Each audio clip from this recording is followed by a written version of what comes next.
All right, shalom everyone, and peace of the Lord to all of you. We are going live in 3 platforms as usual: Rumble, YouTube, and Discord. For those who like to join us, if you are a Muslim, feel free. You can click at the link, it's shown in the info of Rumble or YouTube, and you can click at the link and you can join us immediately in Discord if you like to speak to me. Now, for sure, Muslims are very powerful religious people, and my experience with them that they are very powerful. Like they can answer you in a second, sometimes even less than a second. And the fastest answer they say to you, Allah knows best. And when we check Allah, we find Allah knows nothing. So we hope that this is an issue will be solved one day, and we will find some Muslim he knew what he is talking about. In the front of us, here in the news, it says, Iran erupts in fireworks and celebration following President Raisi. His name is Raisi? Raisi. I mean, English is funny. Death. In TV, the government TV, they were showing us people crying, very fake crying, like that guy, when they see the camera, look at him, the camera move. So anyway, and then we found that in the heart of Iran, imagine, in the heart of the capital, people playing firework, and those who they are abroad, they are celebrating, drinking champagne and beer, take beer. Yeah, exactly, like North Korea. When this is what happened when you live in a dictator. If we can't call it a country, it's a farm, farm. So people celebrating the death, dancing. You can search. There's tons of videos in YouTube, but just to avoid copyright, we will not play them.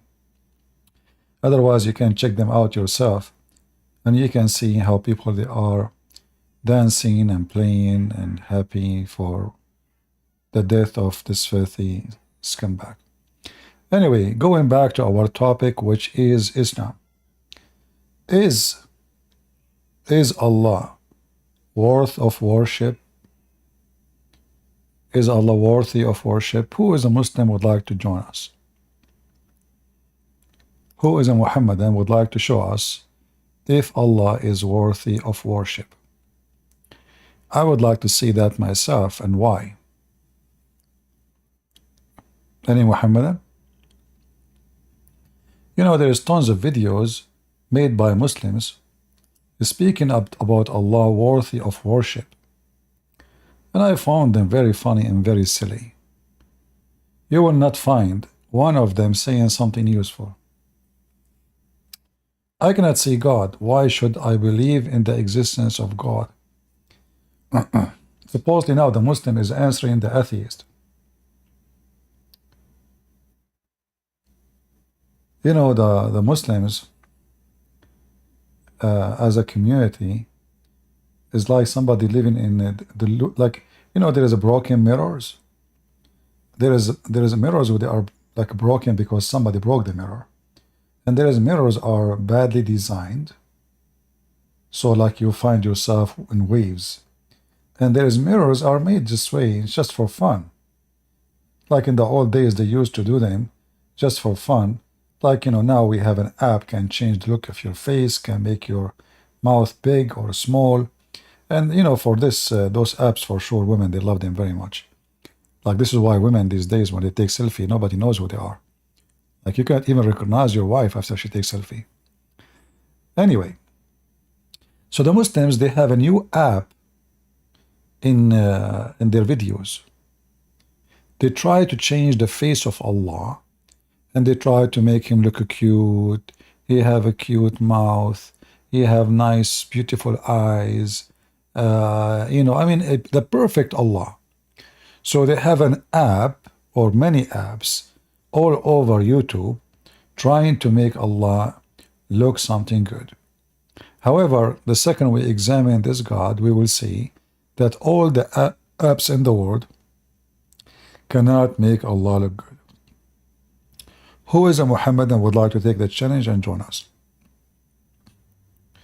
Remember, I'm coming in different timing because I would like to see or give opportunity for people from everywhere to join.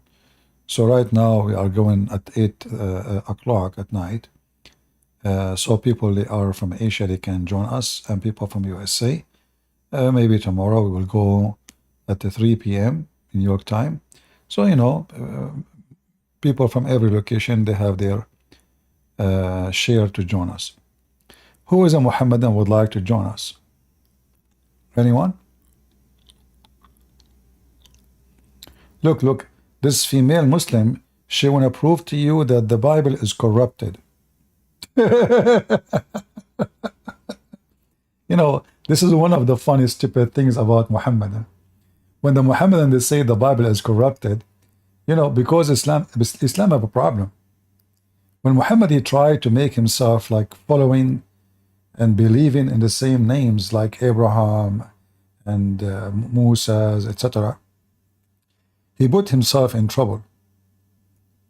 When the Muslim, he says, and I want to remind the Christians, when a Muslim, he says to you, your Bible is corrupt, right away say to him, you mean the Bible of Allah is corrupted? The second you say that to him, you will see he is freaking out. And because then he will find out how stupid he is when he say such a statement. Because according to Muhammadan, the Bible is sent by Allah. So how the Muslim, they say to us that the Bible is corrupted? Is that something against us or against Allah? It's against Allah for sure.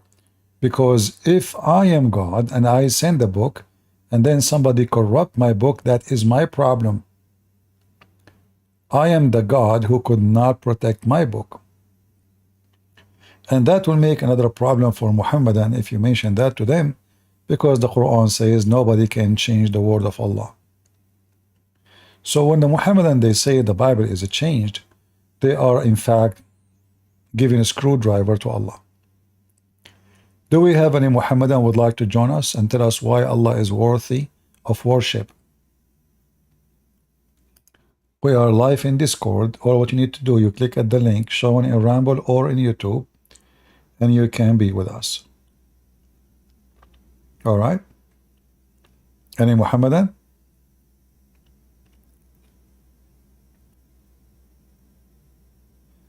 Always we know when you see Muslim making those statements should be laughable for us, because those people, they are accusing their God that he could not protect his book.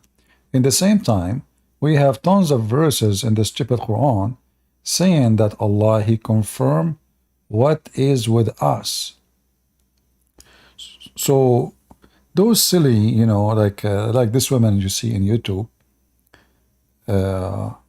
they are just, you know, ignorant, low IQ, no education, right? Because, you know, I mean, this is against you, not against us. And if the Christians, you know, and then the Muslim, they say to you that they found the name of Muhammad in the Bible. So why the Christian don't take it? As long as it's easy to take the, you know, let us take this verse out. I mean, do you see how silly, how stupid they are? And then we check who is this guy Muhammad. It turned to be he is the Holy Spirit. It turned to be Muhammad is a spirit, and he will abide with us forever. Very silly, very stupid people. Do we have any Muhammadan from those who worship the God who provide virgins for sex? I am really interested to know more about this very hot sexual God. Any Muhammadan? What the reason Muslim worship Allah? I challenge you to find me a good reason. Anyone? And by the way, I noticed that some people, they say things which is insulting and offending to Islam. Please don't do that. I mean, it's not nice for us as a Christian to insult, especially the most trustworthy Prophet Muhammad, who been accused by his followers that he stole an underwear. I mean, his followers, they can accuse him because they knew him better than you. But you have no right. So it make me upset to see people doing that. Show respect. Do you want what happened to me to happen to you? I mean, Daniel, are you a Muslim, my friend? Hey CP, can you hear me? I do hear you.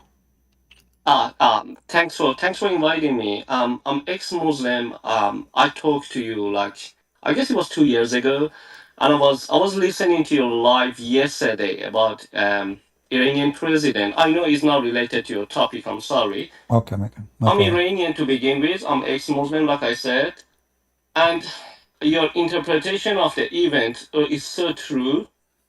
There's a lot of discrepancy. There's a lot of contradiction based on what you describe it, and people are so suspicious that this is like a full play.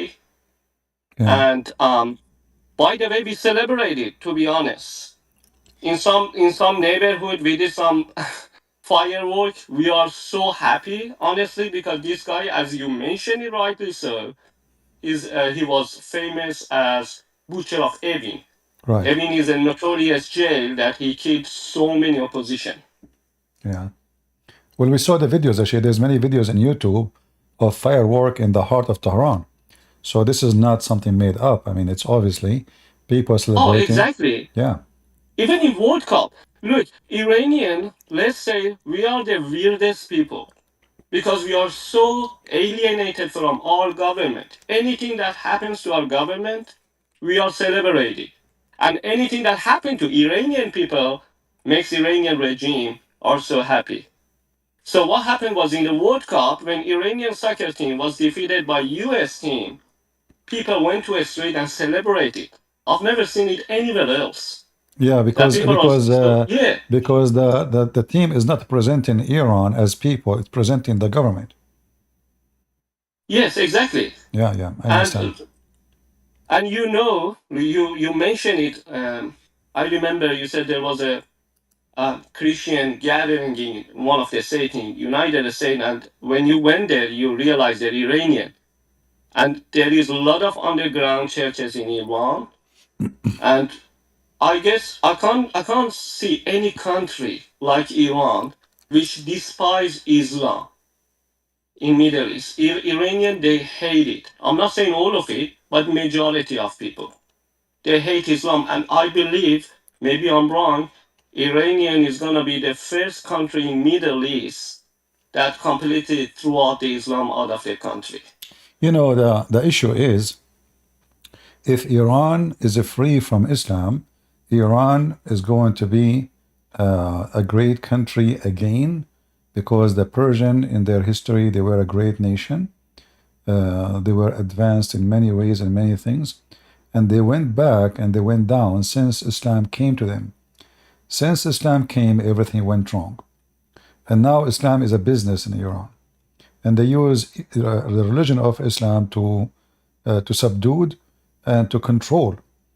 Otherwise, I believe that even the mullahs themselves they don't believe. You know, today I was watching the news and I saw those who they are crying. How funny! I wish I can play the videos. I mean, it was hilarious how fake it is. You know, like even the one who became the president now. I mean, this is not. Yeah. I mean, this is silly, so stupid. I mean, like, look, when my father he passed away, I was live on air.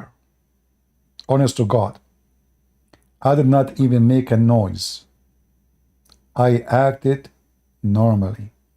I finished my life as if nothing happened. So imagine, I mean, this is my father. Those people, they are crying for whom? I mean, how fake, how silly, how stupid, how obvious it is. So, They're so pretentious. Like yeah, you if know, you can't go to any office in Iran and you can't find anyone as a boss or manager in the office. They don't have a sign of the when they do ruku. in namaz, in salah, Mm-hmm. they have a sign in their forehead, like a black sign, Yeah. blistering sign. Mm-hmm.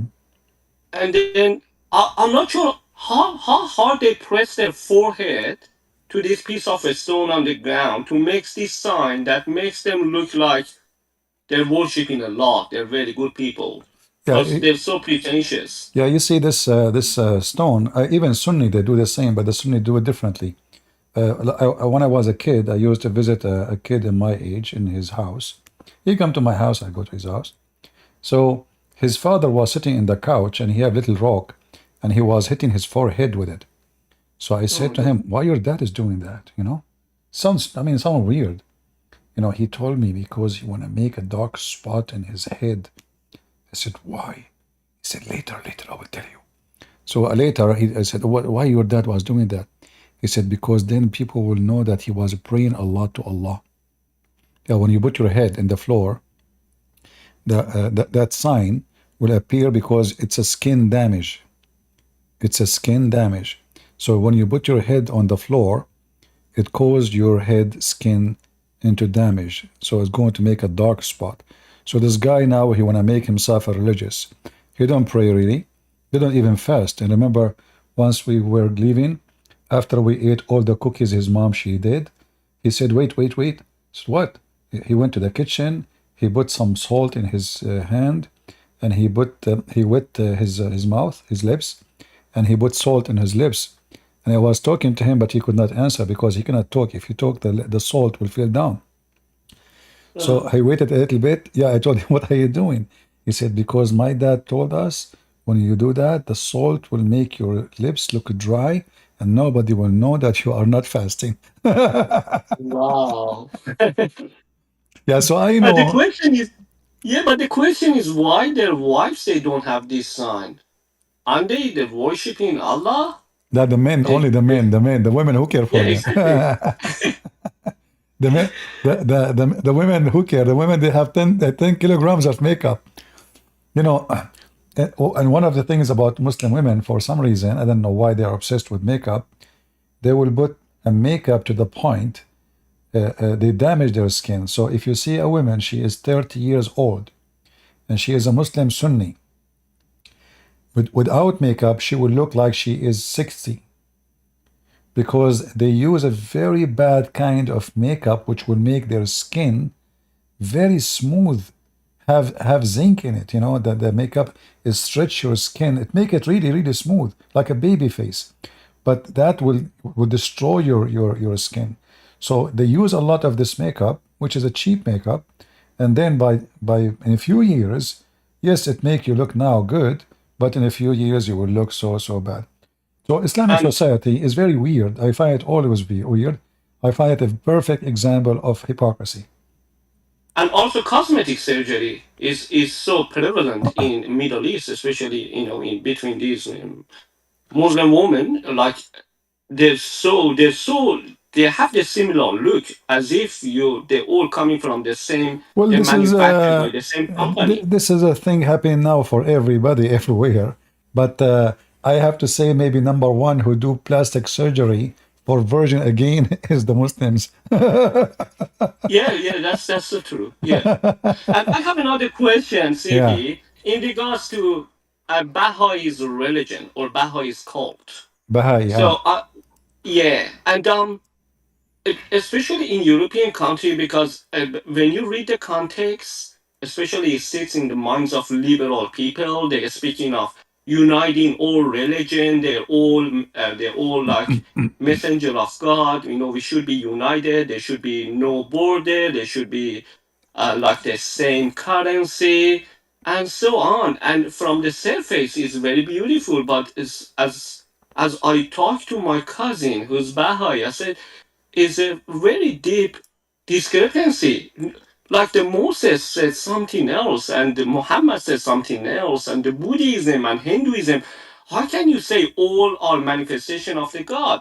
And he said because every era they need their own prophet, their own messenger, based on their circumstances, the situation, and understanding of the God.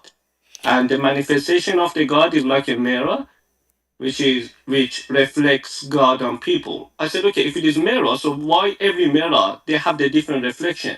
And again, same answer based on the situation, based on the era. Now in this era, we need Baha'i with the manifestation of Baha'u'llah. So Mhm. what is your comment about that? Well, it's just it's a kind, like what is your comment about hippies? What is your comment about feminist? What is your comment about yeah, LGBT community? So, through history, human being, he look for a place for him, especially if he find himself lost. So Baha'i is like the religion of no religion. It's nothing. I mean, there's no, So like it's like Muhammad in his time when he was weak, and he have no soldiers, he have no fighters, he have no killers. So he meet the Christian. He say, I believe, yeah, Isa was a messenger. He see the Jews. He say, yeah, I believe in Abraham, I believe in Moses. He see the Sabian who believe in Satan and stars. He says, yeah, Sabian, they will go to heaven. So Baha'i is the same as Islam as a beginning, but then when Islam gets strong, Islam became the butcher. Baha'i, they might get into the butcher if they get big in population. Always those false cults, when they are little and tiny, they try to creep into your skin by being so friendly, like hippie thing. The same as Yes. socialist. Socialist, the idea of socialist, it sounds good. Like why somebody is so rich and why somebody is so poor. Where is justice? Why somebody like Elon Musk, he he own hundred of billions, and there's why there's somebody he work all day to make maybe $5. It doesn't sound fair.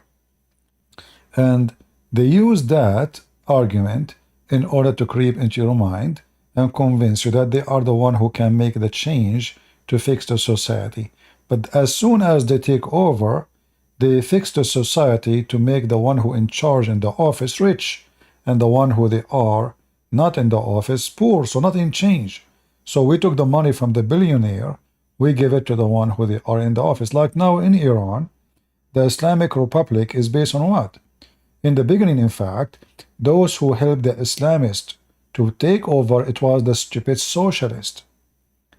Yes, so true. Yes, the stupid socialists in Iran, they thought if we bring those people, we will fix it and we get rid of the king. But as soon as the socialists, they supported the Islamist, then the Islamists, they killed the socialist and finished him. And now nowhere Yes, they so can true. find him. Yeah. Some lefty, some communism. I remembering, I saw some videos that even like some communists stood next to the Muslim and pray in mosque. And I said, wow, how can you unite these two different ideology, communism and Islam, No, just to throw no, they out the are the king? same because both of them, it's a control freak. Both of them, they share one thing: dictatorship. Dictatorship is based on I am the only one is right and everyone is wrong, which is normal to say, but in their case, if you don't agree with them, you are dead. Like now, if you talk to me, I will say I'm right. The Muslim is wrong, but I don't say the Muslim have to die because he's wrong. No, in their cult, in their fake justice, if you don't agree with them, you are dead. They will kill you. So this is what we saw in Iran. So they speak about that they are serving Allah and they are serving the people. They want to do justice. But if people go in the street striking against them, we hang them and we kill them and we slaughter them and we rape women. So the flag, all of them, they share one thing. They share one flag is justice. Justice, equality. In fact, I saw a funny image in a video, short video, made by gays or homosexual, and the sign it says Allah love equality. And here you see how how a human being can be stupid and silly.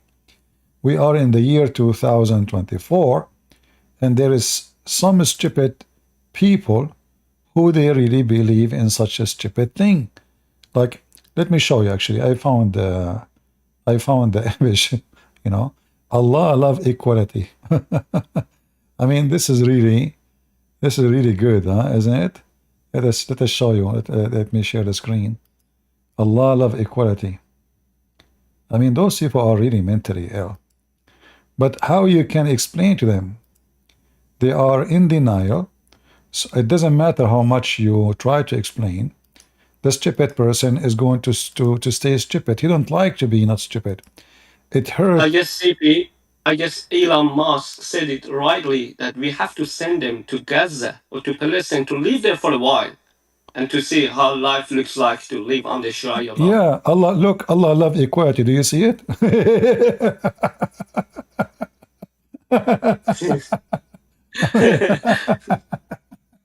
I mean, if we send you to Iran, they will literally they will screw you. Oh yeah, exactly. They cut them in pieces. No, they will rape them And first. No, trust me, they will rape them. oh yeah, so true. Yeah, So they will rape them. honestly, the police, like here in so where I live or where you live in European country in America, if you stand next to the police, you feel safe. But my goodness, if you can, if if any morality forces or any police catch you, the first thing a mother think about the kids is they're gonna rape him. They're gonna rape her. They're gonna kill him in the van.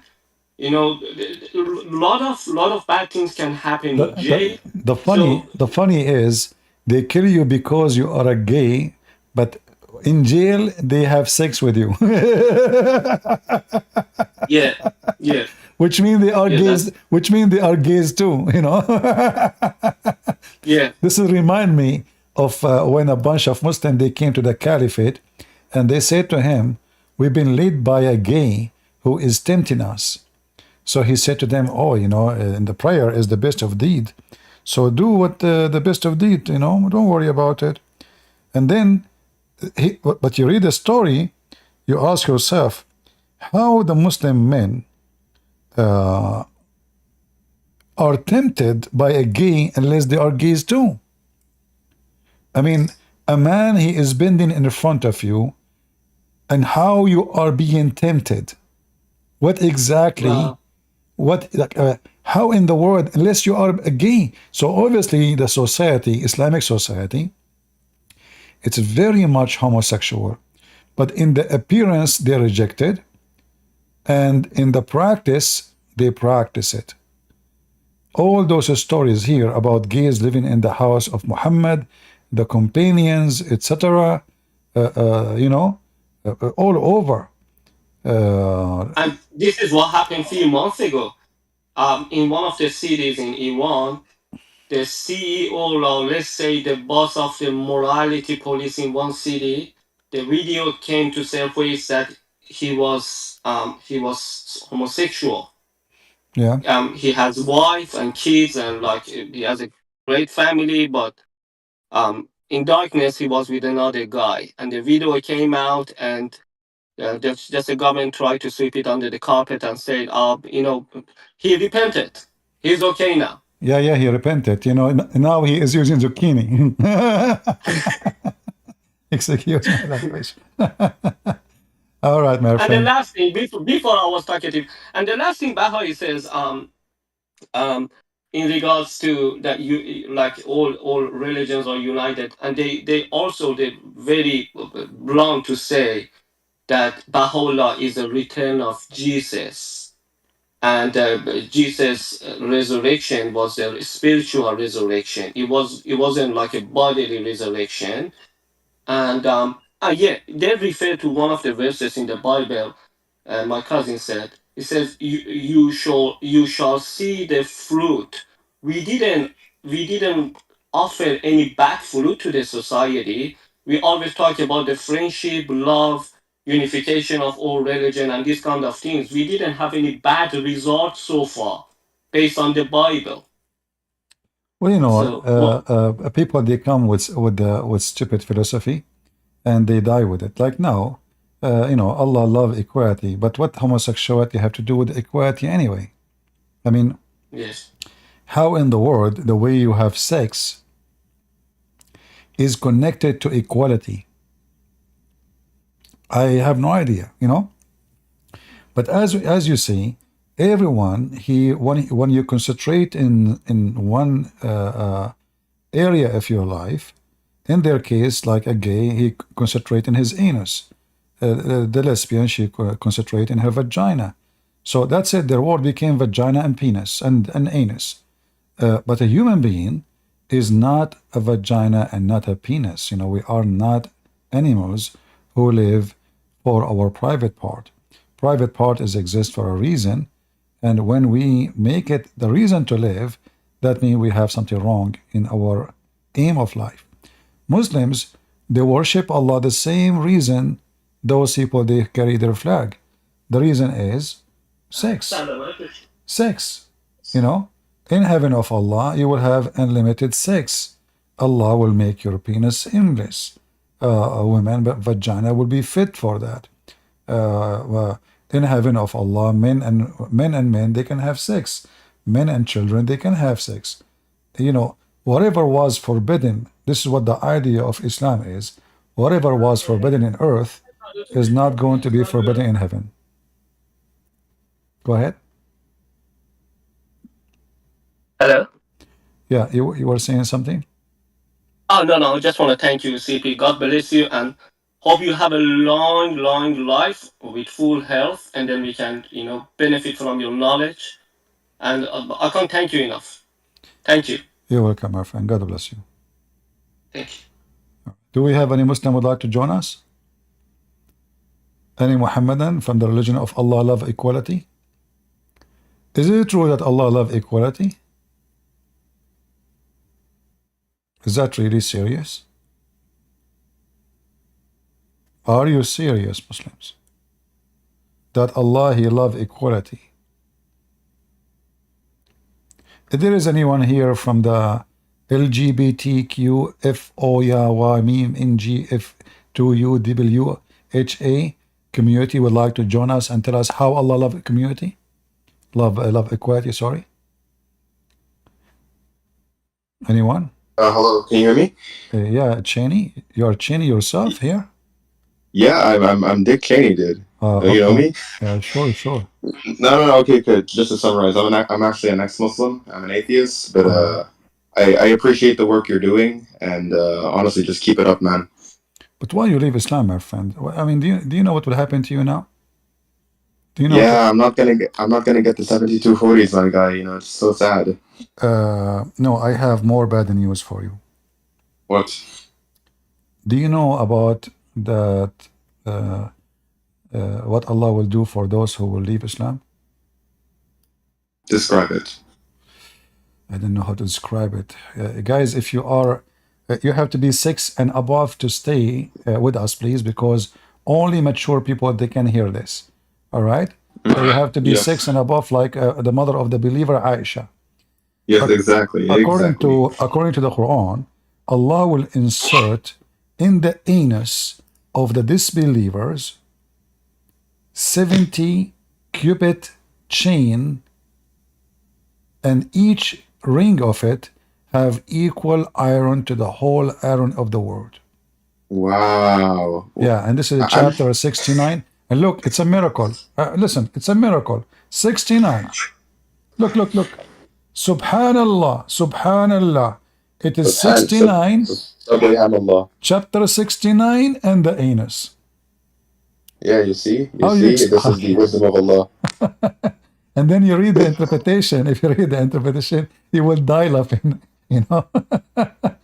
Yani, I'm just curious, like, why is their God so obsessed with anus and women and, sex? Like, why is their God so obsessed with this Well, stuff? because Enos, peace be upon him, Prophet Muhammad, he was a very anusy man, what we can say, Yeah. So, Why you are laughing, guys? I don't like people who disrespect Prophet Muhammad. What's wrong with this guy? I mean, look, guys, I did not disrespect him. He is the one is laughing. Did I say anything?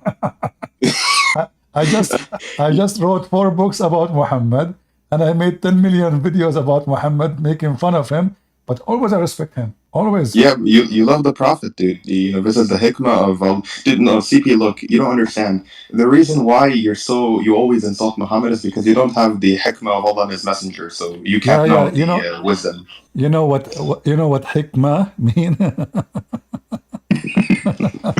I don't know if you speak Arabic.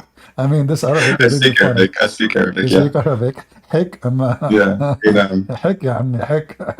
Okay, anyway. So,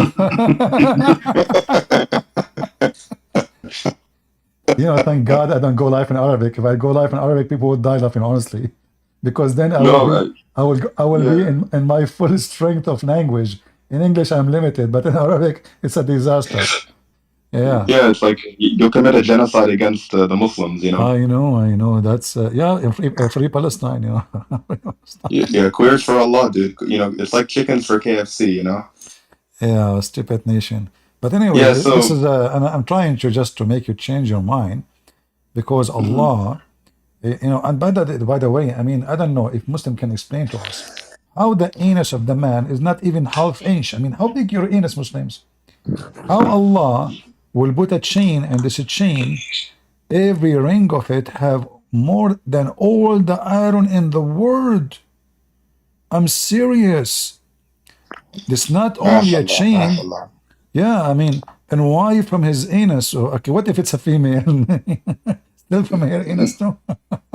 Yeah, but Christian Prince, you know, I deserve it because I committed genocide in Iraq and Afghanistan, so Allah's gonna like do it Yeah, real bad for yeah, me. yeah. In the name of Allah. Yeah. Yes, in the Bismillah. Anyways, yeah. So back to your question about why I left Islam. Yeah. Well, I actually, surprisingly, it was actually because of you.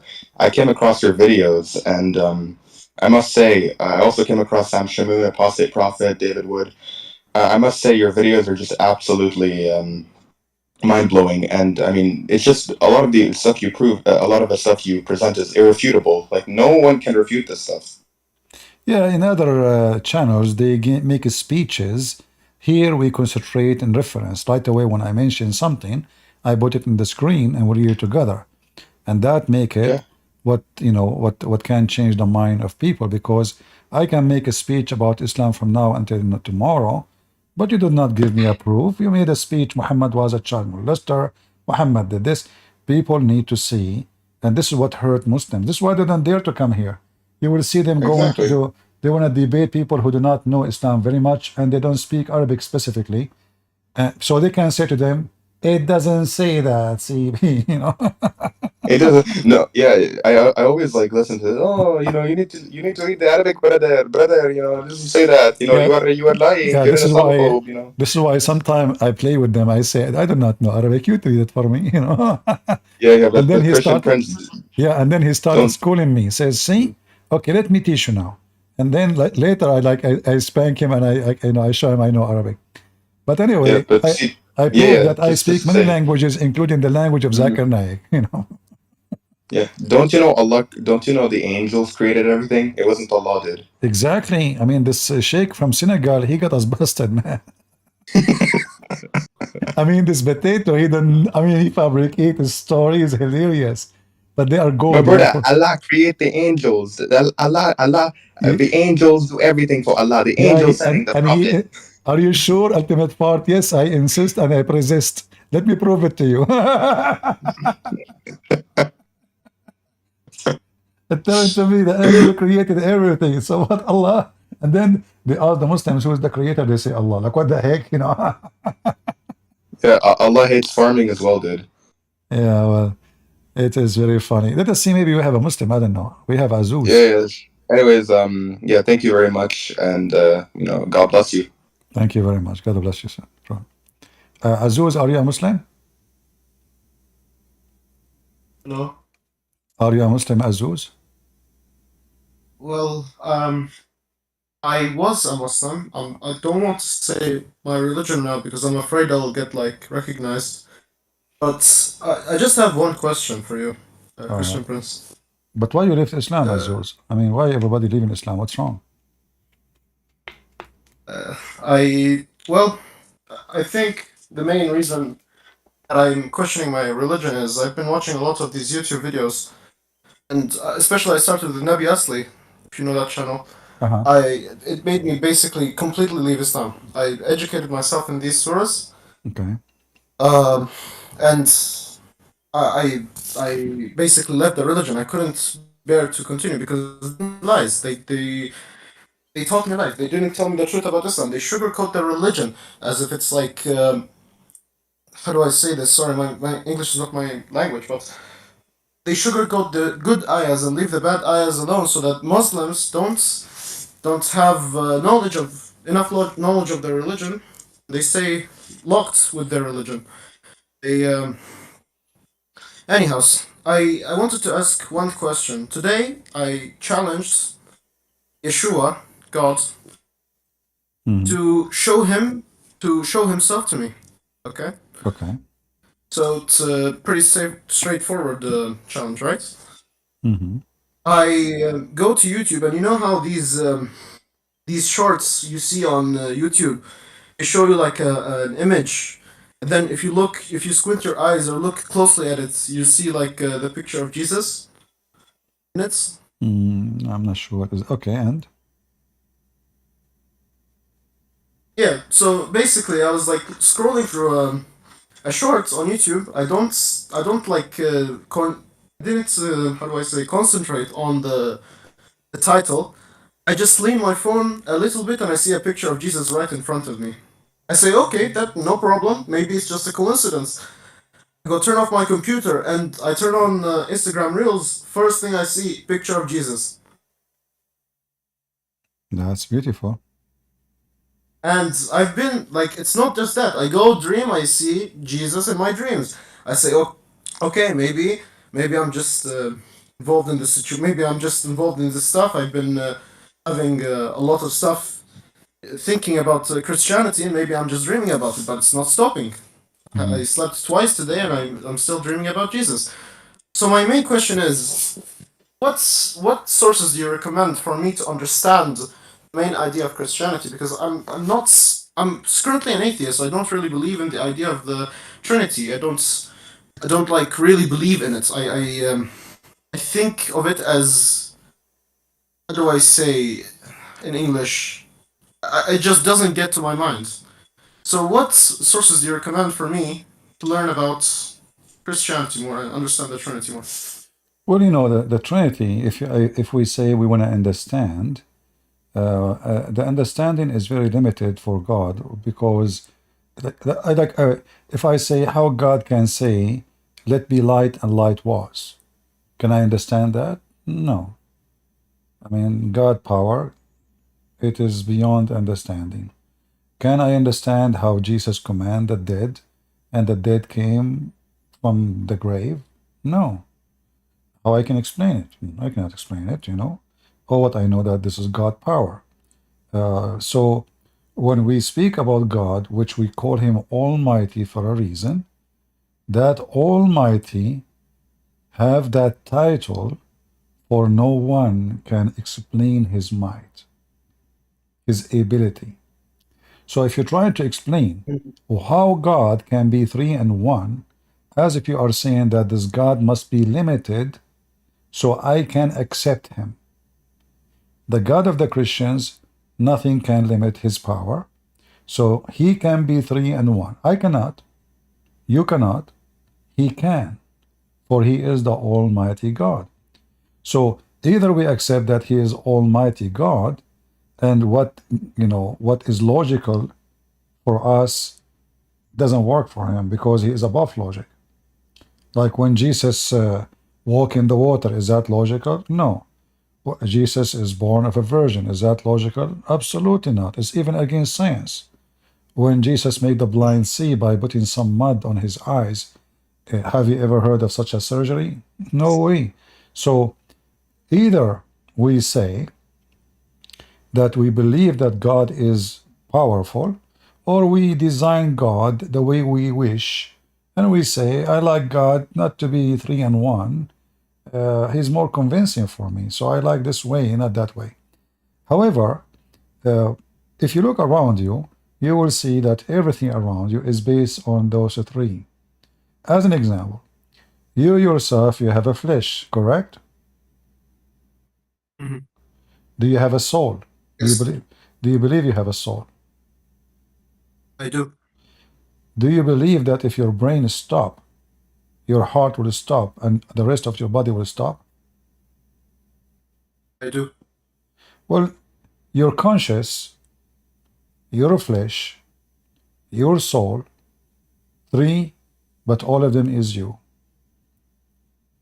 Three of them, they make you as a person. If one of them is gone, you are gone. And this goes for you as a human. So God who created us, he left his fingerprint in everything around us. The golden ratio or the beauty ratio, which is 1 to 2. Number 3, the water, H2O. 3, the sun, the light, the air. I mean, everything around us. Life is based on number 3 in everything. So God don't leave himself without, let us say, witnesses. Nature witness to God. You know, like you know, there's a false cult sect. It's called they do modalism. We Christian, we don't believe in that, but some Christian, if you use for them some example of nature, they will say, "Oh, he is using modalism." No, we don't believe in that. But just to make it simple for those who don't believe in Jesus yet, if you look at the sun, you will see the star, but then you will receive the light. But then when the light come to you, you will feel the heat. Now, the sun is there, is a star, it's a physical being, exists, or object, and then light is a moving physical transmission, if we can say. I'm using my limited English. And then the heat, which we cannot see, it is invisible. So the easiest way to explain God, the Father, he sent his begotten Son as a light for the world. And when we receive the Son, we receive the heat in our heart, which is the Holy Spirit. Yet the heat, the light, and the Son is one. In Christianity, we have a three-person, God the Father, God the Son, God the Holy Spirit. One is invisible, but with us. One, he came visible to us, and one as the Father, he is in heaven, he is with his full glory. So when Jesus came to this earth, God created Adam in his image, which means the image of Adam is already the image of Jesus. Jesus came to this earth and he is born as a human. He humbled himself so he can be between us. God's glory is impossible for a man to handle it. So Jesus, he humbled himself. He come to us as a man, as a humble man, who walk with us, who talk to us, he speak like us. So people who says, I want to see God like you today. What is God? Why does God don't show himself to me? Well, in Christianity, the only one who did it is the God of the Christians. He come between us, he walked between us, and even ate with us. So if you are looking for God, there's many gods. If you are looking for a God, based on your design, the way you like, you can design as you wish. But if you are looking for the truth, and God the way he is, not the way you wish, I don't tell God how to be. I don't tell God, oh, I don't like you to be 3, or maybe, what if God, he says I'm 4? What God if he says I am 7 and 1? Can I question God? We cannot. Either we accept that he is God Almighty, we can question to learn, and we can accept or reject in Christianity. But if you're really a person who believes that God exists, then you should not be kind of a hypocrite who fool himself and say, I'm going to accept a God who makes sense to me. Because what makes sense when it's come to God? Nothing. Does it make sense that God can create everything so easy in a few days? It doesn't make sense. To build a house, it takes you maybe a year or two. You know, to study the eye, to be a doctor, eye doctor, it takes you 5-6 years. So just to study the eye, not to make an eye.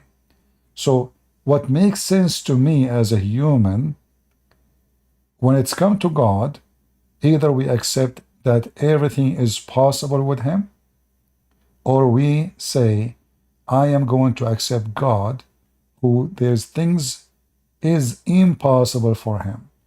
Like it's impossible to be 3 and 1.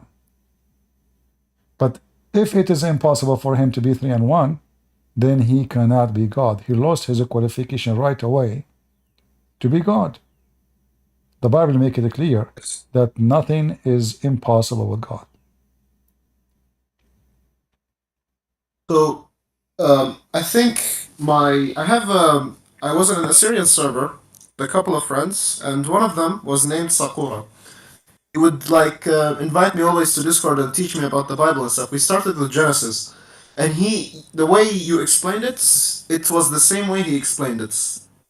It's close enough to it. It's like as if God wanted to send his soul to us to teach us the true way of God. And he actually, in fact, showed me a verse in the Quran itself to disprove the Quran. I believe it was like وَأَمَّا عِيسَى فَهُوَ كَلِمَةٌ اللَّهُ وَرُوحٌ مِّنْهُ. I think it was like that. Yeah. And he showed me also a verse in the Bible. It's the exact same verse, but it was changed somehow. So like it's as if Muhammad copied it in the Quran, and he take it from the Bible of John. Yeah, he took it from John chapter 1, verse number 1 and verse number 14. Exactly. So the Quran repeat that more than one time, you know. But here you see the issue is Muhammad is an idiot. He stole things, and those things will destroy Islam, because if you ask Muslims, is Muhammad the word of Allah? They will say no. Is Abraham the word of Allah? They will say no. The only one is called in Islam the word of Allah is Jesus.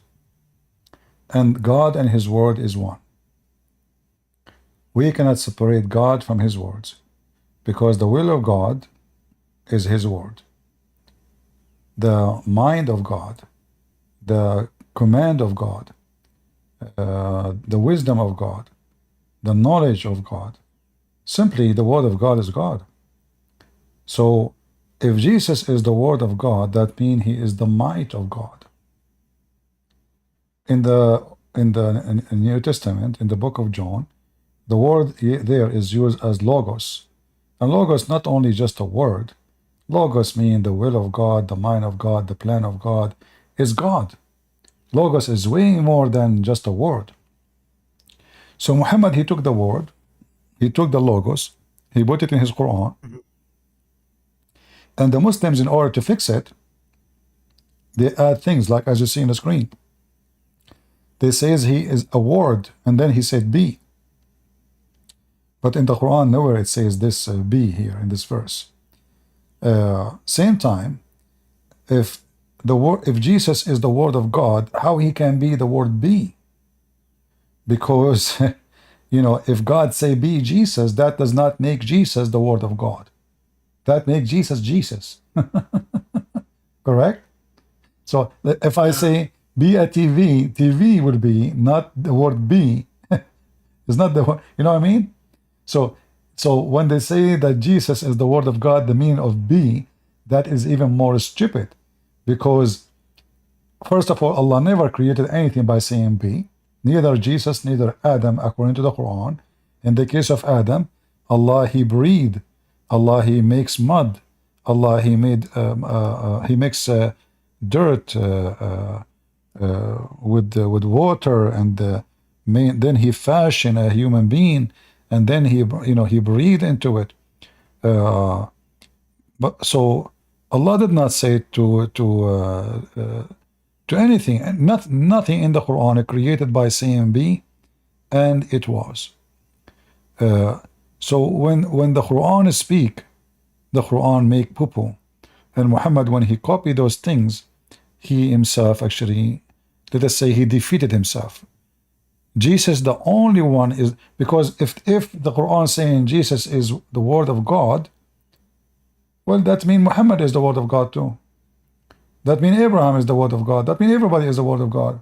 No, that's not true. And when the Quran says the similarity between Adam and Jesus, that Allah, he said to him, be, and he was, that is a big poo-poo, because simply Allah did not say to Adam, be, and he was. Allah took him at least 40 years just to dry the mud of Adam. 40 years, according to Muhammad. Allah, after he fashioned the mud and he dried the mud, which took him 40 years, then he breathed into the mud. Allah, after he breathed into the mud, which is now supposed is going to be Adam, Adam said to Allah, finish me before the sun set. So where Allah, he said be to Adam, and he was. So Islam is a stupid, and we cannot compare between the Holy Gospel and this hole in the narrative book. But I say to you, as long as you are looking for the truth, and today you ask Yeshua to show himself, and you saw many images, as you said, I say to you, I advise you not to do as many people they do in their life. People they do in their life many mistakes, even when they seek marriage. Like a man, he want to marry a woman, he put in his mind certain look, certain eyes, certain hair, even maybe he name her. The moment she do the same, she want a man like this, his eyes like that, his height is like that, he speak like this, he have a degree like that, and then they go into society and they get lost because this person never show up. So either you are looking for God the way he is, or you are looking for imaginary God, which will never be there, because first of all, he is imaginary. He's not real. So either we want to find the real one and we follow him as he is, or we are people who they are looking for imaginary, then you can just go and live your imaginary life. It's up to you. You choose. Yeah. So about the B thing, I went into Discord servers and asked the same question. I don't know if it's their insecurity in their religion, but I got kicked off. They just told me that it just meant be. Kun fayakun, and in their own sense. And they just can't explain it. And okay, they took it from the Bible, Gospel of John, and Muhammad, like just basically straight up put it in the Quran without any explanation. How can he be, if he is the Word of God, if he is the Son of God? The Quran claims it. It says that he is the Word of God and he is Kalimatullah wa ruhun minhu, right? Okay, Yes. so it's pretty clear. Like the Quran does not need any explanation. It's the most clear book as it claims. That's one thing that confused me. Another thing is the Quran. I'm not sure what verse or surah, but I think someone told me that Jesus, son of Maryam, as they say, is the sister of Aaron, is the brother of Aaron or something. Yeah, sister I of don't recall. yeah, Sister of Aaron. yes. And isn't that like 5,000 years ago? Jesus was like 2,000 years ago. How does that make sense? Well, it's not that. I mean, it is. You can go check exactly the date, but Muhammad here he made a mistake, obviously. But this is not the first time. Muhammad, he makes such a thing. The Muslim they tried to cover it when a rabbi he came to Aaron, to Muhammad. He told Aisha, Maryam, the mother of Jesus, have nothing to do with Maryam, the sister of Aaron. So Muhammad is a very stupid idiot. There is a woman, her name is Maryam, and she is, yes, she is the sister of Aaron, and she is the sister of Harun, of Moses. So the stupid Muhammad, he thought those are the same people, you know. But you know, this is a mistake. He tried to fix it, and the Muslim, they were able to say, oh, you know what?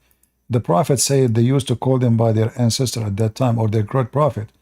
But that cannot be fixed no more, because the mistake repeated in different way when Muhammad, he made Maryam the daughter of Imran. Imran is the father of Maryam, the sister of Moses. So now we have two things confirmed that Muhammad was making a mistake. Maryam is the sister of Aaron, and Maryam is the mother of Jesus. Suddenly she became the daughter of Imran, which in the Bible is Umram, not Umran, and he made the mistake again, and now there is a whole chapter in the Quran called Al Imran. So suddenly Imran became the father of Mary, when Imran have nothing to do with Mary, period. He is not even from the same tribe, and there is long distance of time between them. So the stupid Muhammad, obviously, he made a bad mistake. He learned from the Jews that there is a woman, her name is Maryam, sister of Aaron, sister of Moses, daughter of Imran. Muhammad, he put it in the Quran. And now it's too late for him to fix it. It is became Quran. What he will say, I made a mistake. It's too late. Wow. It's full of contradictions. It's as if the Quran is not beautifully written as it claims. It's not perfect as it claims. It's not Well, certainly. you know, when they say beautifully, that is very silly. If the Quran is beautifully written, why do you have to sing it? Why something is beautifully written, I have to make it sound better by singing it, because a human voice is not what Allah said. Allah did not sing the Quran as the Muslim they did do now. So this addition to the Quran, it's coming from where? If you go and see what the Arab they said about the Quran, the Arab they did not see the Quran something amazing. The Arab, they find it very silly, and they laugh at it. The Muslim, when they say to us, nobody can make Quran like this, and it was astonished, and the Arab, they were astonished with it. But look, all of those verses saying, the Arab, they say this is nothing but fairy tales of the ancient. You know? And not only that, they say even we heard like this before. So there is obviously Muhammad was copying somebody else who's making Quran or something like that, and Muhammad copying it and put it in the Quran. They said clearly, we heard something like this and we can speak like this. We have heard before, and if we wish, we can speak like this. This is nothing but the fables of men of old. So the Arab, they were not amazed what the Muslim called the amazing Quran. The Arab, they were laughing at it. And this is why we are asking Muslims to join us, but nobody dared to join. I mean, what is amazing in the Quran? Look at this Quran. One verse, the verse before it does not fit with the verse before it. Does not fit with the verse before it. There's nothing. I mean, the Quran is a stupid book. Like, look at this as an example. Lu, the worst of beasts in Allah's sight, are the deaf, the dumb, and who have no sense. Okay. It's just full of insults. It has nothing logical in it. It's okay, insult, no problem. But isn't it Allah is the one who says He is the one who made them dumb, and He is the one who deceived them, and He is the one who made them deaf? So how they are the worst, and how they are the victim in the same time? If Allah is the one who made them deaf, then I cannot complain that they are deaf. So here you will see the Quran saying this.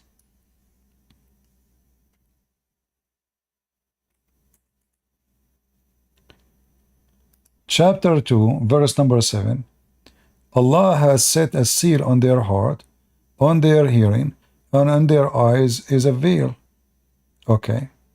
But then how he say the worst are the one who they are deaf? You see, in the Old Testament, there is a phrase in the Bible about God, he sealed their heart. This is when they are done. That's it. There's no salvation for them, which means they cannot come back. That's it. Like the day when you die, you cannot fool God. You cannot pretend. You cannot say, hey God, now I know that I'm going to go to hell. I'm going to repent. Here, God is the one who sealed their heart from before even he created you, before even he make you, before you are exist. He seal your heart. He deceive you. He make you deaf. He make you dumb. And then he will punish you for the same reason he did to you. Allah's the best of deceivers. Exactly. So if Allah, here we go, look at this. In their heart is a disease, and Allah has increased their disease. Okay.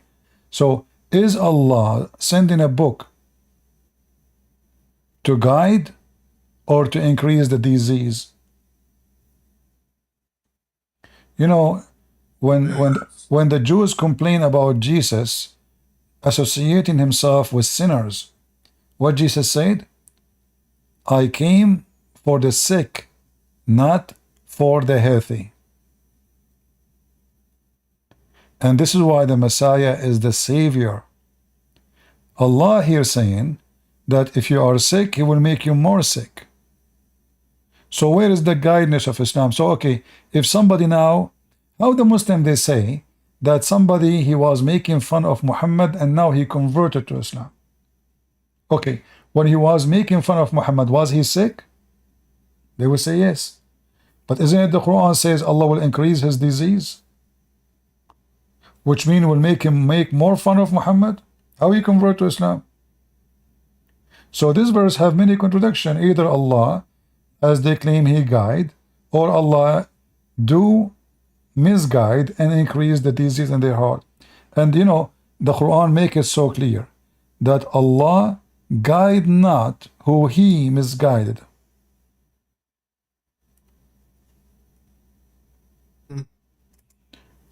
No one can guide the one who Allah misguide.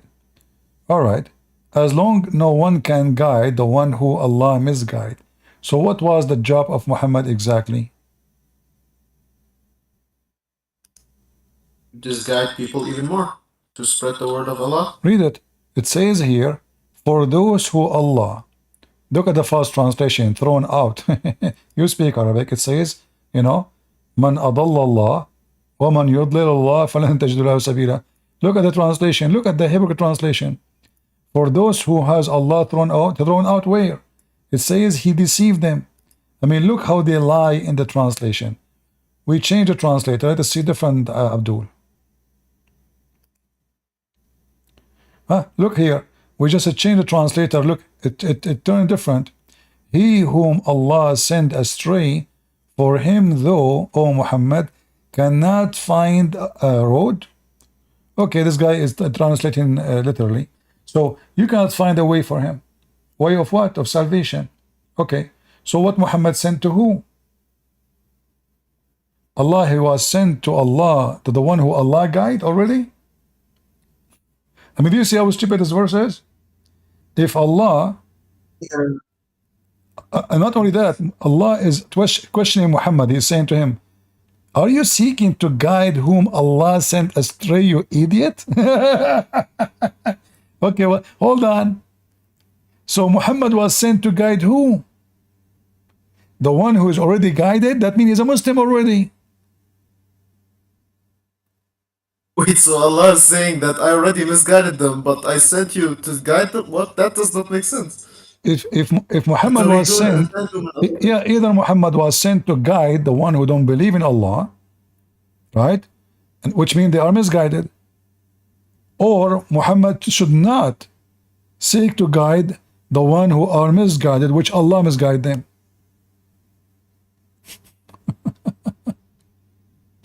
That's funny. Stupid religion. Anyway, I hope I explained to you about the Trinity, and I hope I was able to help you in that part. Yes. Do you have another question about the Trinity?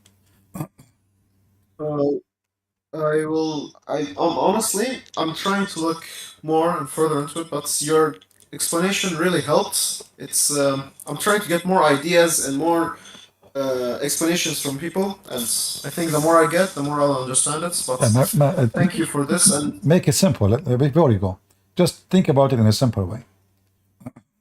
If God is Almighty, and He is the One, and when I believe in Him that He is the creator of everything, I cannot question why He is 3 and 1. Because if I question that, I'm questioning His ability. So either I accept that He is Almighty, which means He can be 3 and 1. He can be 4 and 1 if you want. He can be 1 million and 1. This is Him. Who is He?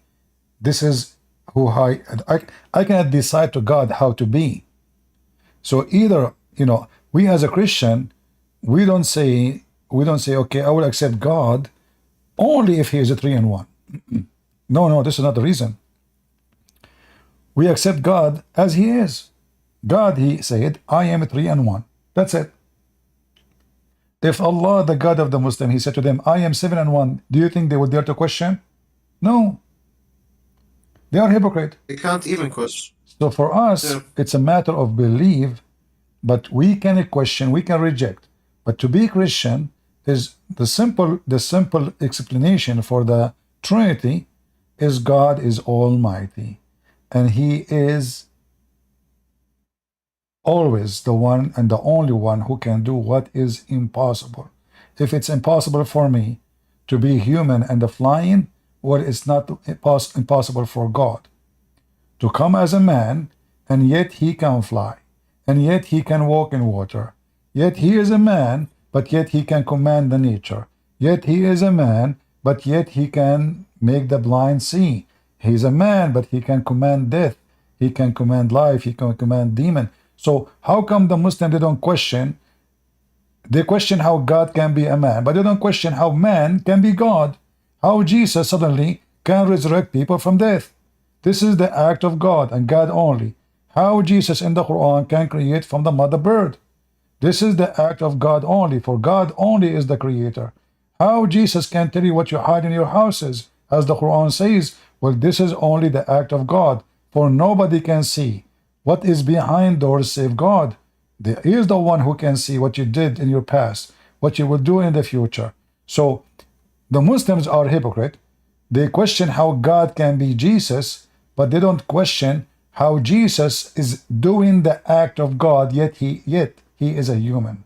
So they are a hypocrite nation, and they don't want to see the truth, for the truth is going to hurt them.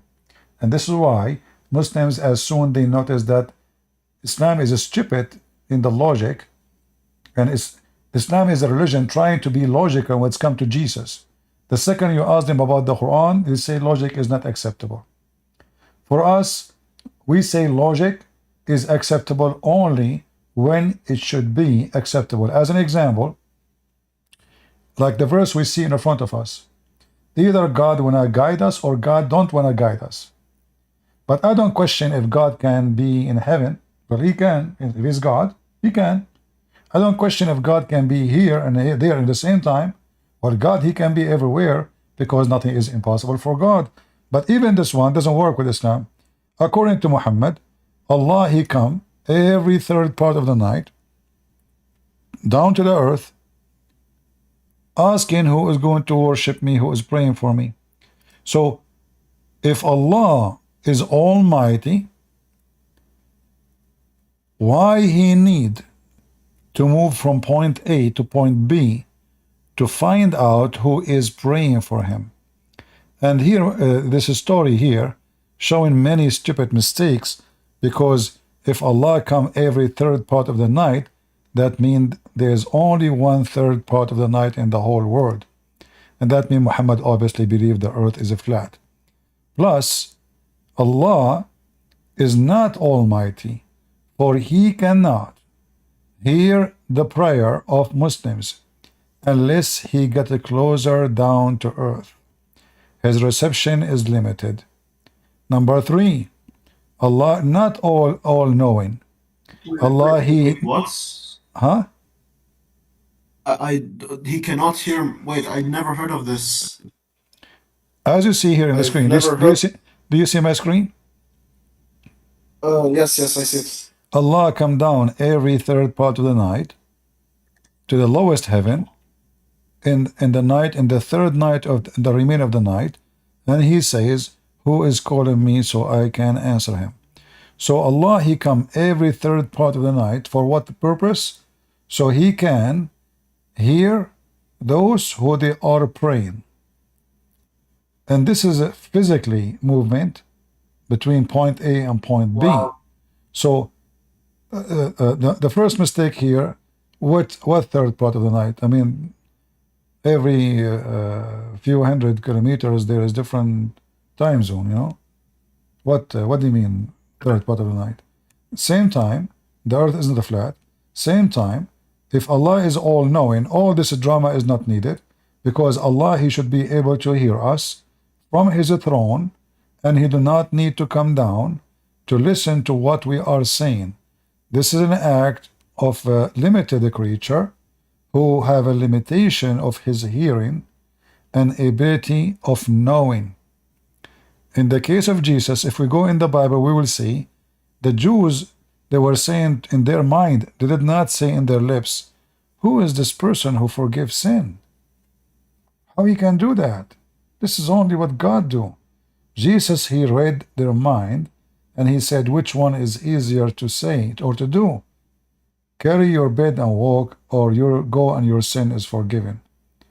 So here Allah, he cannot even forgive the sin of the Muslims unless he come down, and the funny is coming in the wrong timing. Why? Because Allah, he asked the Muslim to pray 5 times a day, and this time is not one of them. So now what the Muslim will do? He have to pray 5 times a day, and then he have, this means there is 6 times, not 5.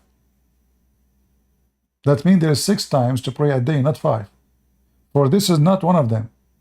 So the poor Muslim now, all his day, you know, he was going to be busy preparing himself to pray, because they have to do ablution, will take 15-20 minutes, and then 5-10 minutes to pray, and then depending on how fast you do it, and then you go to sleep, you cannot sleep because you have to wake up very, very, very early in the morning, and then now Allah is listening.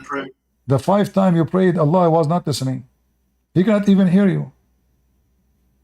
Where your prayer will go.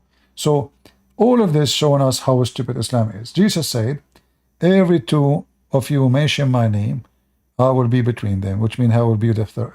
It will be the 3rd. That is the act of God, where he can hear you. Jesus said, when you pray, go to your closet. So obviously our Lord, he can hear us. It doesn't matter where we are, and it doesn't matter if we are in a synagogue or in the corner of a street, or if we are inside our closet. But as you see, Islam does not make sense in any way. All right, my friend. Wow, that's very okay. One last thing before I leave. I think I made a mistake at first. I was too nervous, but I'm not an atheist. I don't know what the English word for it, but I believe in God, but I don't believe in a religion. Well, I'm not sure what the English word for that. Christianity is not a religion. God is not a religion. Our God is the truth. So we don't believe in religion. We believe in the true God, and we don't. Religion is just a word. You know, people use it as definition for a group of people who believe in something. But Christianity is not a religion. Christianity is a Christ, and Christ is real. Christ is the truth. So we believe in the true God, not in an idea. We don't believe in an idea. We believe in someone he is Yes. real.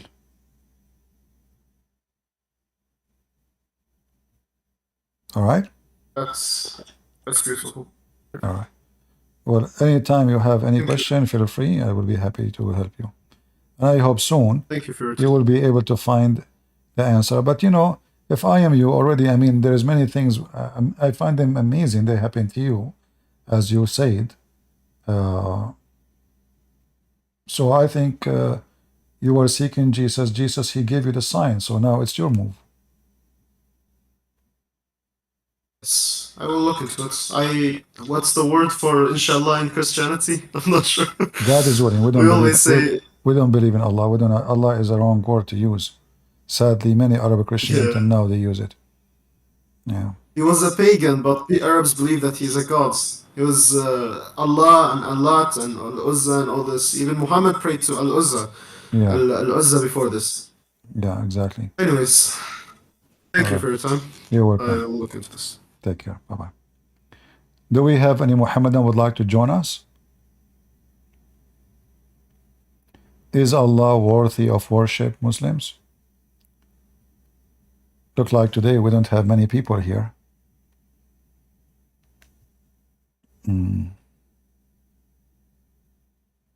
Not many people. Shall we? Okay, guys. If you invite your friends, we will give out some versions. You know. Hello. Hey, hello. Hi, Sifi. I'm not a Muslim, but All right. I want to talk about the topic, if you may. It's not related, maybe.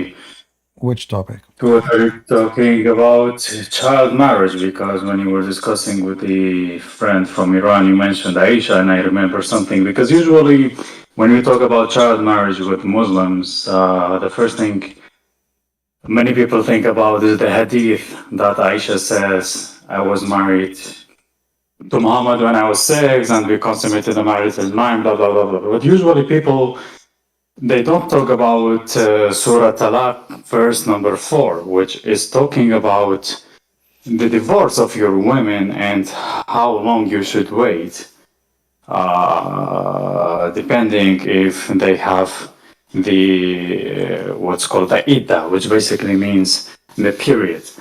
Because this verse also talks about the women who do not have the idda, so the women who do not have their monthly cycle, aka they are immature. So basically, this is the Quran confirming that child marriage, and not only marriage but even sex, is allowed, because why would you wait for an immature woman's idda for 3 months to make sure that's not there, right? Yeah. And usually I see people don't talk about this much because this is actually from the Quran, not only hadith, because many Muslims, they reject the hadith, they try to fabricate it, they tell you, no, she was 17, 18, blah, blah, blah, blah, blah, but this is actually from the Quran.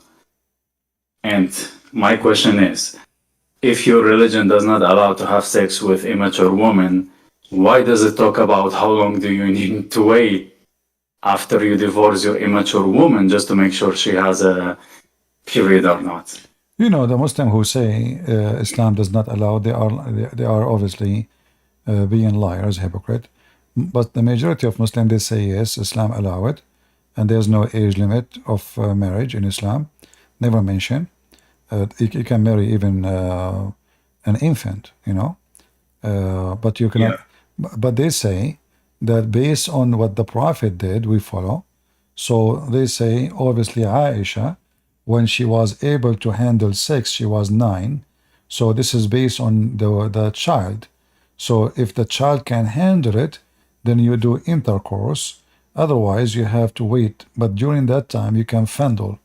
However, there is no penalty if a man he marry a 1-year-old and he rape her. There is no penalty in Islam for such a thing because she is his wife. Even like we are talking about Iran, Al-Khomeini, the founder of the Islamic regime in Iran, he have a book, it's called Tahrir al-Wasila.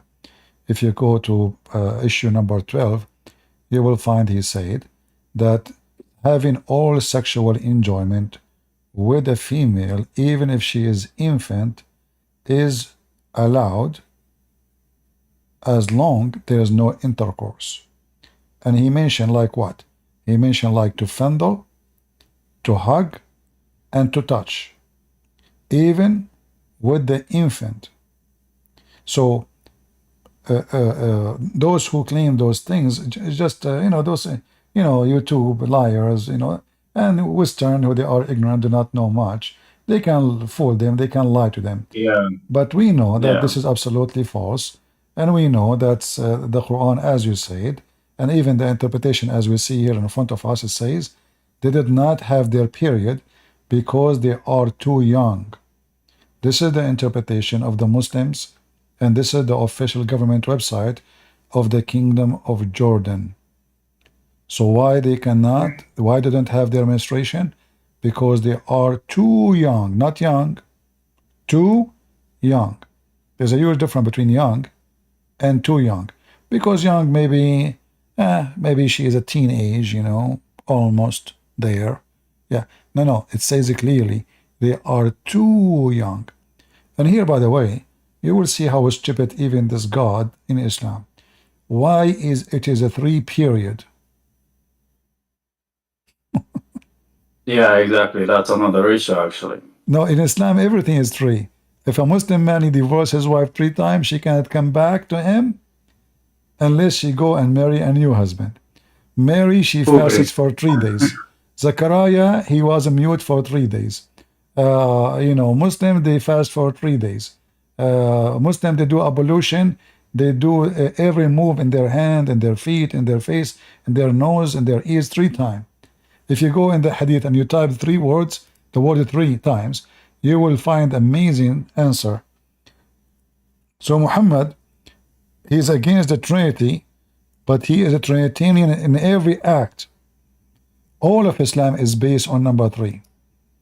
Look how many times the word number 3 appear, in just one section. So a Muslim, when he practices 3 times a day, what exactly he is accomplishing?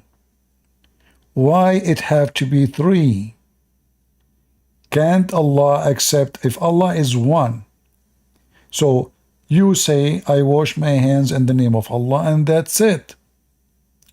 Are you washing your hands 3 times in the name of the Father, the Son, the Holy Spirit? What is this? And the number 3 goes for everything in the Islamic ritual. Supplication. Allahu Akbar. Even Muhammad, when he say Assalamu alaikum, he want to enter a place, he say it 3 times. He say it 3 times. Even when Muhammad, he tell a story, like as an example, the story of Adam and Moses. The prophet, he repeat the result 3 times.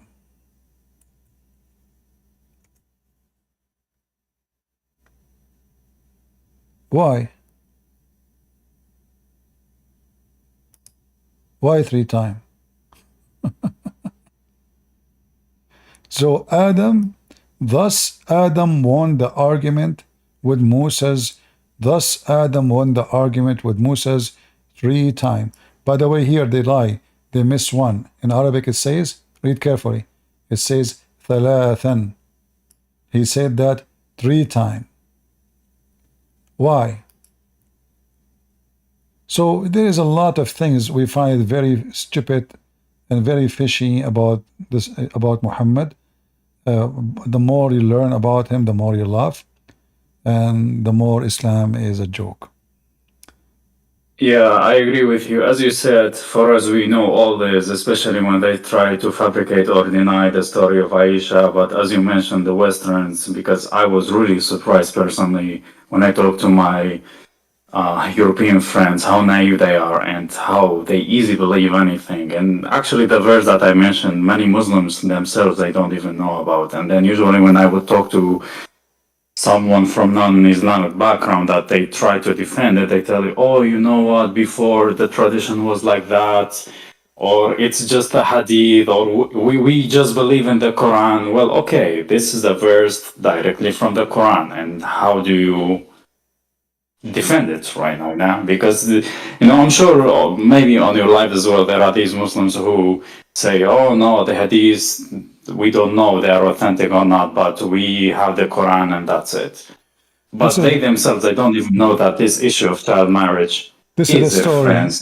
in front of you. Here you will see Aisha is speaking about how small she was, and her mother, she was feeding her like a goat, trying to make her fat, and nothing was working until I ate a cucumber and with dates, and then I grow plump like best kind of a plump.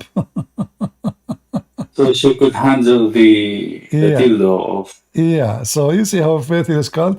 So even here, not only she is small, she is not only young in age, she is very small as a physic, So this is telling us how evil this man is. And he was rushing her mom to send her. And the mom, she kept feeding her. Eat more, eat more. She it's like a goat. And I mean, this is how sick this man is. That can't he see that this is a child? What at that time? I mean, at that time, in the time of Abraham, what was the age of the women Abraham he married? The Muslim now, they come with a new lie. They say that Isaac, he married Rebecca at the age of 3. But the Bible says clear. Yeah, this is a big fat lie. The Bible says clearly that she was an alama. Alama, I got them busted. There's a rabbi. The Muslim, they like him very much. His name Tuiva Singer. So Tuiva Singer, he have a video speaking about Isaac, marriage to Rebecca. This guy, he claimed that the word alama mean young women, not virgin. But the Bible is so clear. It is young women and a virgin, both in the same time. So he said, and I use it to prove to those Muslims who they keep asking me to debate this guy. He said, Rebecca as an alama, young women, alama as a young woman, not a young child. So the Bible mentioned clearly her age, that she is a young woman. And not only that, the Bible speaks about how many camels she was able to water. Have you ever heard of someone, she is 3 years old, she can take water from the well of water and water all those camels? Each camel can drink up to 600 liters of water a day. So imagine a little child. I mean, the Muslims are so desperate, their prophet is filthy. They're trying to find someone filthy like their prophet. And let us say, for the sake of argument, there is somebody, he did that. That will not make Muhammad a good guy anyway. That will make 2 filthy, not 1. Right? So, what if I am not a Christian, let us say? So, if I am an atheist, you say to me, okay, this guy, he married her at the age of 3. That did not change the topic. Your prophet is sick and he is I don't want to use a bad word. Filthy religion, fabricators. All right. Yeah, and especially when last thing, when we talk about the verses that command them to fight and everything, and they tell you, no, you know what, this is only to defend ourselves. And I tell them, okay, well, so what the hell you were doing in Spain then? Like, you were really defending yourself from the Spanish, and you were living in the Arabic Peninsula? It's a never-ending story. Thank you so much, CP. I just wanted to brought up this Talaq 4 because it also clearly talks about having sex with immature women, and it's not from Hadith but from the Quran. And I hope that was some new information for some of the people who are watching this stream. No, people who come here, they hear those things always. I repeat them for them. Yeah. But thank you very much. Thank you. Yeah, bye. Well, for me, I think Muslims, they should change the way they defend Muhammad. And I can teach you Muslims. You should say that Muhammad was 3 years old or 6 years old. Aisha, she was 54. Aisha, she was so horny. She took Muhammad to the dark room and she told him, if you take off your pants, I will give you some candies. Prophet Muhammad is so naive. This is why Allah He sent him, because he's a very good person. He believed anything. Even I can show you that Muhammad believed anything from the Quran. Isn't it the Quran in chapter 9, verse number 61, it says that the Prophet was called that he is an ear? Why they call him he is an ear? Because he believed anything. I mean, you say to him seven sleeper, he put it in the Quran. You say to him sunset and murky water, he put it in the Quran. You say to him Gogam, he put it in the Quran. Zulqarnain in the Quran. Just say to him anything. Banana Republic, he put it in the Quran. So Muhammad, who was called an ear in the Quran, you know, there is a reason.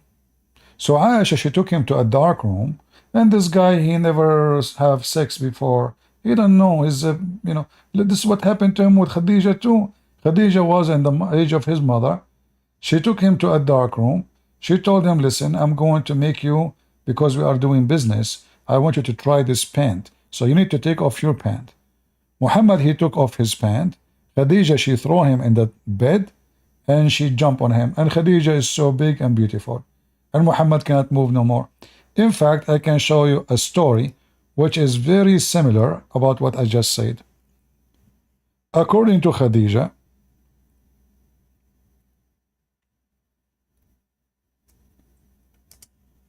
when the Prophet starts seeing someone in the corner of his house, Khadija, she told her husband, Muhammad, listen, my cousin, next time you see this person you see in the corner, please let me know. So Prophet of Allah, he told her, okay. So once upon the time, the Prophet was sitting in his room, and then he saw that person in the corner.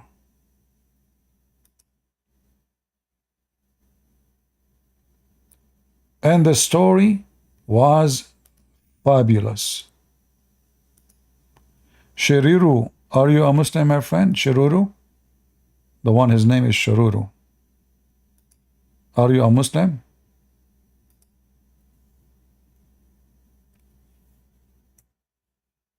If you are a Muslim, let me know. But we want Muslims to join us, please.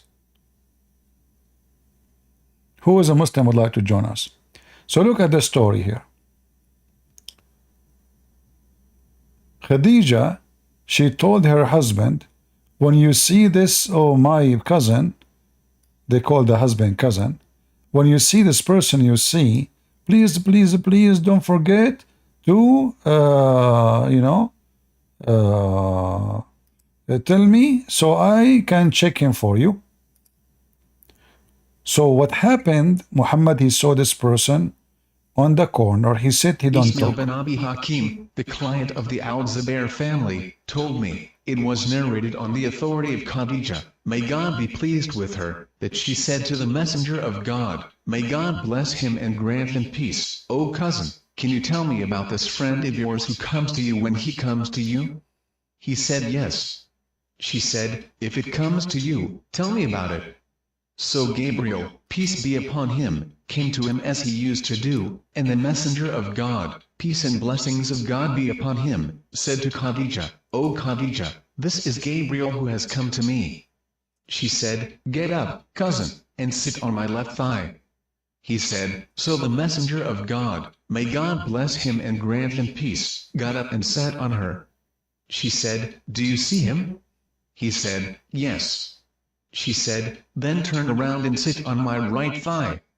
She said, so the Messenger of God, may God bless him and grant him peace, turned and sat on her right thigh. She said, do you see him? He said yes. She said, then turn around and sit on my lap. She said, then the messenger of God, may God bless him and grant him peace, turned around and sat on her lap. She said, do you see him? He said, yes. He said, so she was sad and put. See? Hello? Who is talking? Shiharu. Oh, Shiharu. Okay, Shiharu. nice to meet you, Christian Prince. I always wanted to talk to you. All right. Are you I need to ask you something. are you Christian? Yes, and I'm currently talking to a few Muslims from Saudi Arabia who were my friends here in the university here in the US.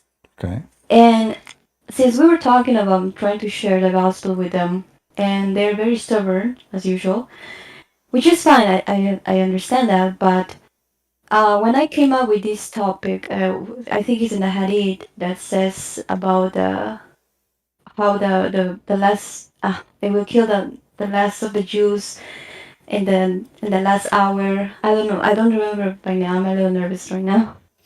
But Just it's relax. It's okay. yeah. Sorry. In the last days, they will kill the Jews, and the Jews will hide behind the stone. I mean, the tree, and the tree will talk. Yeah. So I told him like, hey, this is really serious. You're Allah or whatever is demanding you guys to fight the Jews, and don't tell me that's okay. And then they told me and explained that this is because apparently because when the Dajjal is gonna come, they are the ones who are gonna fight the Muslims, and the Jews and the Christians will be with the Dajjal, the Antichrist followers. So therefore, they need to fight each other. And that's according to an imam that they talked and they listened to. That's what explained that hadith, and I didn't understand. Like, I don't think that's true, or maybe confused. No, so no. This is all, I you know. thought- When a Muslim he give you an answer, always ask him to give you reference, and then you will see right away he start making poo-poo. All the story he just told you, tell him right away. Tell him, can you show me the reference about this is drama? This is an Indian movie, you know. First of all, the story of a Dajjal is the one of the most funny, stupidest stories ever, because the biggest Dajjal in history is Muhammad. Dajjal means liar. But look, if we go right now and we type the word Dajjal, Muhammad, as usual, I'm going to answer you about this about the Thank you. Jews, but just to show you here.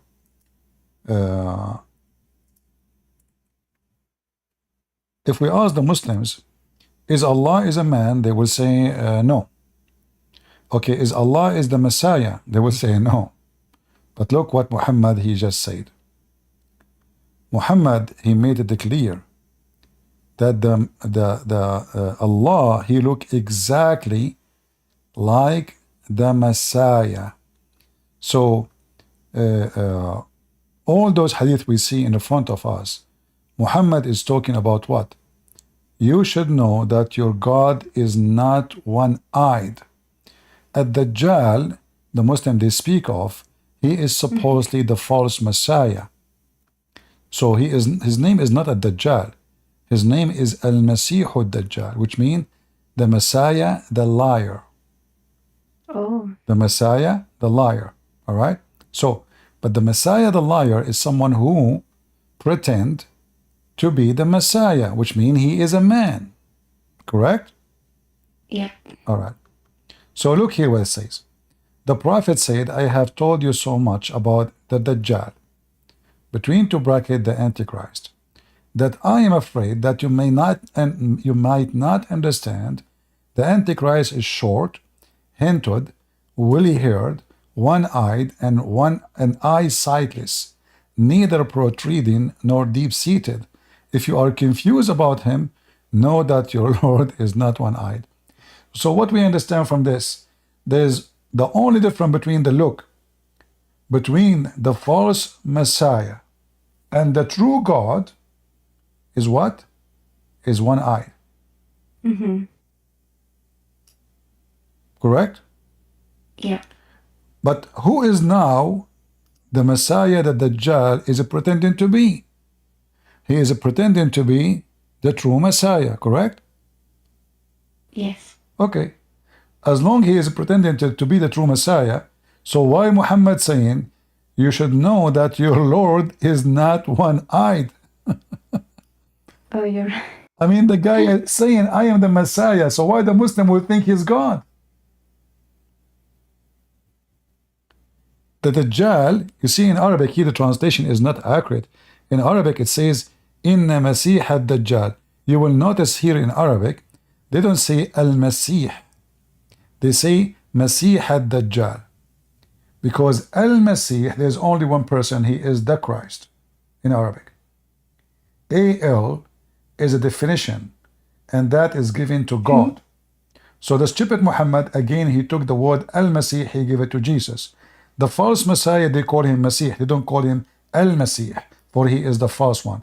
So the Masih, the Dajjal, he is short, he is fat, he have curly hair, he have what he have, and then Muhammad, he is warning the Muslims saying, if you are confused about what?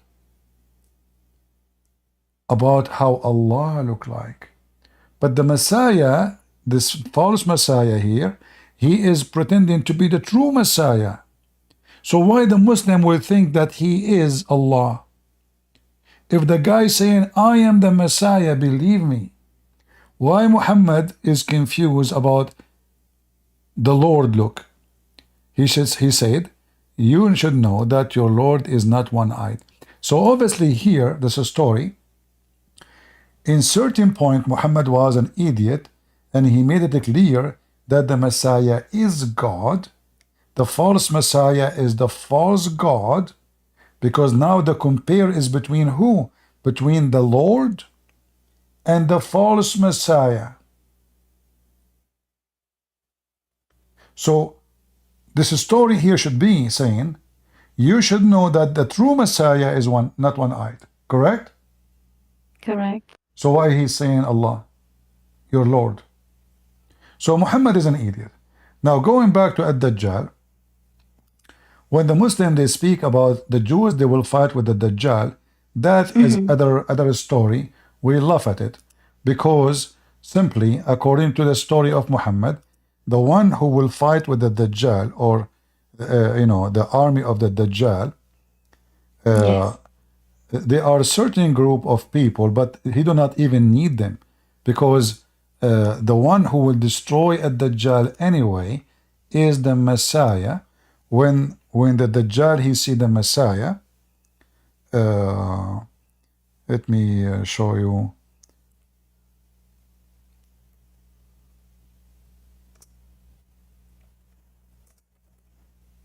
There's a hadith where it says that when the Dajjal he see the Messiah, he will dissolve as the salt dissolve in the water. Let's see, maybe I'll show you this one. Now, about the Jews fighting with the Dajjal, you will notice that the one here in the story who will destroy the Dajjal is even, according to Muslim, he himself is a Jew. So where is the Muslims there? But the story says that Muhammadan are the one who will kill the Jews. So let us see, where is the hadith here?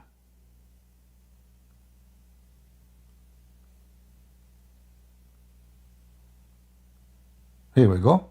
So when the Dajjal he see the Messiah, you can see my screen? Yes. All right. So here you will see the story about the fight.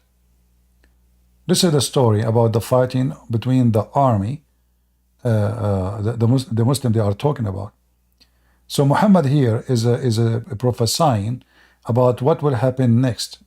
And then we will see that the Dajjal he will come, and then he will meet with the Messiah.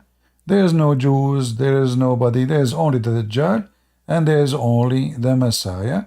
And when they met together, the Dajjal, who is supposedly Satan, when he see Jesus, then he would dissolve like salt in water. Oh, I see. Do you see it? Yes. So when the enemy of Allah would see him, see who? See Jesus. You see? Yeah. And this is other proof that Jesus is God. Because why such a person at Dajjal? According to Muslim, at Dajjal, he can even split a man to pieces and he can put him together again. According to Muslim, at Dajjal, he can command the ground, and the ground can produce gold and silver immediately. At Dajjal, he can split to a person, he put him one mile away and 1 mile there, and he can command the two dead bodies half walk and join together. So this is a person who can make amazing miracles. This is a person who is obviously extremely powerful, claiming to be the Messiah. And now, the second he see the Messiah, he will dissolve like salt. Why? Because he just saw God. You know, when you see the God in His glory, this is what even the Quran speak about why Moses could not see God. You know, when the mountain saw the side of God, the mountain was destroyed, according to the Quran story. So when the Muslim they speak about the Dajjal, this is additional proof that Islam is nothing but fairy tales, and plus even their fairy tales prove again to us that the Messiah is God and the only one who can make victory. The victory of God is the Messiah. You know, here we need to ask ourselves, so this is the end of the movie. This is the end of the movie. When you watch a movie, American movie, you will see the guy, the cowboy guy, he killed all those bandits and then he saved the girl. And you know, like, okay. So now this is the Mexican movie of Muhammad. But look what happened. The Muslim, they claim that Muhammad is the best of mankind. But Muhammad is dead. All prophet is dead. Who is the one who will finish the movie? Who is the hero who will live to the end? Who is the one who will kill the most evil? That is Jesus. True. About the Jews, the one who mentioned to you the story of the Jews. There is a story about that Jews from Aspahan, they will join at Dajjal. But you see the hadith about killing all the Jews in the world. Yes. It says, okay, let me show you how stupid the one who mentioned that to you. Give me a second. Yeah, exactly. When he told me that, I was confused. Like, no, there's no way that Okay. that's an explanation. All right. First of all, the story they mentioned to you about the Jews, it's speaking about specific number of Jews. There are 70,000, and they are from Aspahan. If we go and check right now, how many Jews exist in Iran? Guys, can somebody find me the number? How many Jews exist in Iran right now? Maybe 10? Let us see. How many Jews Very few. in Iran? Let us see now. Okay, there's around 8,500 Jews according to internet. All right? But Muhammad is saying that there is 70,000 Jews from one city in Iran. They will come out and they will fight in the side of Dajjal. So why you want to kill all the Jews? You should kill only those 70,000 who will fight with the Dajjal, if this is true. But we know that there is no such a thing. This does not even exist. There is no 70,000 left in Iran. So if this should happen, it should happen long time ago when the Jews used to exist in Iran.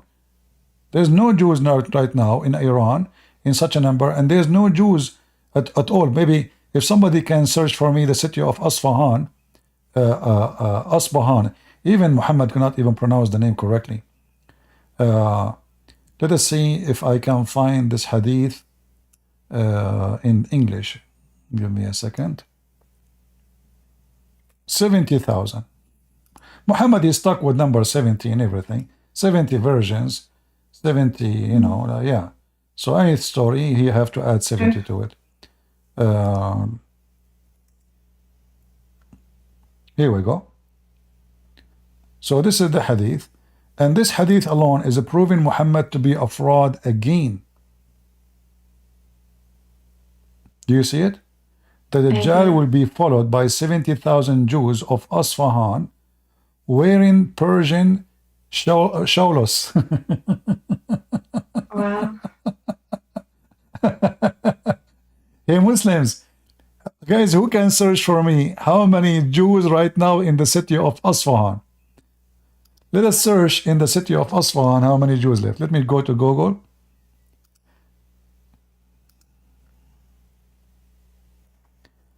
How many Jews in Asfahan?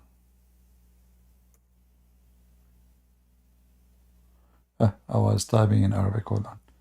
How many Jews in Asfahan? 1,500 people. 1,500 people, you know.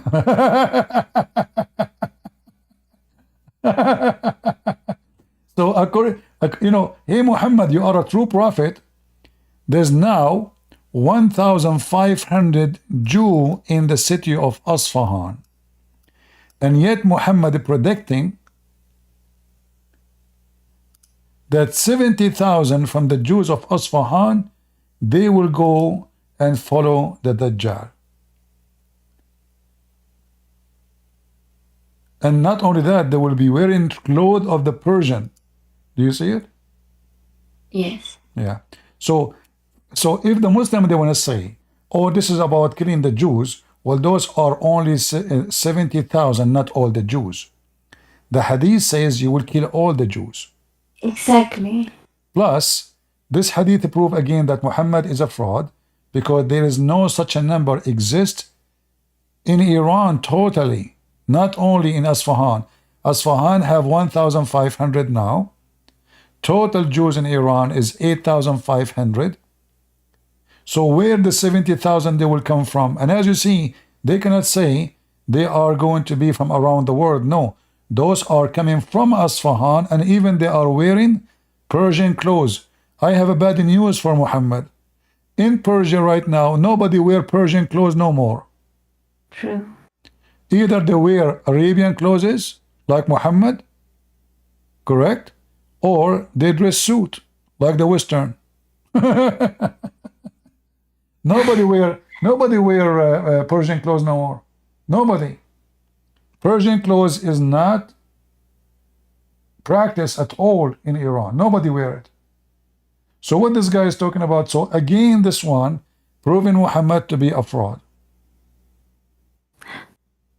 I'll show that to that person and let him know. Well, that. why you don't invite him? I was thinking that actually, because I did show some of your videos, and he wants to learn the truth, like he really wants to, but I feel like he's indoctrinated to Islam. That's why I think it's hard for him. First, I want to advise you. You are a Christian, right? Yes. We as a Christians, we should not associate with Muslim men. I'm talking about you as a female. Because the reason for that, they don't look at women in a good way.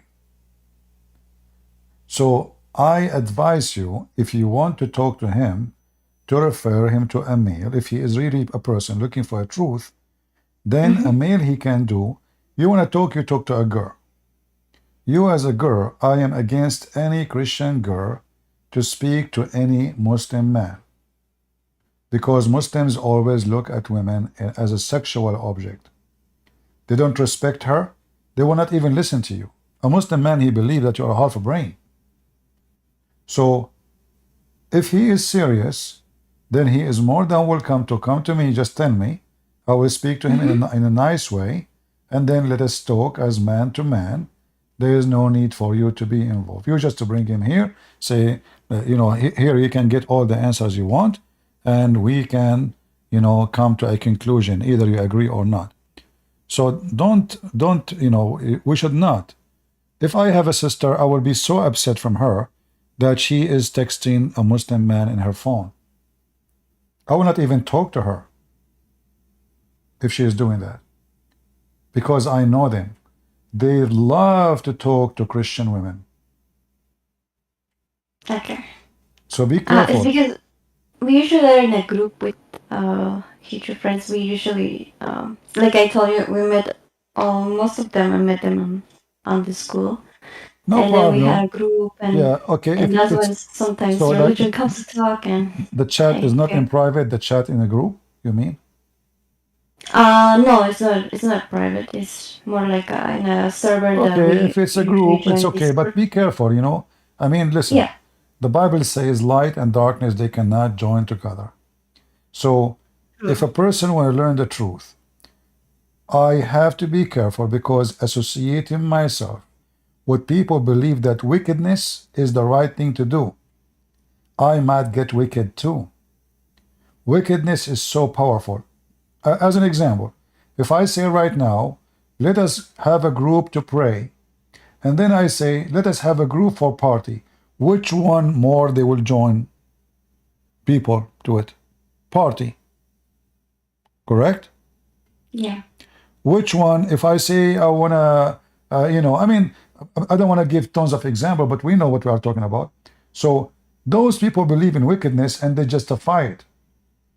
This is why you have to be careful, because a wicked man is a wicked man. And a person, a Muslim, he do not need to prove to me that he is wicked. He is wicked, for he is defending killing 70,000 all the Jews in the world, because there is 70,000 Jews that will follow the Dajjal. Same time here, why Muhammad he mentioned the Jews they will follow the Dajjal? What about the rest of the world? I mean, that's it. Everything. Muhammad he blamed the Jews for everything.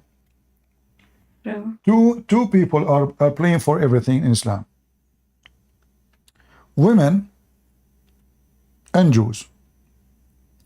According to Muhammad, if not women, if not Eve, oh, I'm typing in English again.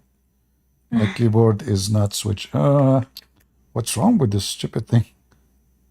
I have a genie in my keyboard. Muslims, did you put a genie?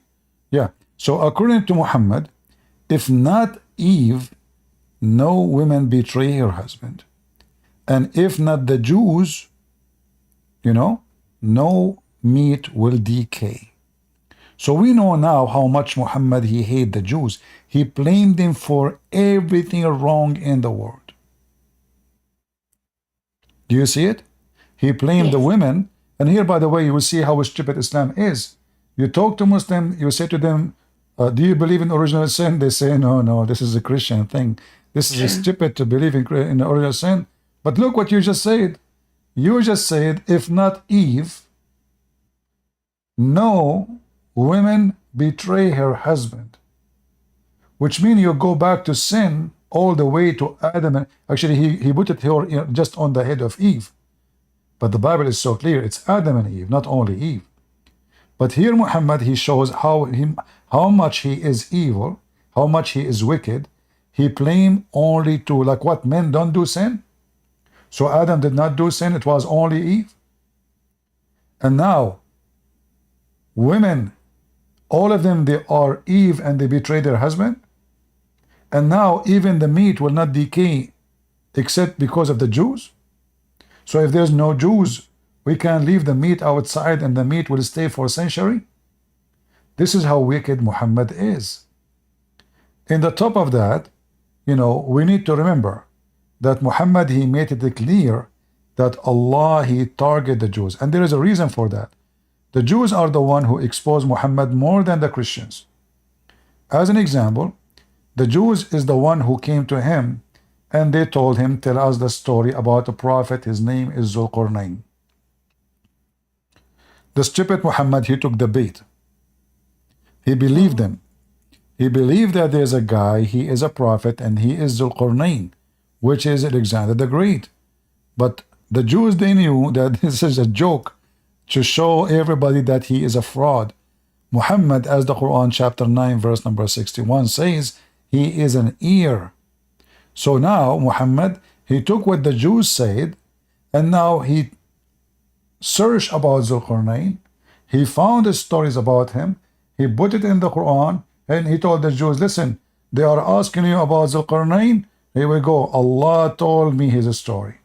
And suddenly Zulqarnain, who is Alexander the Great, become a Muslim. Wow. He found, he's a prophet too.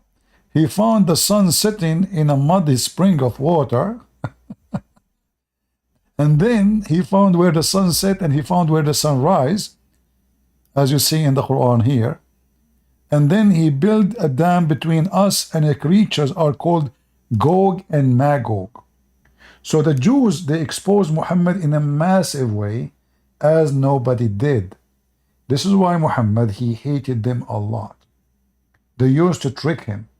It's the same as I trick the Muslims when they come here.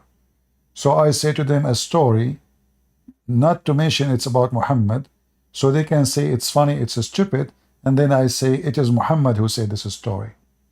Because if I say the story right away, Muhammad say that, they are wicked. They are wicked. They will defend the wicked, and they will Yes. defend the silly. So you have to trick them, because Muslims are not decent people when they defend their religion. This is why, sister, I'm saying to you, be careful when you speak to them.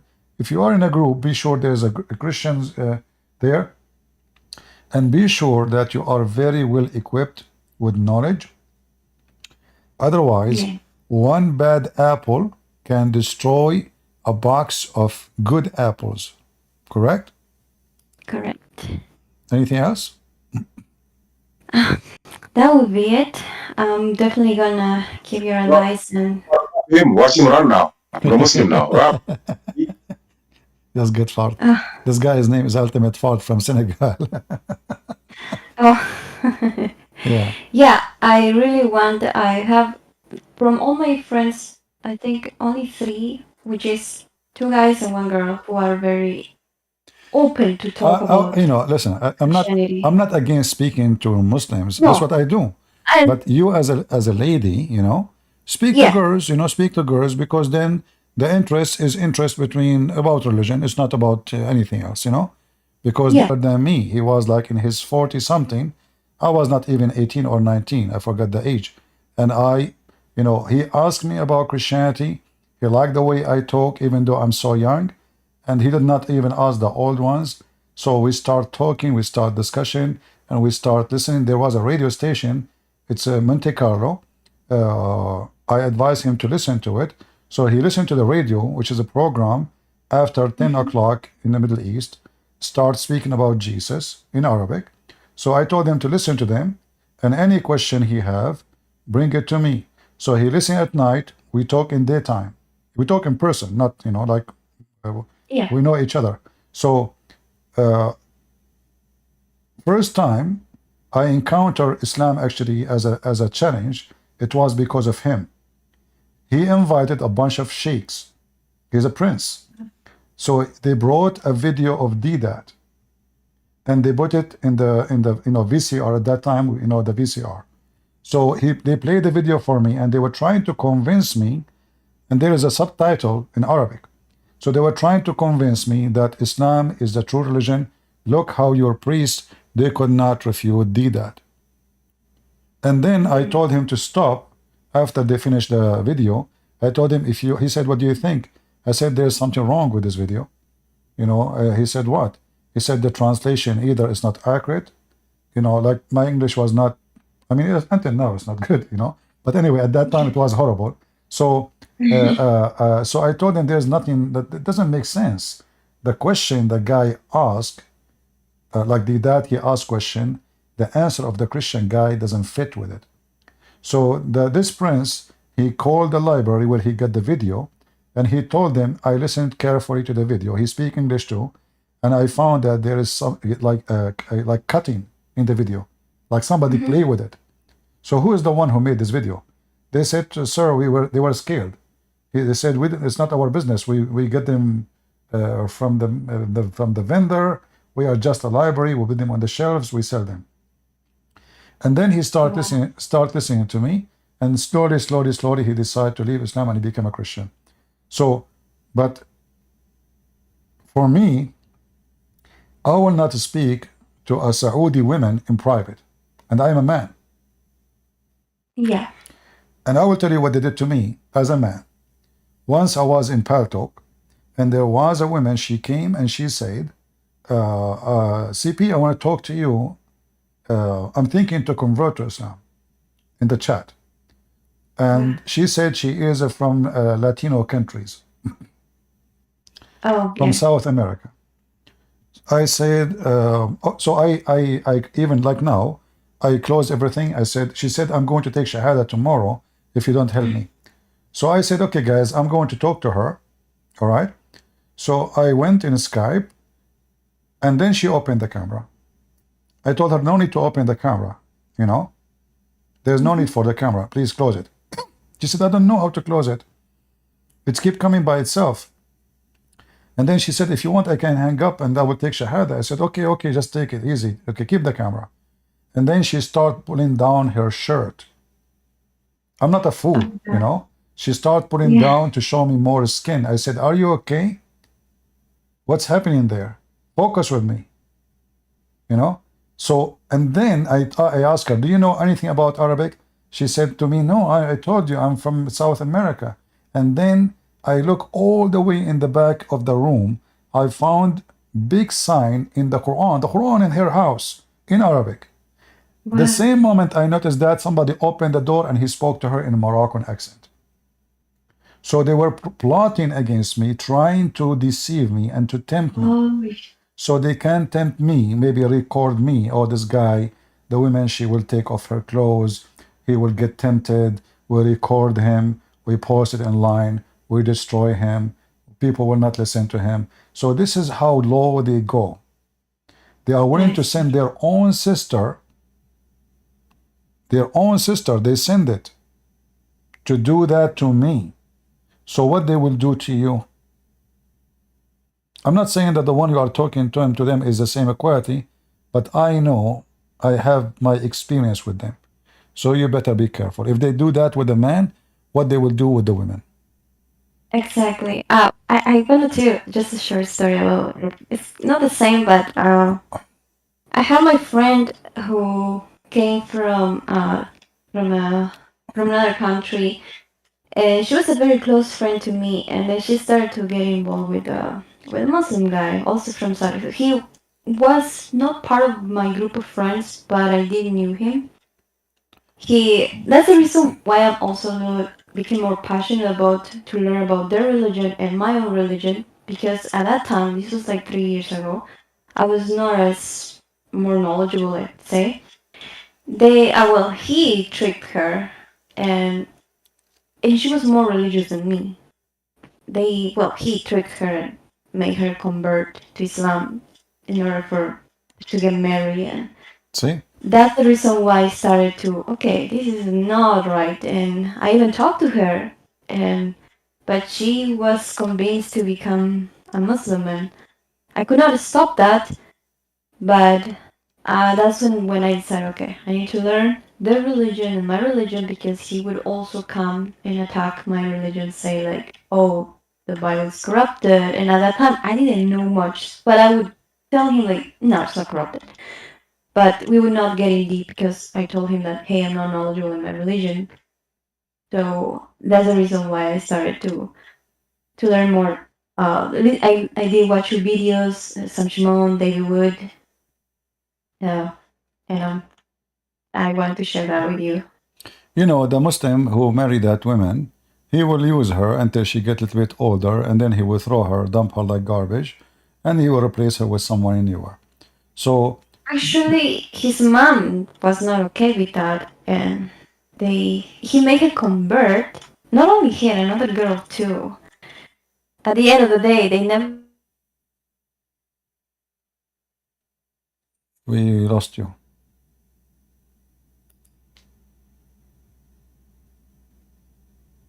We don't hear you. She Haru. Hi, can I jump in now? Okay, Nayali, go ahead, Nayali. Yes, yes. So, I was a Muslim as of May 7th. So thankfully I was able to see the truth and I converted. So that's kind of my new birthday now, May 7th. Not too long So ago. you used to be, you are born from a Muslim family, Nayali? Yes, yes. I grew up also in the Middle East. All right. Like big part of it. But why you left Islam? I couldn't practice it. Hello. It did not make sense to me.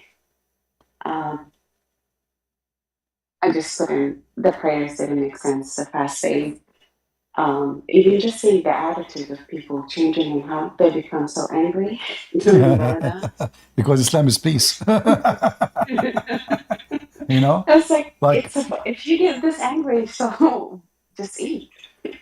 yeah, Feed someone who needs, who needs a Islam is meal and you peace, but the eat. second they go to the mosque, they come out like beast. But I Islam is know. peace, a peaceful Islam, and then the peaceful Islam teach Muslim to beat their wives peacefully. You know, Yes, yeah. yes. No, you do it lightly in your hand. Muhammad he He's not said gonna beat actually, me. Muhammad he said, don't beat your wives as you beat your slaves. So Yeah, supposedly so I Muhammad just now is teaching them better manner, like teaching them how to beat them. Don't beat yeah. them like you beat your And slaves. I read something like they can be blue or green, like as long as they don't change color, you're good. Yeah. Yeah. So, but yeah, it's like throughout my years, like I just couldn't. Nothing made sense to me, but I just went with it because it's more of a cultural. But never had that connection until just like decided to learn more about Christianity and it just hit home. It made sense immediately, and I was able to see the light, as So, they say, what? at least. But how you were able to find out? Like, I mean, there is something make Now, you make the decision. Nabil, I came across Nabil Qureshi's video, and then I just that's how I got into the whole like I came across and I really liked his message. His testimony, so I bought his book, Seeking Allah, Finding Jesus. Uh-huh. Yeah, yeah. But it didn't take me long for some reason. Like, I don't know. I, I'm happy. The problem that I have right now that I didn't um, tell my family yet, and that's kind of, I just feel like I need more time to understand and learn. So I'm able to um, explain certain things because I know I've seen from all these, debates and videos like how they come attacking. So I Yeah. just want to be in a good place. But I did have a couple of questions related to um, the Sahih, Bukhari and Tafsir, all the Hadith Uh-huh. stuff. They always say like, well, this is not correct. This is not trusted. This is there like a more modern Hadith uh, other than Bukhari and Muslim? Well, Like I want to look at the most moderate um, Hadith just to see if it makes any difference because there's every nothing. time you It cannot be read, exist. say It that cannot be it's exist. wrong. The word moderate, like is there is a new Muhammad? No. No. So the hadith it have to come all the way back to the time of Muhammad. So the word moderate can be exist if there is Muhammad number one, Muhammad number two, Muhammad number three. It's like software we updating, right? So there's a moderate software. But this is Muhammad the dumb, the same person who used to take shower with dead dogs and women blood from period. So Oh gosh. those hadith are exist always, and Muslim they approve them. But since now the internet become a problem because Muslims, the hadith was okay all the time because nobody dared to question. So people they read People they listen, people they say, mashallah, right? But Yes, yes. but the Muslim now, Subhanallah. yeah, amazing, so beautiful, you know. The Quran is a preserved, brother, and then we find the goat eating the Quran. But they are reading this hadith all the time, but nobody dare to question how in the world the goat ate the Quran and the Quran is gone. And but they keep saying the Quran is a preserved. So Yeah, and they said like if the house is burning, it will not burn. yeah, I mean All these things. all Yeah. kind of hadith. So what now? What the Muslims they do? This is the moderate Muslims, not the moderate hadith. The moderate Muslims, they are trying to find a moderate way to dodge all the stupid stories about Muhammad. So all the Right. scandals, all the stupid things Muhammad he said, they try to hide it. You know, the Muslim today is like a cat. You know, the cat she do poo poo, and then she with To her go and bury it. yeah with her feet. You know, she is funny, and then she lick her butt with her tongue. And this is what the Muslim today they are doing. They lick their butt with their tongue. Thinking, sorry for the, I apologize. I mean, you're funny. This is the way I talk, I don't mean to. No, I get it. No, I get it. People know me, sorry, I cannot fix it.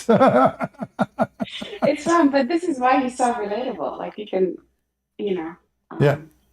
So see so they act like a cat, and they act actually even the biggest reporters of hadith, his name is Abu Huraira. You know what Abu Huraira mean, right? Yeah. The father of the cat. So even the one who report the hadith for them is the father of the cat. But the second you read for them, I mean, look at this. Breastfeeding for adult. Are you serious? Oh yes, I heard You know? that in Egypt. I was actually in Egypt around that time. It's crazy. There's the dean of the Azhar University, he made a fatwa that every woman she go in the bus, she have to do breastfeeding for everybody. Yeah, that's That's why I'm trying to find a neighbor who is a Muslim these days. No one will dare to come near you. But look, I mean, look at this You keep stupidity. looking for them, but no one is gonna come to you. But can you believe it? There is somebody. One hand they say the women she have to wear burqa, and you think like Muslims are conservative. But then when you go inside the Islamic society and you are coming from Islamic background, you know how much corruption is involved behind the scenery. So breastfeeding for adult, زواج متعة, زواج friend, عرفي, زواج مسيار, زواج Yeah, the society is messed up. It's really, really messed up. yeah. That's why I stayed away because from a morality point of view, it's like you really can't apply it. And they claim that they are the one who have the best moral in the world. Yeah. This is why in the Middle Yeah. East, and I understand you are Middle Eastern like me, so in the Middle East we have to put bars, thick bars of steel on our windows because we have a lot of morality there, to the point if you don't have bars you will lose all your furniture one day. I mean, do You you don't lose see, yourself, and if you're a woman, you lose honestly, yourself. do you see how much morality? And if a woman walk alone in the street, she is a lady, she can tell you. If a woman she walk alone in the street, honest to God, You just they can't. will shower her with sexual words, filthy language, if they don't Yeah. even try to touch her. No, it's insane. We're always so blamed for being, But just when they speak, provoking the yeah, men. when We're they always provoking them. We're always causing all the sins, all the problems. yeah, the women is the problem. And not only We that, all gonna meet in hell too. yeah, and Hell is gonna they be the same with claim women.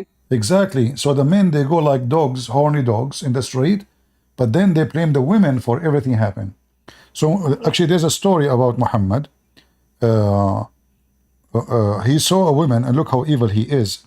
A woman, she was passing by, and she did not do anything. He got horny. He got horny, and then he went to his wife, and look how, I mean, this is an act of a beast. His wife, she is doing leather tanning. You know, when you do leather tanning, you have, I mean, this is Mecca. You can imagine how hot it is. So the fire, the boiling liquid, the boiling water, She's dumping the leather inside the liquid, and now Muhammad is horny. How he got horny? Not because he was staring at his wife. No. A woman was walking by. Look, the hadith in front of you. He saw a woman. He saw what? A woman. You know? What about the mother, which is you're supposed to look down? Exactly. So they tell you, oh, brother, you have not to look, brother. But the Prophet, obviously, I mean, how the man will get horny unless he is looking extremely in a sexual way? He's like X-ray. He's Like, X-ray. don't talk, you see, I say to Muslims, if you mention to me anything, I will give you a hadith. Guys, did she mention X-ray? Do you know that Prophet Muhammad, he mentioned X-ray in the hadith? Did he? Oh, yeah. Let me show you. Oh. Yeah. According to Muhammad, women in the heaven, the huri, not you, the Muslim man, will be able to see the marrow of their bones. Do you see it? I would be scared. Huh? I would be scared. Yeah, but I mean, this is X-ray. Yeah, Oh my gosh. I mean, you will see a woman. Okay. I mean, imagine your wife became a jellyfish suddenly, and now you see the bones. So how in the world this is supposedly beautiful? So Muhammad, he knew the Arab are obsessed with white women. Yes. Oh, that was another problem for me because I'm black. Ah, here we go. See? Oh, so yeah. Yeah. So you can imagine the amount of racism. They talk about racism here in the U.S. They have no idea. Yeah, I mean, that's additional issue. And we have tons of hadith about it. It's a really big. We have, it's a really big issue. Everything bad is black. So. Exactly. And, you know, but don't worry, when you go to heaven, Allah will make you white. I'll become a jellyfish too. You know what I'll do? I'll sting them all. yeah, according to the Quran, according to the hadith too, when the Muslim, they enter heaven, there's two angels waiting for them. One, they will give you two drink. One will make you white and look like so white and bright, and one will make you tall. The woman, she will be 30 miles tall. The man will be 90 miles tall. But I'm trying to find a picture how women look like in heaven. Hold on. Where is how? It doesn't seem attractive, but yeah, but you know what? I mean, you being a black is not an issue no more in heaven, because he will see a jellyfish. he will not see your color no more. Besides that, be too tall, no one's gonna see you. Oh boy! I mean, this is the most like why it's so important. I mean, what do you mean transparent? Because they are so white. So they are so white to the point we will see the marrow of their bones. And this is how Muhammad is so, I mean, so trashy. He fabricates stories. I mean, isn't it obvious that this is a fabrication? What is this? Why the women we will see the marrow of their bones? Which is why like all the hadith, not everyone, any hadith that I touch, they'll say that doesn't make sense. It's not reliable. Oh, you know, it's reliable as long the one they speak to is a foolish person. The second, he is a person of knowledge. They say it is depend they are talking to who. So if the person is naive, you know, I have mixed in my family. Some people are very religious, but my immediate family, they're not. Again, for the same reason, no one can really follow through the teachings. But I do have, like, from my mom's side, like, they're very religious people, and they're always quoting the Quran, the Hadith, in every single thing that they do. So your mom is still a Muslim? Sorry? Your mom is still a Muslim? Yes, everybody. I'm the only one. I Oh, okay. haven't told anyone yet, so it's been what, a couple of weeks now. So Well, if you want, you can invite your mother here, and I promise you, I will speak to her in a nice way. So maybe we can help her to, to find the truth. yes, If you I want, I think that will, would be great. yeah, you can invite her. Yeah. Just tell me, like you take the microphone first, remind me of yourself, and tell me my mom is here, if if you can talk to her, and I will be happy to talk to her, Okay. I think it will be the language. Do you know But the hadith, Nayali, about Allah, how Allah created the white people and the black people? no. No? No, Okay. but I don't know why I'm about to laugh. Yeah. No, because I want you to show it to your mom. Yeah, actually, yeah, I'm actually taking notes, so you can. Yeah.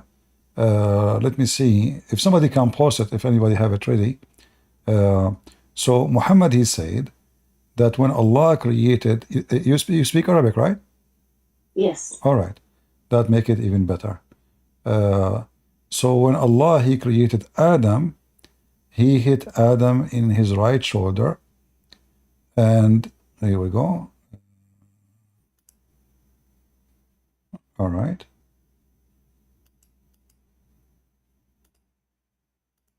I will post the link for you in Discord.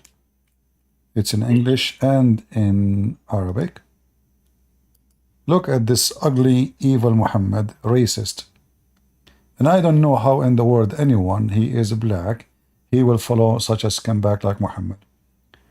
Abu Darda reported Allah the Messenger saying, when God created Adam, when Allah created Adam, he created him, and he struck his right shoulder, and he brought forth his offspring white like small ants. And he struck his left shoulder, and he brought forth offspring black as though they were charcoal. Then he said to the party in the right side, which means the white, you go to paradise and I don't care.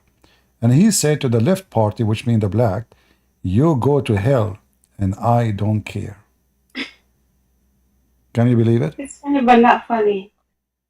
But I mean, it. Can you believe it how filthy this man is? Okay, so this is Albani. All right. Okay. Here, this is Mishkat, Yeah. but we can find it. This is supposed, I think, you can find it in the Tirmidhi, the same hadith. Yeah. Yeah. So, and this is a Sahih hadith, by the way. This is a Sahih hadith. It's posted. If it's not, that's the other thing. If it's not Sahih, why would they publish? Yeah, no. These things? You see, but That's I mean, also another but this cause of excuse, confusion. I mean, this excuse cannot, even in this one, they cannot even use it because it is authentic, like the game of week, and it doesn't work. And even if it's not, it's very confusing. And that's kind of, you're deceiving me. You're always like making me wonder. Yeah, and they say to you, Should I do this or Islam. not? They say to you, Islam is a preserved. But then, the second we check, they say to us, this is weak. Let me show you that this is authentic. So you know Arabic. Let me show you here. Let me pause. No, I believe. I mean, if it's already on like Sunnah.com, like that's what I'm. Yeah, but no. I will show it from the very important Muslim website. Here, do you see it says Sahih? Yeah. See it? Sahih. Yeah. Sahih. All of those is Yeah, Sahih. but you know Sahih. that, Sahih. you know, when they're all Sahih, and when you tell them, they tell you no, it's not.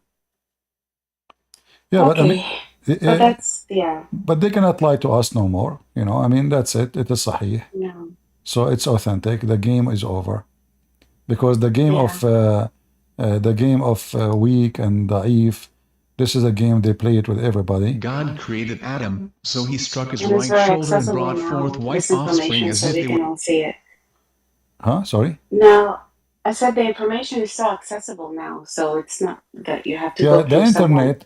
The internet. Yeah. Maybe it have a benefit for Muslim to flood the media with fabricated videos, Quran and science and discovery of science and etc. But then the same internet cause a big problem, because I can go right now and speak to someone who live in Mecca and they can listen to me and what they can do about it. You know? Yeah. Yeah. But as you see, Very good. this is a hadith. Every Muslim who is black should leave Islam immediately. And this is a very authentic. And we have Quran speak about black and white too. Allah in the Quran make it clear. Actually, even the Muslim, I'm sure you heard, like if I ask you right now, what the Muslim they say to you, or when you were a Muslim, what they told you, why the black stone become a black?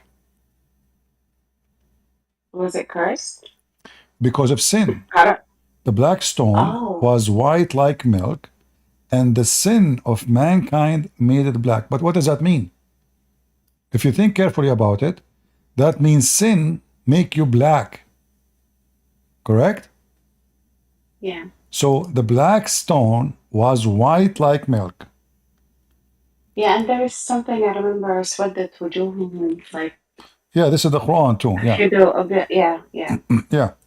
Um, But no, there are plenty of things that are, that just, they're not right at all. But yeah, I think it'll be a great idea to bring my mom on. your And do you mom, have your 2 more dad, questions? whoever you want, you know, your mom, your dad, your sisters. Unfortunately, my dad, is deceased, but he's actually one of the best person in the family. Well, maybe it's good to bring him here then. You know, I will be happy to talk to him. Yeah. Now, 2 questions. I have 2 more questions. All right. One about adoption, because that was at some point I already have children, but I wanted to adopt one of the children from the war. And then they were saying haram, and I can't bring a girl because I have boys. And I can't bring a boy because adoption is haram. But the other reason they were saying adoption was prohibited was to prevent mixing of the lineage. Yeah. So no one will end up marrying their own sister, or someone will marry somebody that they're not supposed to. No, this is another reason. That's another reason. That is false. Muhammad himself, his wife Khadija, she adopted because Muhammad cannot have kids. Right. Ibrahim. Zayd. She adopted Zayd. And because Muhammad want to have sex with the wife of his son, then he forbid adoption. Look how evil he is. So adoption was okay and even practiced by Muhammad, because adoption is a very noble act of a human being to adopt a child he is not yours and to take care of him, right? So why it's bad? And what do you mean, like, lineage? I mean, okay. Like to not give them your last name. Okay, but still you can adopt and you don't give him your last name, whatever last name he have. But what does have to do with this? So the excuse is because Muhammad wanted to have sex with this woman, Zainab, which the story says clearly what happened. He went to her house. According to the Muslims, he have lust for her. It says fahawiha. He saw her wearing very see-through clothes, and Allah, he made the curtain move, and her clothes fly. Allah, he made it happen, So Muhammad, he saw her. That's not pimping. Huh? That's not pimping. I'm sorry. That's like Allah pimping for him. Yeah, exactly. Allah is a pimp. Allah is a pimp. I don't know why Allah is not doing this to me. I mean, I see women every day in the street. Allah never moved the curtain. Because you're not Muslim, you should be. Even I drove 7 hours to go to the beach. I saw it was rainy day and all women wearing clothes, and it was cold. And Allah did not remove any curtain. That's your punishment. Being Muslim. Yeah, and look, even the Quran says, and Allah, why you are telling the husband to keep his wife? Allah says to Muhammad, why you are telling the husband to keep his wife? Why? Oh God, I'm reading this. This is bad. If you read this story in chapter 33, verse number 37, and you read the interpretation of Al-Qurtubi, and you know Arabic, you can show it to your mom, you will see it's privilege number 11. Muhammad have 16 privilege, most of them about sex, but privilege number 11, if the Prophet eyes fall into a woman, her husband must divorce her immediately so the Prophet can do boom boom to her. Can you believe how filthy, trashy this garbage cult is? If his And they eyes, let him? huh? And they let him do that? Marry? So Well, also this is what he did. He did that. Who dare? Who dare to question? Who dare? You know? Nobody dare. Yeah. Yeah. Oh, I see. So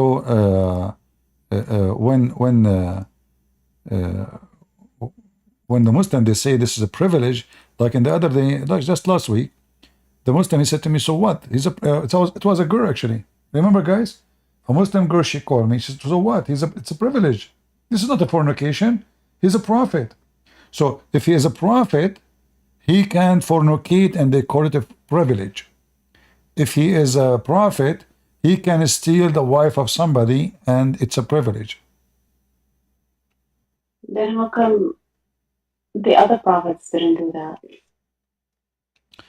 Whoever do such a thing, he is a bad man.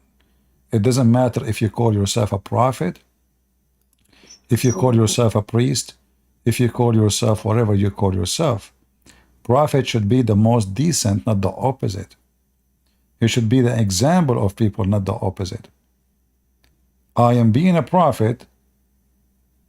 I have a duty more than others to give them an example of how to live, not how to be pervert.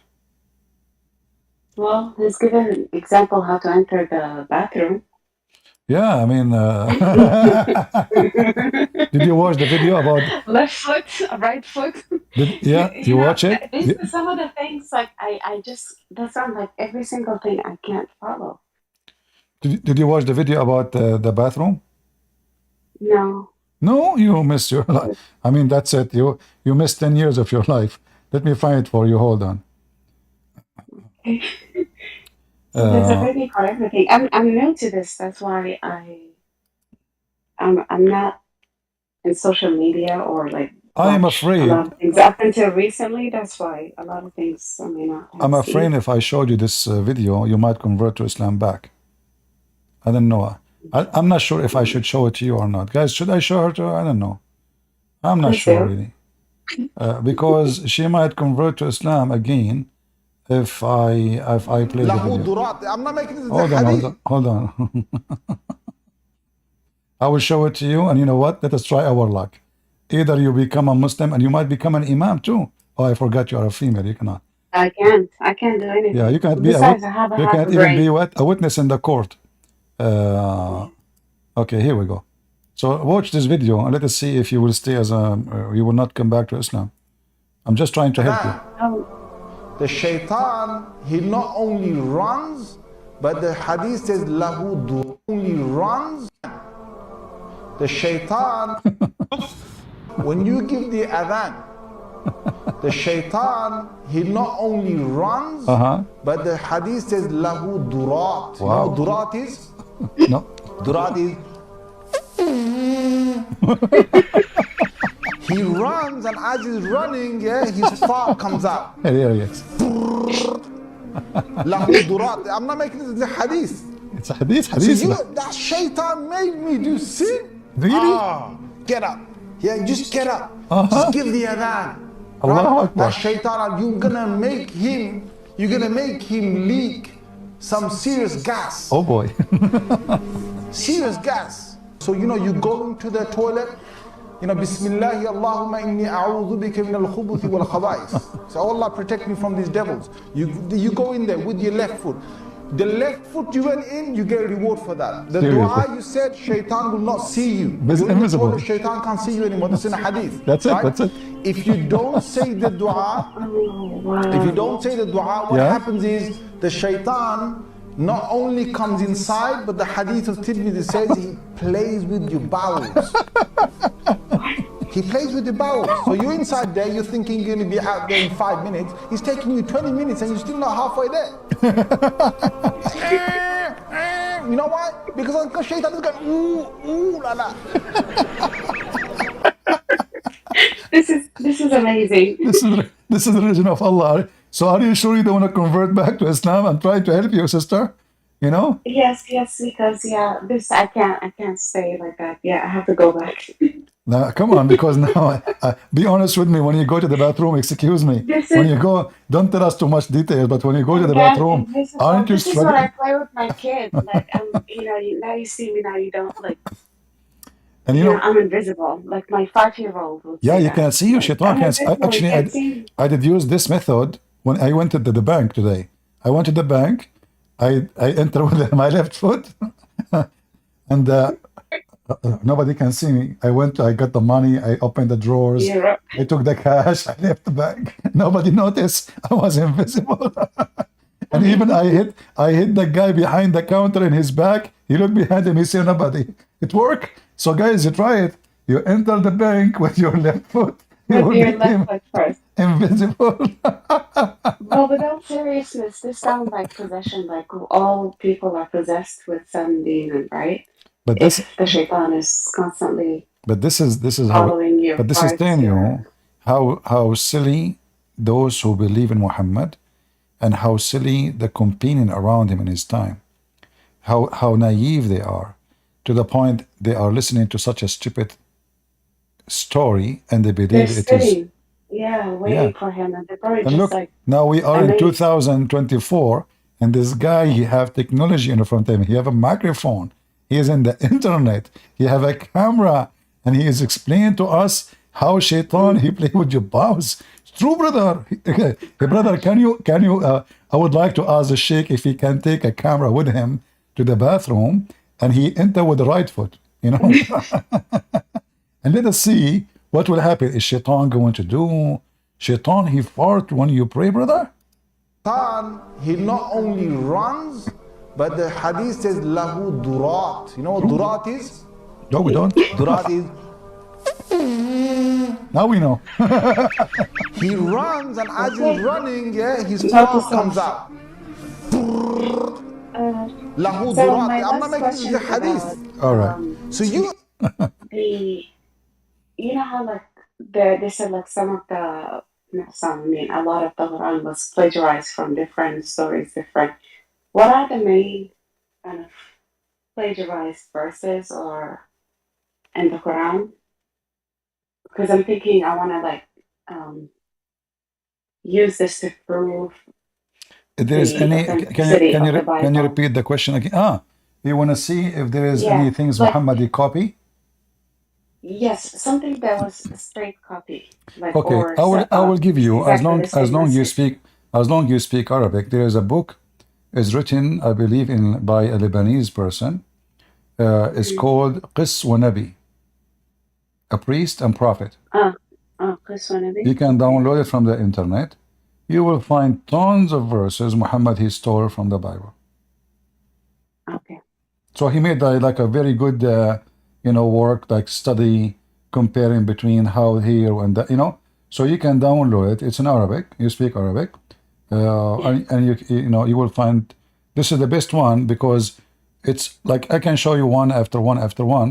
But if you can have a book, all of it is about this. Why not? No, that's actually, yeah, I like reading, so this is perfect. Thank you so much. You're welcome. I mean, I have to thank everyone that that takes time to research and analyze and make this information so easy for us to comprehend and adjust. Well, So we I are appreciate happy. all the work that you do. Yeah, we are happy that you left Islam and you know the truth now. I am very happy to. Yeah, I'm very, very happy.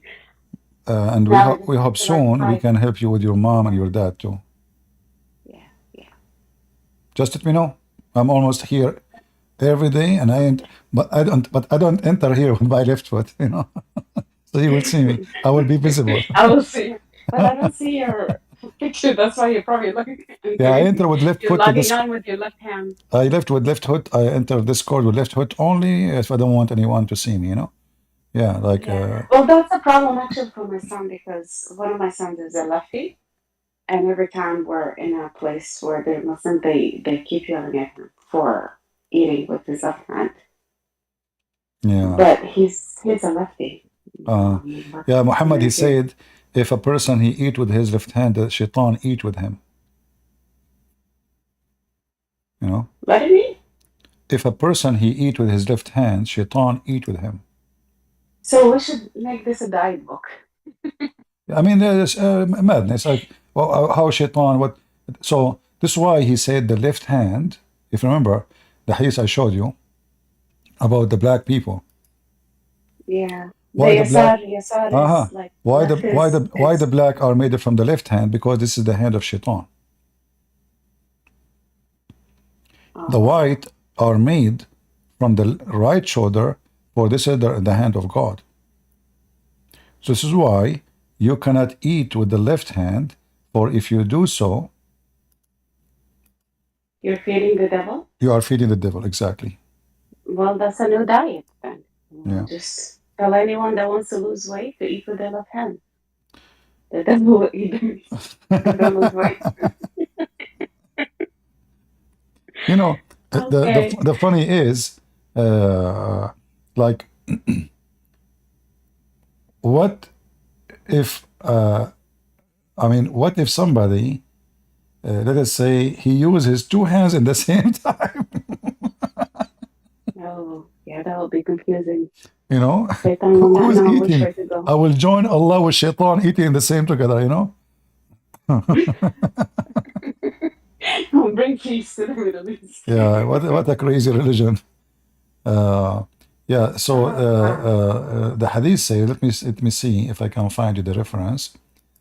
Okay. Yeah, the Prophet, he says, لا يأكل أحدكم بشماله. He forbid. Don't eat. Anyone should not eat. So it's forbidden. Totally forbidden. Oh, you cannot find it here. Hold on. It should be here. Here we go. Do you see now why? It says, the Messenger of Allah says, no person should eat and drink with his left hand, for Satan's eats with his left hand and drink with his left hand. So what does it have to do with that? I have no idea. Hey, but by the My first time, like he's struggling, like he doesn't like to eat. But look how stupid Muhammad, hold on. Look how stupid Muhammad is. As long he said, shaitan he eat with his left hand, that means shaitan he have a right hand too. So these are the teachings, like this is insane. No, if the left is bad, but by saying he eat with his left hand, that means he have a right hand. So is shaitan half good, half bad like us? Yeah, or he's a lefty like my son. Oh boy. What a crazy garbage. Oh my God. Yeah. I'm glad I'm able to see this clearly right now. Like it's Superstition, religion, very and thankful. fiction and stupidity. Yeah. Yeah. I'm very You know, thankful. since I learned this, I stopped using my hands at all. You know? Yeah, we should have had one hand. No, One over everything. no, you don't understand. Look what I did. I will show you what I did. You can see my screen, right? Yes. Yeah. I will show you what I do. Here we go. I listen to the advice of a Prophet Muhammad.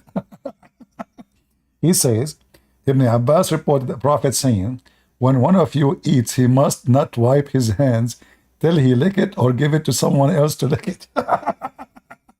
Oh. A slave? Was that during famine? Huh? Were they hungry? I mean, Was can you that during believe it? famine? So you should what? You should lick it or give it to someone to lick it. You know? Recommended to lick one finger and wipe the bowl, and to eat piece of the food that drop after removing any dirt in it. It disliked to wipe one hand before licking it, because it is possible that the blessing of the food is there. Oh my God. So now, Yeah, that didn't work during COVID. and listen, no, you don't, and now not only this, Muhammad is an Orthodox Christian. He used 3 fingers. The sunnah is to eat with the 3 fingers. Hey, what? Hey, you know what the three things? Is that why a fork has three? You cannot eat with the 5 fingers. Remember, the right hand and 3 fingers in the name of the Father, the Son, the Holy Spirit. No. Uh, Oh, wow. This is all new to me. I've never heard about this. we'll keep coming No here. You will wonder hear a it's lot of his getting. stories here. You will hear. But now you know. I just can't. I can't. I get so. I don't have patience for it. And the only reason I want to just know a little bit about it, just to speak with my family. But other than that, is like I really don't have the patience. Naila, Or like when I read these things, it just. listen, Naila. Yeah. From now on, I want you to promise me. If you eat, you never clean your fingers. You give your fingers to your neighbor to lick it. Well, I have a dog. That's A another dog. thing. A dog, exactly. The dog would do it. I have a When dog. one of you He likes finish, my look. look at the serious teaching of the Prophet. When one of you finishes eating, he should not wipe his fingers until he has licked them himself or given it to someone else to lick it. Hey, wife, come here. Lick my fingers. That's embarrassing. I It mean, really is not only embarrassing. saying lick it, he's saying give it to some. I mean, what do you mean give it to someone to lick it? Oh wow.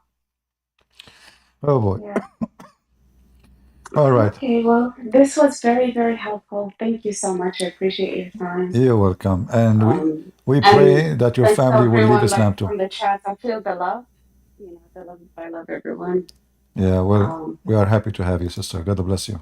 Yes. Thank you. Thank you. And from now on, never use a towel, please. Practice Yes. Islam. Just lick it, and let somebody lick it. Yes. Well, I have the dog who is forbidden.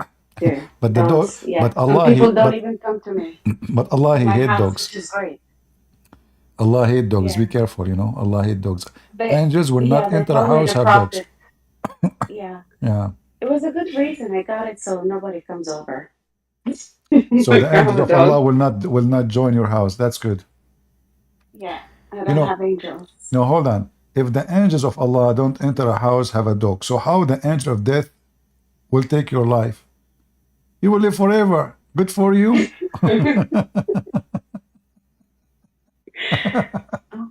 Have you ever That's a heard? nice one. Have you ever heard of an angel cannot enter a house because there is a puppy? That's a wuss angel. This angel, he is so gay. Sorry, I cannot enter the house. There is a like, hello, it's okay, it's safe, it's okay. Come here, go here. No, sorry, I cannot enter the house. There is a puppy there. I see the puppy. Hey, angel, come on, you have 600 wings. If you fart at the puppy, he will die. Come on, get in. No, sorry, I cannot. I have a phobia from dogs. Wow. An angel of God, yeah. Oh, wow. Interesting. Interesting. Okay, well, thank you. All right, sister, take care. I'll Take give care. the room to someone else. All Thank right. you. All right, thank you. We go back to Shiharu. Are you Yes. there, Shiharu? Sorry, we lost you. Yeah, so- no. Yeah, for some reason I could not hear you up there. I was not talking, so. No, there is a reason you cannot hear me. Let me tell you why. Why? I mean, I would drive everyone who speak to me crazy because I keep showing reference. Shaitan, he did pee in your ears. Don't you know that? I'm serious. No, I'm serious. Here we go. No, really? Oh, yeah. Okay. Prophet Muhammad, he said that Shaitan, he sleep in your nose and he pee in your ears. And when you do yawning, he jump in your mouth. All right? So as you see here, all those hadith in front of you, I don't know if you can see my screen, right? Yes. Yeah. So Muhammad, Prophet Muhammad don't lie. All those things are proven to be scientifically accurate.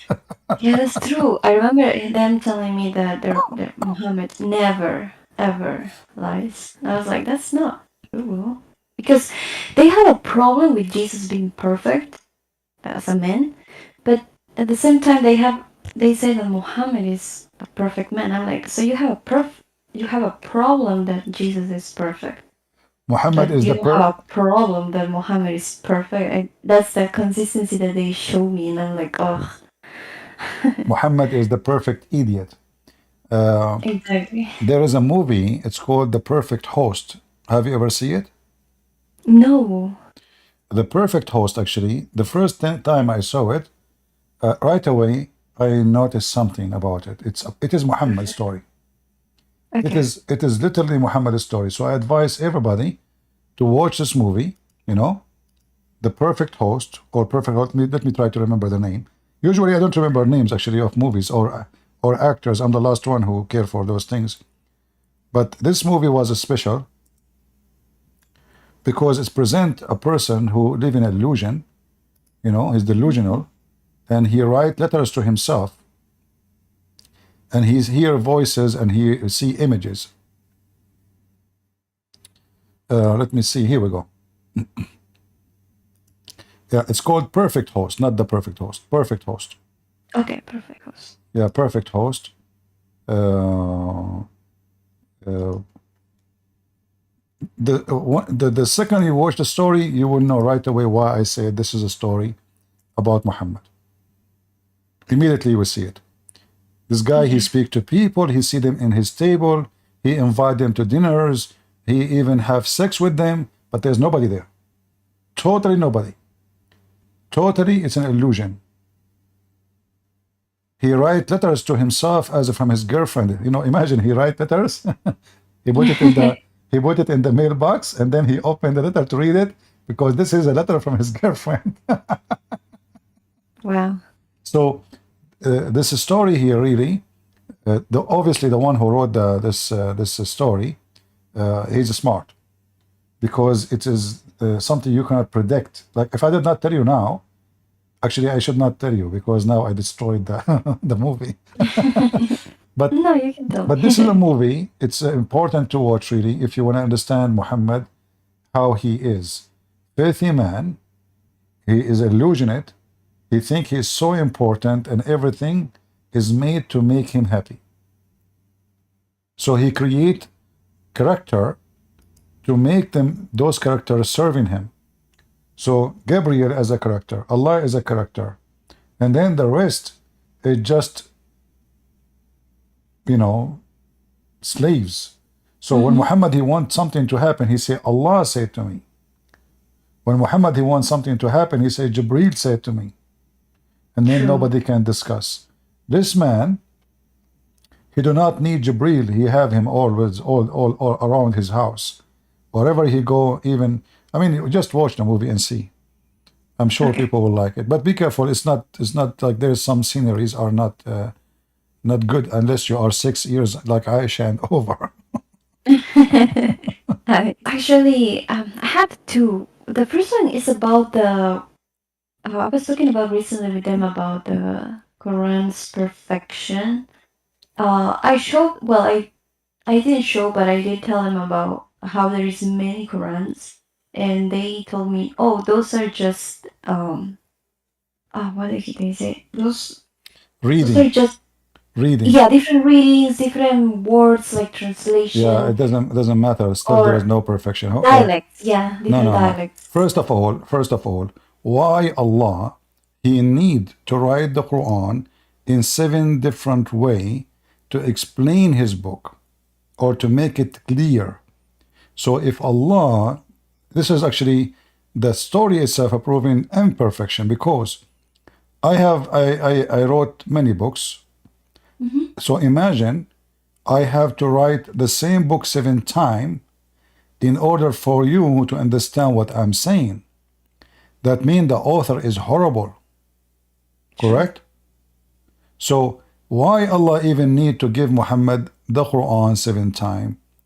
If the Quran was made by the perfect God himself, and there is no need for all of this. Allah love equality. Yeah. So when Muhammad he said that, actually he was trying to cover him being a false prophet. He cannot remember what he said yesterday. So he recited the Quran again, and then the Quran come differently. So when the Muslims, they found out, they were fighting about how the verse should be said, or the chapter should be said. They came to Muhammad and they were fighting over it. So Muhammad, he told the first one, okay, say how you say it. Muhammad, he said, oh, this is true. He asked the second guy who don't agree with the other one. He said, okay, you say it. He said in a different way. Muhammad, he said, you are true too, because Allah, he sent me the Quran in 7 ways. And here you notice Muhammad, he never mentioned that to his followers before until they start fighting. So he created just the excuse now as a way to cover why the Quran he himself is repeating is not matching the Quran he himself he just said yesterday. So here you see, this story here proves that Allah cannot be God, for if God cannot explain to himself to the audience by writing one book, he need to rewrite the same book, not different book, the same book 7 times. And according to Muhammad, each time Allah, he says, he gave him one Quran, new reading. He says, I cannot, I seek burden from Allah. My people, they cannot do so, which means the Quran is not still clear for them. We have to make one more and one more until he gave him 7. So when they say the Quran is perfect, actually the same story proves the Quran is imperfect. And you know, if Allah is the best who speak Arabic as the Muslim they claim, which is false, then why I need to rewrite the same? And you know, remember, those Arab are a small tiny group in the Arabian Peninsula. So why I need to rewrite the Quran 7 times for a village of 2,000 people?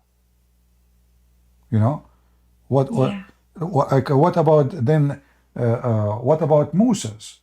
What about David? According to Muslims, the army of David, army alone, not the nation, they used to be all the way from Jerusalem all the way to the city of Isfahan in Iran.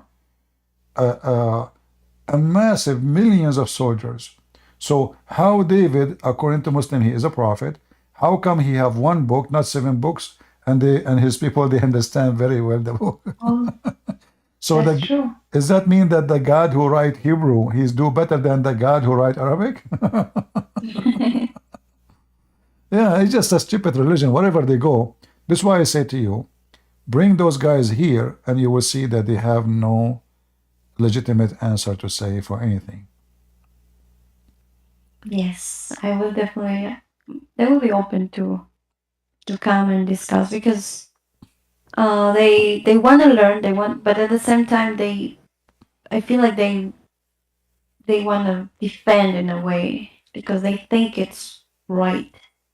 If you are looking for a reference, you can get my books. I don't like to promote my books. I don't usually speak about them, but you can get my books from Amazon, and it's just, you know, it is nothing but like a truck of reference, you know. Yes. We'll get them busted in everything they say. However, the easiest way and the free way to do it, same time you will gain weight because you will laugh a lot, is to come here, you know. Join those people here. But I'm warning you, you will gain weight. Hey guys, who of you here, he gained weight since you joined my Discord or my Rumble or YouTube? Give me one if you gain weight, because you are laughing. I'm serious, they gain weight. I mean, people complain, especially ladies, you know. Damn. Because of me, they are gain weight. They keep laughing, you know. Yeah, even some of them, their husband is upset from me because like his wife, she is gaining weight. What we will do? Yeah, see, look how many of them unbelievable. Look, she got Zakir, he got 22 pounds. Listen, don't blame Zakir Naik because you gain weight, because Zakir Naik have nothing to do with it. And I can, Zakir, did you hear what I say? Good Prince. First of all, he gained weight in line. I cannot believe him if he didn't check the picture. Because Zakir Naik, hold on, how he can show you a picture? Haram, it's a female. Christian Prince, I thought for the phone it's a female. So I didn't. So hold on, you thought it's a female and you want to see the picture? Christian Prince, I made a mistake. I meant to say I thought it's a male, but it turned to be a female. Therefore, it's haram. Thank you very much. I don't want to see her picture. However, please, if they can tell me the picture in private, I don't mind. Zakir Naik, shame on you. You are married, aren't you? Kitten Prince, if you see my wife, you will go crazy. She is really, really, really like the Pandi. Zakir Naik, shame on you. Wow. Come on. Anyway, You really imitate him very well. yeah, this is Dr. Zakir Naik. Any other question, Shiharu? Maybe we can take another customer. A Muslim Yes, customer. please. Yeah, I know. I will take. I just a quick one. What does karats mean exactly? What is Yeah, what? I'm not pronouncing well, but it's karat. It says that these are the Quran, like You mean the variations of qira'at. the You mean Quran. Yes, qira'at. yes, the variations. Qira'at mean reading. Oh, Reading. okay. Yeah. You see, even the word Quran is not an Arabic word. It's an Aramic word coming from the word qara. Qarra wara'a. Qarra mean he said. Ra'a mean he saw. So simply, you say what you saw, which is a clear evidence that even the Quran never was in Arabic. What we have today is something else. This is obviously was in Aramaic. True. Yeah. All right. And there is tons of Well, things in the Quran actually prove to us that the Quran is the origin of it is Aramaic. As an example, if you go to chapter 36, verse number 1, you will see that verse 1 it says Yasin. Actually, this is the name of the chapter. This is the name of the whole chapter in the Quran. Yasin. Do you see my screen? yes. Ya is a word meaning God. Sin is the name of the God. If you read here, you will see even the Muslim, they say that this is a word coming from the Syriac language. Do you see it? Yeah, sorry. Syriac, which means the Syrian, Aramaic. Yep. So even the Muslim acknowledge that the Quran have Aramaic. But then here you need to ask yourself, okay, what does this mean? Muslim, they say, Allah knows best what this Allah mean by this verse. Wow. It's a that's miracle. cool. It's a miracle. Very good translation. It's a miracle. This is why we cannot understand. What a stupid miracle. Yeah. So Yasin, simply, this is God's sin. God's sin is a very well-known God, which is the moon god. Yeah? Is a word meaning God. Sin is the name of the God, and that is the moon god. So it's just another name of Allah. That's true. Makes sense. And the Muslim do not know. If you go right now, type in Google, all of you, type in Google, God sin. In fact, in English now, you say this is sin. Why? Because when the European, they become a Christian, anyone who do something wrong, they use the word sin. They say this is sin, which means this is pagan. This is from the time worshipping the moon god. This is sin. So Oh, Muhammad the Silly, he took words from the Aramaic. He did not know what they mean. And as you see, even the Muslims do not know what they mean. But it is just Aramaic language speaking of the god of the moon. wow. So come here from time to time and listen, join the group here. There's many girls like you, you know. And by the way, I want to advise everybody here, Discord, Ramble, YouTube. Don't share private information. Don't trust anyone. And the one who curse Muhammad more, they might be your enemy, your worst enemy. Because Muslims are willing to come and curse Muhammad and laugh at Muhammad in order to do jihad. So don't trust, don't share information. They call their name Johnny, Tony, all those names, they mean nothing. Wait, So be so careful.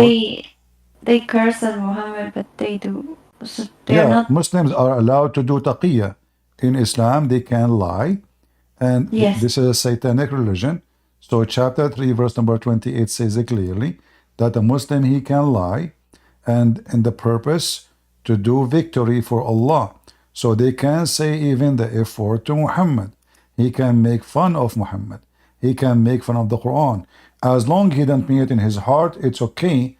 As long the purpose of this is to protect Islam, it is okay. So be careful. Don't like you see somebody making fun of Muhammad, you believe he's a Christian. No. And just to let you know, all the admins I have, I do not know them. I do not know them. Which means it might be there's one of them is a Muslim. How do I know? He cursed Muhammad, he laughed at Muhammad. I don't know. So this is internet. And that's why I'm warning you. So don't think if somebody is an admin, that means he's a trustworthy. I do not know them. I never met them. They never met me. All right? All right. Thank you. Because I recently, well, not recently, but I made a friend. Well, this is through Instagram. He started telling me like, oh, Jesus and everything, and then yeah, F Muhammad. I was like, wait, are you an ex-Muslim or what's going on? And then he started telling me, I'm an ex-Muslim, I'm a Christian. That he's a Pakistani that lives in Dubai now. And now I'm concerned.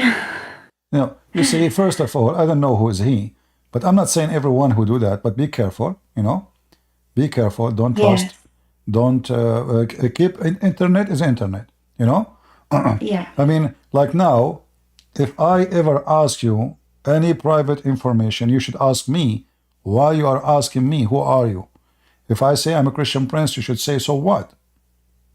Why you need to know more about me? What's your business?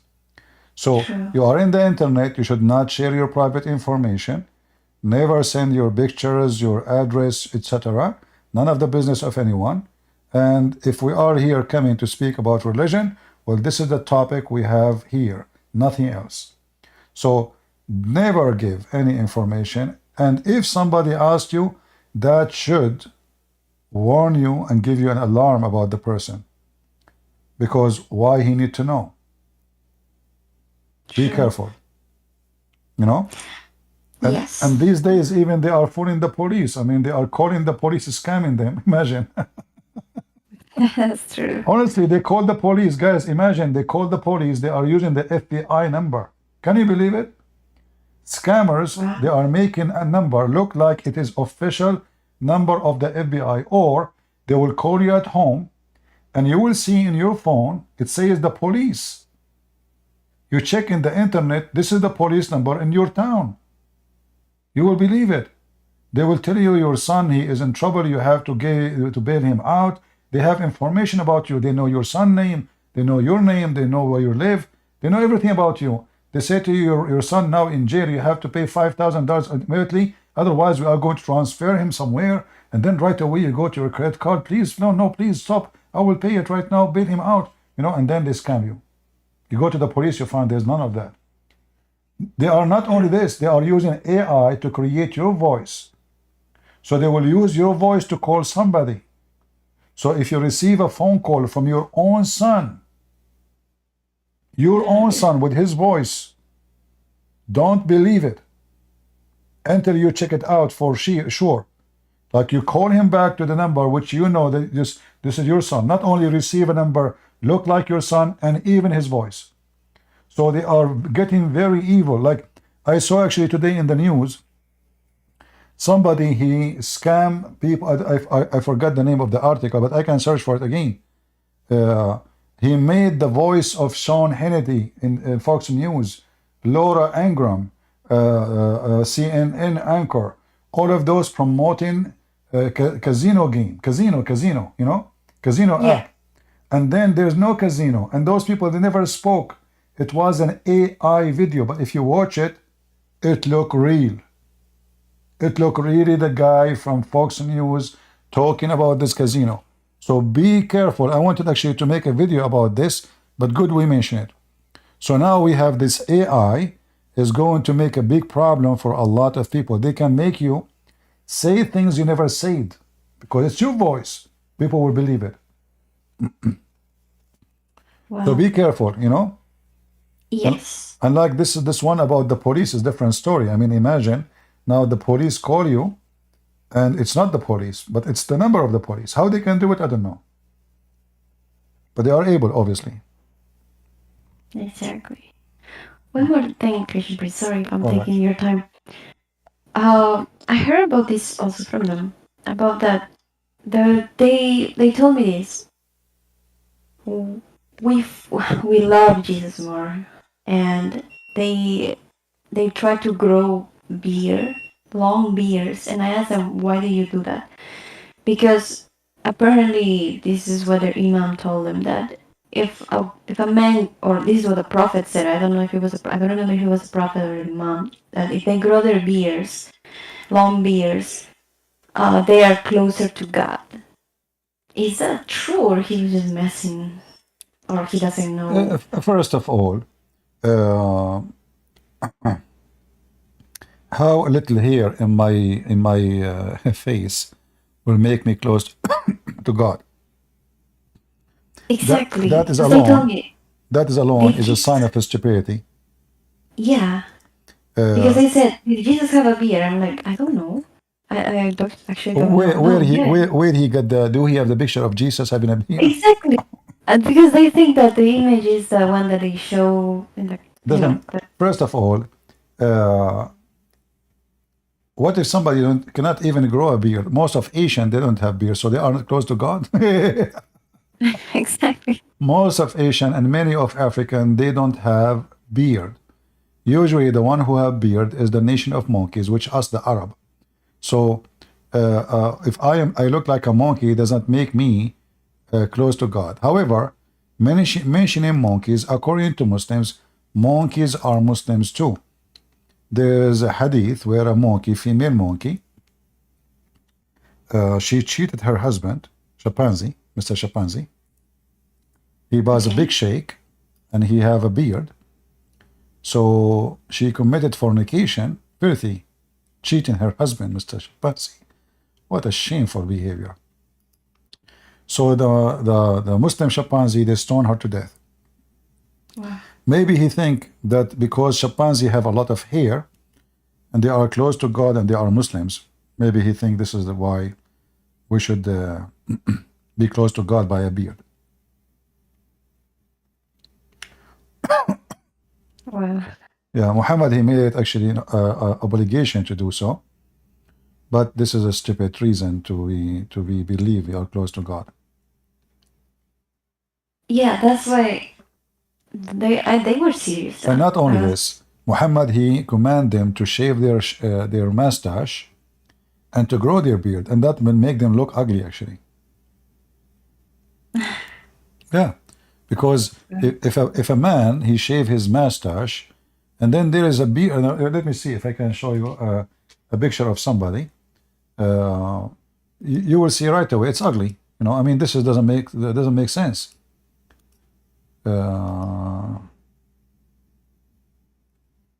Let us see.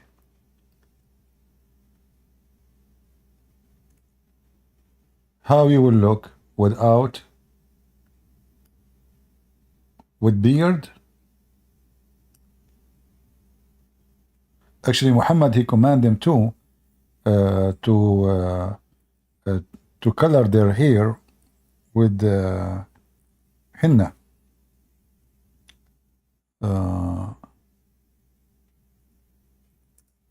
Let us see, and then you will see how ugly it is, and how that will make me close to God. That will make me look so weird and so ugly. Let us see.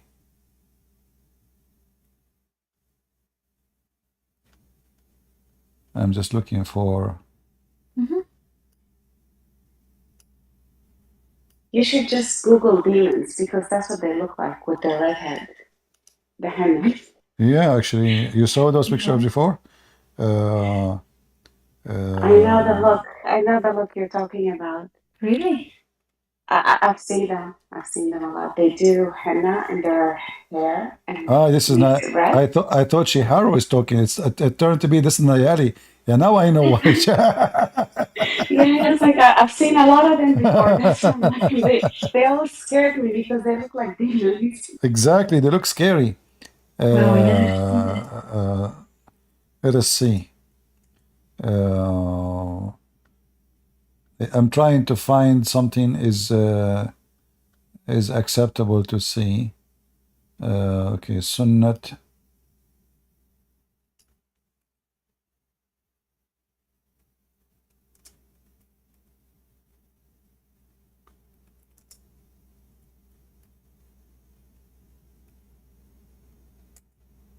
Let us see. Yeah, Muhammad, he commanded them to color their hair. He forbid them from coloring it with the black because this is what the Jews do. But he commanded them to use henna and red hair. Let us see here. I mean, what's wrong? Now I cannot find any picture. I mean, there is tons of pictures usually, and now I cannot find them. Okay, hold it. Al-Sheikh Al-Zaid. Okay, now I remember. Sheikh.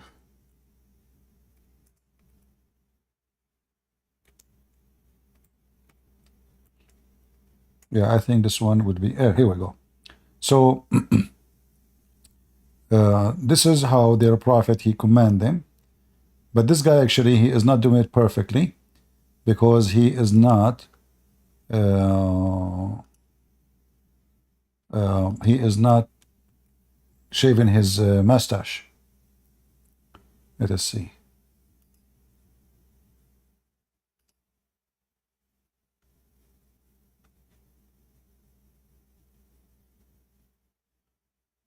They make it so red and so stupid. Yeah, here we go. Oh, this is a video. We don't want this one. Okay, this is Al Jazeera. Yeah, this is Al Jazeera TV. So let us see what Al Jazeera TV they have here for us. All right.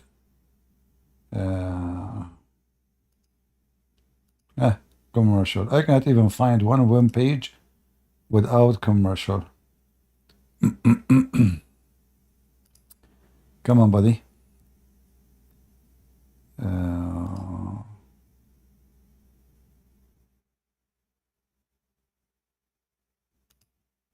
All right, maybe this one will work. Okay. Yeah, now this one is okay. There's no commercial here. Finally. Now you will see, you guys, the beauty.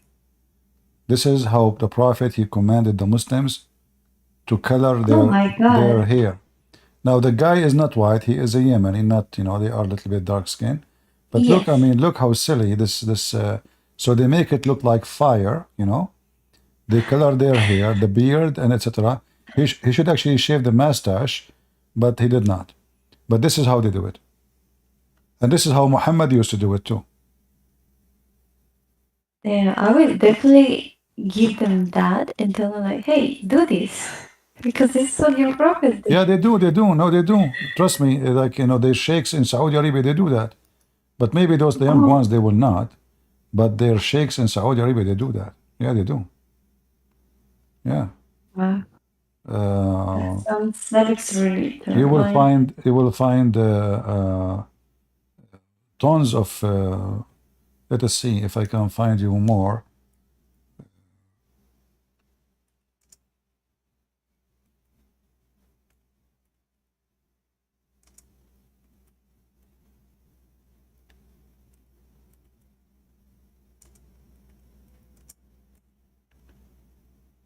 Let us see here. There's tons of videos actually about it.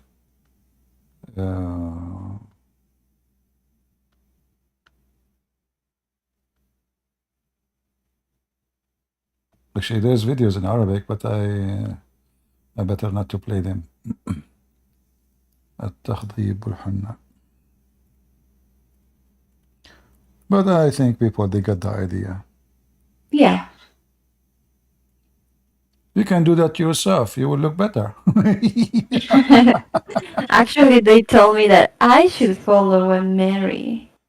You should the what? Virgin Mary. You should what? Yeah, they told me that why don't Christian women follow what Mary, the Virgin Mary wore, what Virgin You Mary. see, You know, because this- back then they would cover their heads, and they told them, why don't you wear what exactly that Mary did? just to show you how stupid what they are saying. At that Yeah. time, everybody covered his hair, not only women, because the dirt is all over. So when you go in the street, there's nothing but dust. This is why men, they cover their hair too, not only women. So, but what does have to do with God? What does have to do with being Exactly. decent? So when the man, he cover his hair too, in Saudi Arabia right now, is he covering his hair because he's decent? or he's covering his head because the sun is so strong, and this is their Arabian hat. True. So it was a cloth which fit with the time, have nothing to do with being godly or not godly. In fact, women covering their face, that will make them easier to do cheat, and nobody will know who they are. So if a husband he see his wife with someone in the street, how in the world will know that even this is his wife? That's true. There's no way. No, I know a story happened to a person. He was in my age. I was high school. He came to me asking me to stay in my place. I said, why? He said, because he don't dare to go home. So what happened? He said he saw a girl walking in the street. He kept walking behind her, and he was saying bad words to her.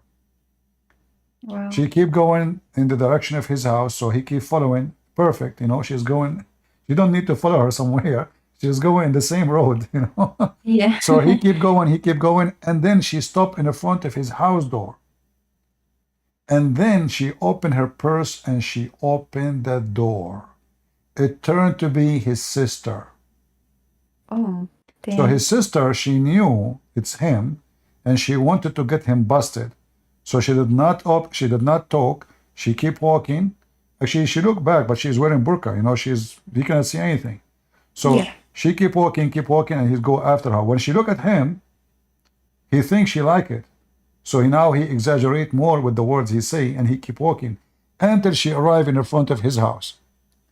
And now she opened the door, and now he knew that this is his family, his sister. So now his sister, she will go inside. She will tell her dad what her brother was doing, walking behind me all the way, using bad language to me.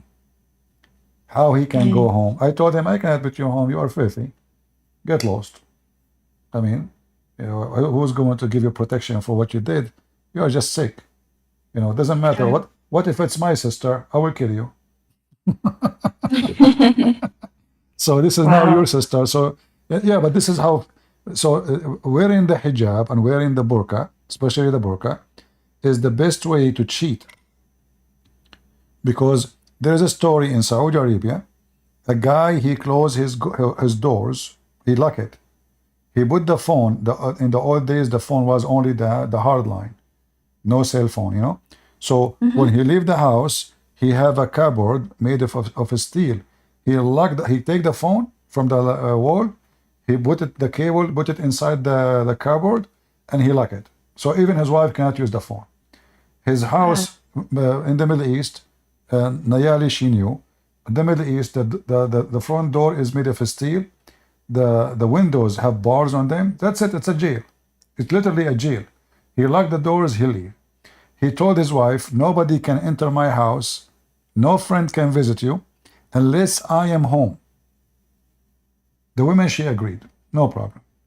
So now, the women, she never have a friend unless he is home. Her friend, for sure, they have to be female. So every few days, a woman, she come to the door. She knock at the door. He opened the door for her because she is a female. He is not allowed to talk to her. Haram, haram. So he opened the door. He say, oh, my wife, she is there in the bedroom. Go. He turned his head. The woman, she go inside. She go to the bedroom. And the husband is so happy because his wife don't go outside. She is a very decent woman. She don't cheat. She don't even ask for the phone. So it was working this way until like 6-7 months. This woman, she come every few days. He don't talk to her. Even the husband, he go to the kitchen. He make tea and coffee. He says, honey, the coffee is ready. He's happy because his wife don't go out, So he put the coffee in the front of the bedroom. He knock at the door. He says, honey, the coffee is ready. Okay, I'm leaving. So he go out of the house, because he's leaving women alone. It's haram, it cannot be stay home.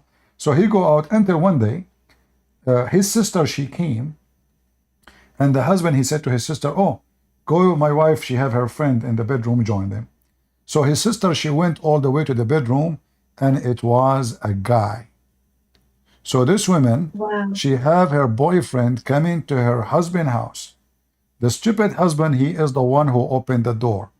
The women look big, But women, I mean, okay, she's a woman.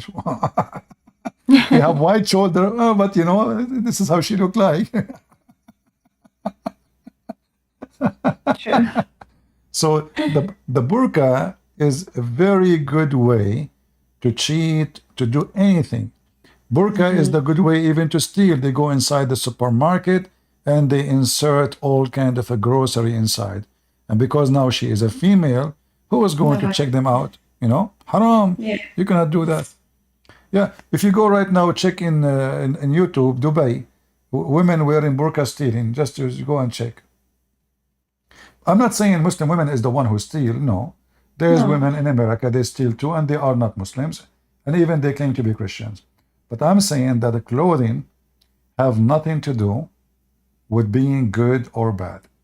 Same for the man. A man, he can claim to be a priest, but he can be a pervert like Muhammad too. So I can dress nice, I can speak nice, but behind door I can be the most ugly person. Decency, it's contain many things. Clothes is one of them, true. Like a woman, she have to dress in a proper way. As a Christian, you know, if you dress, I mean, everybody right away, if you dress like a whore, people will know that you are a whore. You do not need to tell, right? Yeah. Whore, they have their own clothing. We know. So you dress in a way that people will not think badly about it, in the same or bad about you. In the same time, it's not the clothing what will make you bad or good, but clothing can give a wrong impression about your behavior. So if a woman going and you know, she is showing her panty, well, obviously this woman, she is willing to show anything. You know, I mean, obviously this is her culture. This is what she believes. So her freedom is unlimited. Let us say, a woman she show less. It's mean she have you know, some rules in how far she can go. Women she dress long dress, she don't want to show, good, no problem. Nobody's saying this is a bad thing. Absolutely, actually I support that, but it's not what make her good.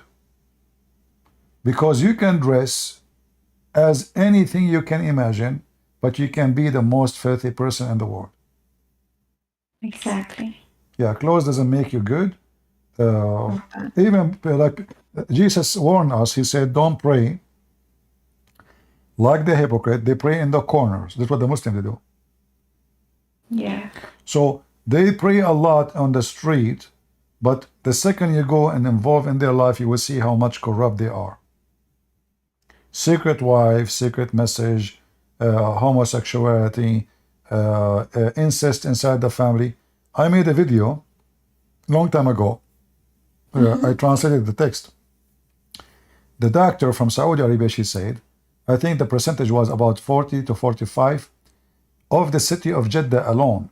They have sexual relationship, incest inside the family. Damn. And she mentioned the same about homosexual. So the society and the appearance are very conservative, but that conservative, because it is wrong conservative. They separate between male and female. So now the male, all his mind set is about how to see a female, because he cannot see it normally. It's like a dog. A male dog, you keep him away from a female for a year. What he will do when he see a female, he will go crazy. Or a prisoner, a man, a human being. A human being who did not see a female for 20 years. What he will do if you leave him with the female alone, he will turn into a beast maybe. Because the animal inside him is going to wake up.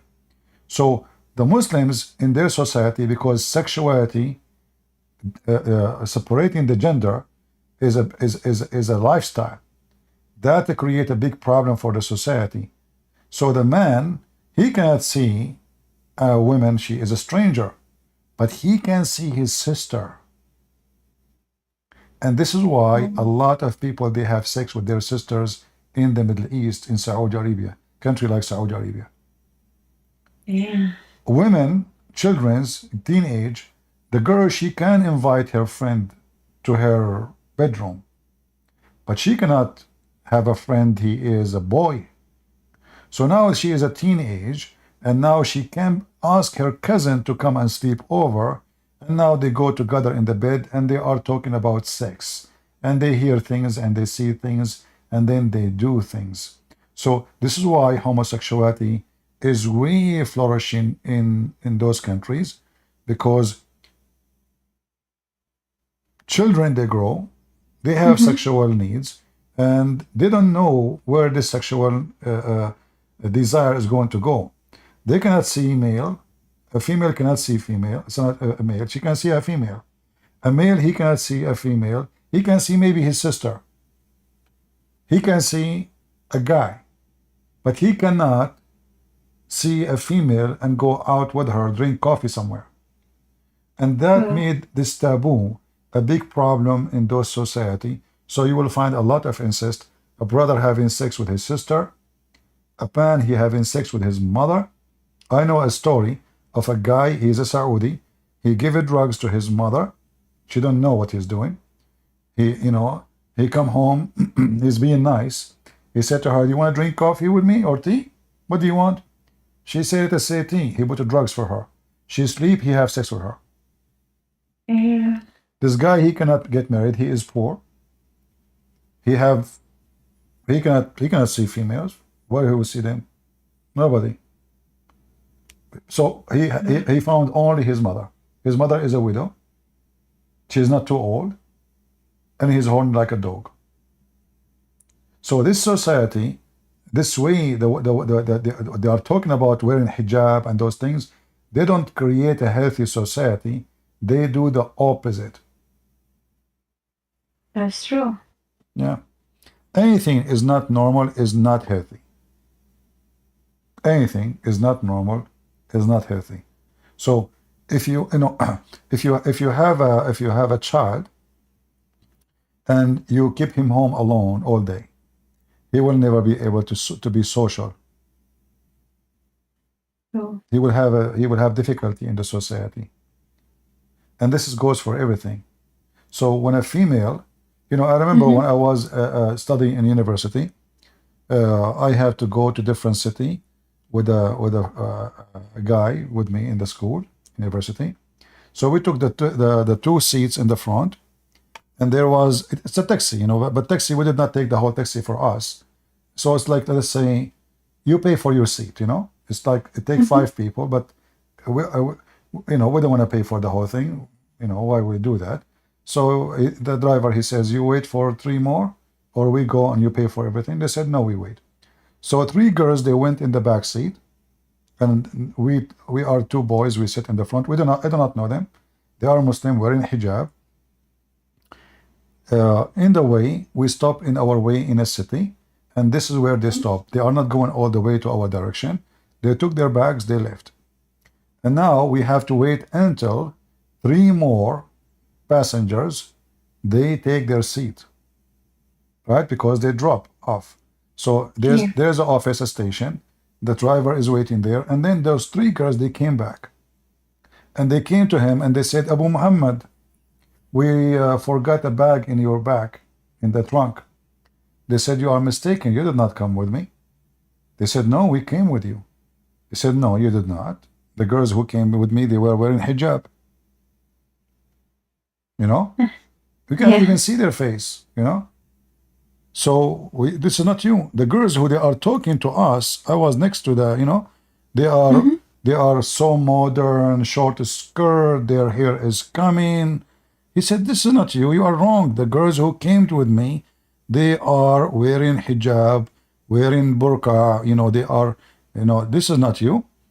They said, no, it is us. We can prove it to you. And they start telling him what he was saying to us during the drive. Yeah, he told him this, you told them this, and you told them that, and you told them that. The guy, he could not believe it. And then, that's it. They are, it's true. Even us, we could not believe it. They did not talk at all. During the way, they did not talk. So he gave them the bag, and then he says, I swear by Allah, I will never send my daughter again to school. Look what they are doing. They are now going away from their home, going to study in university, As soon they arrive to different town, they wear shorter skirt, their shoulders is showing, and their face and their hair, and look what they are doing. So Muslim girls, they leave the area they are living in. As soon they arrive to a town where nobody know them, they dress totally differently, they act differently, and they live differently. Why they are doing that? Because their parents in their town and their culture, they did not live normally. So now when they are alone, they act badly. So now if they see a guy, he flirt with her, she will go with him right away. She is not really protected. She don't know much about men. Men, they can fool her so easy because she never met one, she never saw one, and now anyone, this is why they are changing right away. I mean, they just arrived. I mean, they went away for 15, 20 minutes, they came back with the new clothing, and it's totally different. So what made them do that? You need to ask about yourself why. Because they are so desperate for freedom. And when a person, he reached the freedom in the wrong way, he will end in the wrong place. Wow. So everything have to have a balance. So for us, we as a Christians, for me, I will never accept like the idea of a boyfriend and girlfriend. I accept a friend, friend, but boyfriend in the meaning of like, people sharing bed together. This is absolutely false, and this is not right. A woman, she do that. A man, he sleep with you today, he will sleep with second women today, tomorrow, the day after, and then they use you and abuse you and they throw you away. If a man really, he care for you, let us say, you met a man, he tried to study you, you try to study him. Do you need really to have sex with the guy to know him? No. And if he care for you, he should do his best to stay away from being tempted to ask you for such a thing.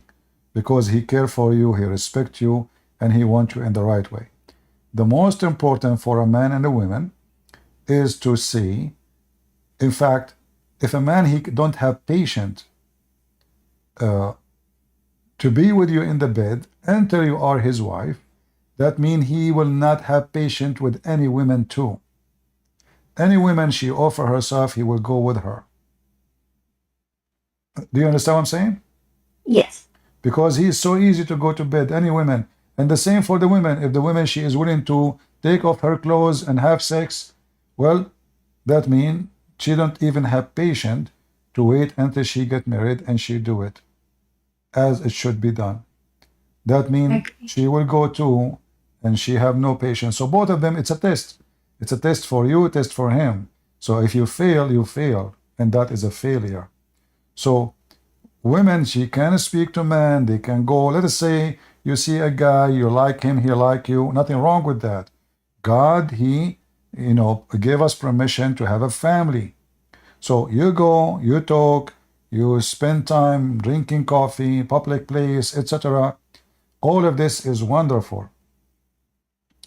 Anything you cannot do in public is wrong then. Which means, if you notice yourself doing something you cannot do in public, that means you should not do.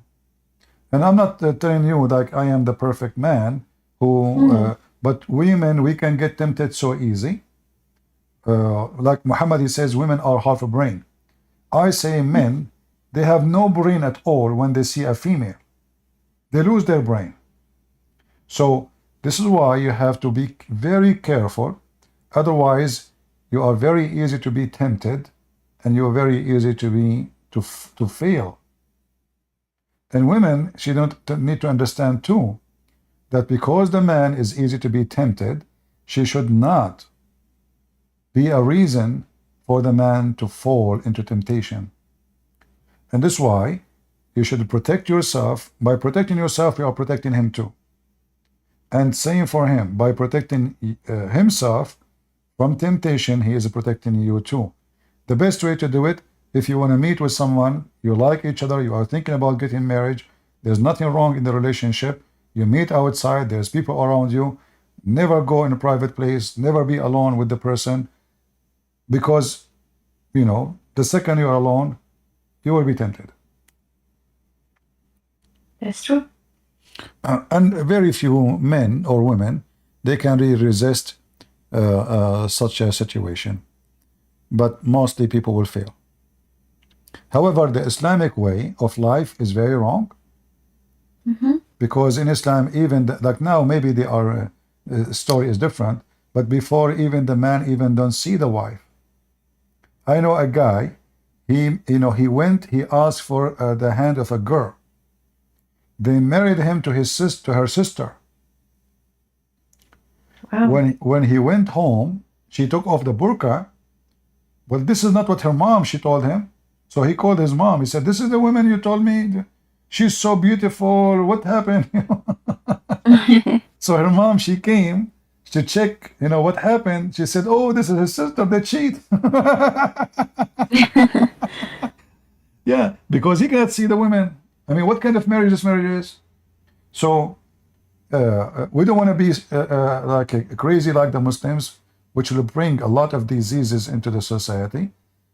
We have to be careful. Being conservative have nothing to do with the, in fact, a huge number of Muslim women in the Middle East, they do a surgery, it's called virgin again. So they go have sex, they sleep around, and then when they want to get married, suddenly they are wearing hijab. Suddenly they are conservative. And then they go and make a surgery. Usually they do it in different country. So they go, "Hey mom, I have to go to Thailand to see the beach there. I will go with my cousin, not alone, okay, well, let you go." Or if you go to a country, a neighbor country, they make a surgery, virgin again. She go to the bedroom with her husband, oh, she is virgin. Oh. This is a very normal practice in the Middle East. So a very hypocrite nation, a very hypocrite society. And obviously, like now, we showed you the story of Muhammad. He saw a woman. I don't know if you were watching. I was talking to Naili. Yes, I was watching. Huh? Yeah, I was listening when you were talking to her. So when he saw a woman, did he saw a woman wearing bikini? No. Yeah. He saw a Muslim woman wearing what? Was she was wearing bikini at that time? No. What Muhammad did, he got so horny, and then he went to his wife and he forced her into sex. So what went wrong here? Did the women did something wrong? No. No. But because this society is a pervert society, the Prophet, he saw a woman. What he saw? A woman. So what? Why, if he saw a woman, he is in desperate need to do sex immediately? That will happen only if the man is looking in a very extreme sexual way. Like a man is studying every inch of the body of the woman. Wow. Otherwise, we walk in the street every day and we are not animals. This has happened only to animals. Yes. When I was a kid, my dad, he got me a horse. I never have a horse before. I was just a kid. First day, black, beautiful horse. I jumped in the top of the horse. I was so happy. And then the horse went so crazy suddenly. Why? He saw a female. Oh my God. Well, that is a horse. That is not a human being. That is an animal. For me, I was really terrified because I was a kid. I was not even 6 years old. I don't know what's going on. I mean, suddenly I thought they are fighting. But that is a horse. Well, here you see that Muhammad is a donkey. He saw a woman. So if Muhammad really is the best of mankind, and then he is teaching them how to respect women and how to not to look at the women, but this is obviously not what he is doing. So he saw a woman, he went to his wife, he commanded her to take off her clothes and he have sex. And then he said, women advances and retires in the shape of the devil. So he don't blame himself for being the devil. They blame the women. And now here, this is other issue too. When the man do something wrong, he blame the women. Do you know this? So in this society, The woman is always the problem. It's not him. No. He's the victim here. The women she walked by, it is her fault. And suddenly the women, just for walking by, she become the devil. Not only it's her fault. She's a devil. But what she did, nothing. So when they say to you, if you wear a burqa, men they don't look at you sexually. Well, here we go. We have a great example of Muhammad himself. He is thinking about women only in a sexual way, even though they are Muslims, even though they are dressing as Muslims. So why he is getting so aroused? Because simply, to make it simple, is not what you see, is not what you think. As an example, if I have a daughter, she is 20 years old, she is so beautiful like a Barbie. I came to her room, suddenly I opened the door, she just came from the shower and she is totally naked. Am I going to be tempted by looking at my naked daughter? The answer, no. Why? Because right away, in my mind, any image I saw is going to be blocked. I will not be thinking about her in any way, not even for a second, in a sexual way. But look what happened. She is beautiful, she is young, she is naked. So what is the reason I did not think about her in a sexual way? Because I decided to do so. Yes. And that should goes for the man always. It is not what you see, it's what you think. If you think of the women as a sexual object, then you will be tempted. If you prevent yourself from seeing that image as a sexual object, so if I see a woman, I say, she is my sister, then I will not think about her unless I think about her as a sister. So it's what you think. So if a Muslim man, he wants to be decent, and a Muslim woman, they want to be decent, then they should start with the way they think. It's not the way you dress. Exactly. The way you dress, as an example, for me, I'm coming from the Middle East. So if I come right away to Europe, I see women wearing very short skirt. Oh, in my mind, she must be a whore, because this is how women they dress in the Middle East if they are a whore. I have different culture, but my thinking is wrong. She's not. This is how they live here. Like if you go to Brazil, people are almost naked, Those people, they used to be naked actually. They used to be totally naked in the Amazon, They live in the jungle. So those, they have their own culture. So now if I go there, every woman I see in the street, I will say, look at this prostitute, look at this prostitute, everybody. So suddenly the whole society is prostitute. Why? Because I'm coming from a different culture. And in my culture, people who dress like this, they are bad. And that's what the Muslims they do. So they think that because they dress differently, they are better. But the fact, the most corrupt society ever I experienced in my life is Islamic society, Middle East. The judge is corrupt, the police is corrupt, cheating, fornication, child molestation, rape, crazy crimes, incest. Wow. Here in the West, at least, if somebody doing something, he say, I'm doing it. If someone have a woman, she have a boyfriend, she say, this is my boyfriend. In the Middle East, they sleep around, they would, but all is under the blanket. Speaking of under the blanket, this is another issue. How a Muslim even can prove fornication? That something increased fornication in the Middle East because Muhammad, he made it impossible to prove fornication. So if the man, he found his wife having sex with a man, he have no proof that she is fornicating unless he bring 4 witnesses. Wow. And the four witnesses, I don't want to speak like, they have to see the private part of the male going in and out. Not only the eye having sex, no.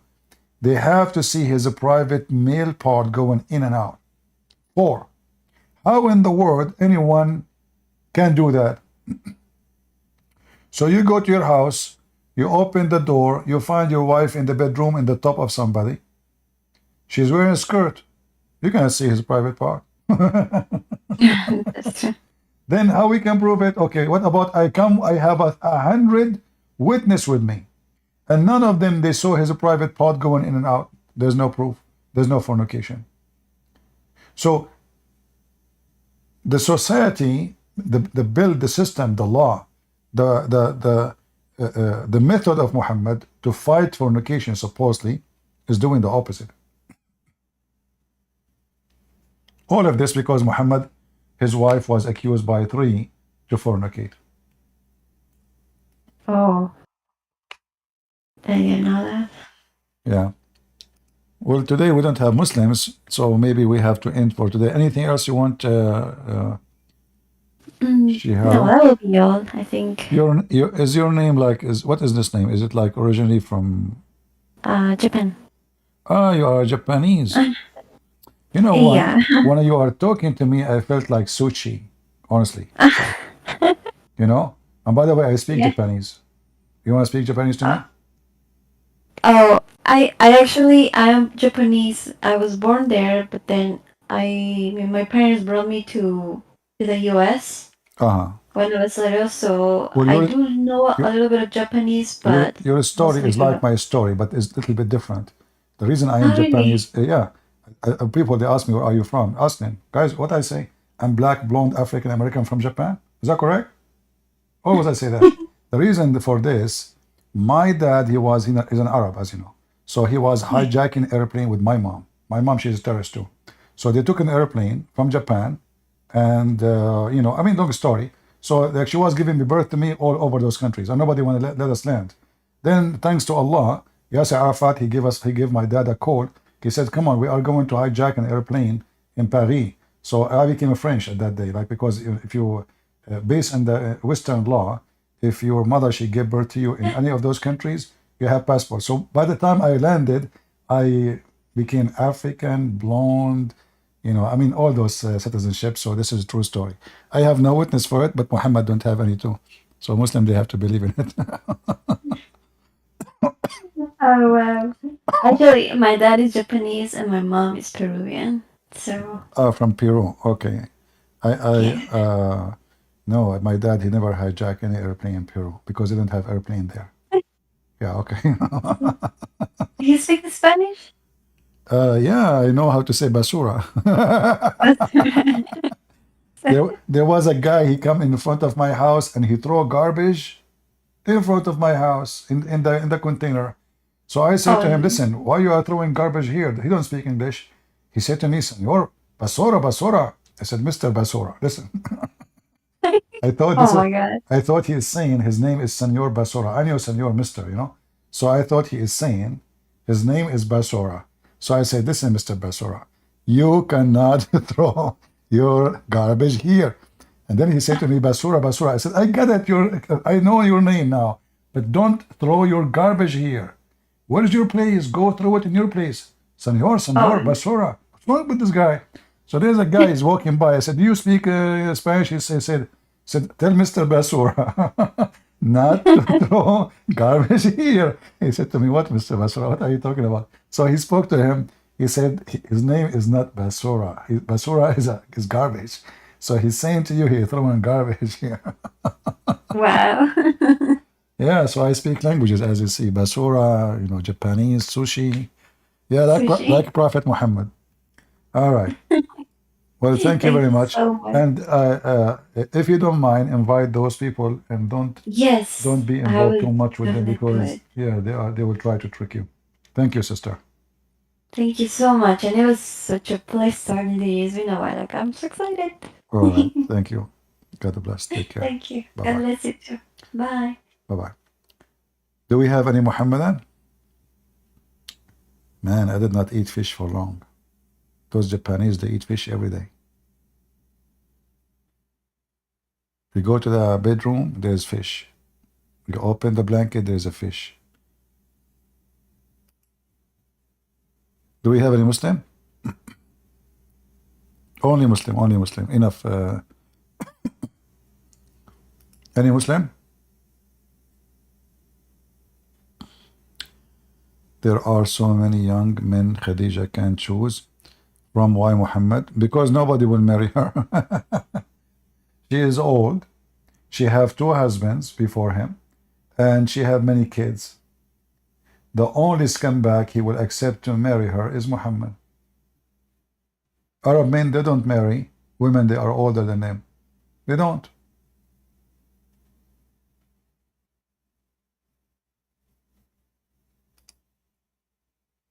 You will find somebody, he is 60 years old, and he marries someone she is 18. But you will not find a man he is 18 marrying someone she is 60 years old. Muhammad, he married her only because she is rich. This is the only reason.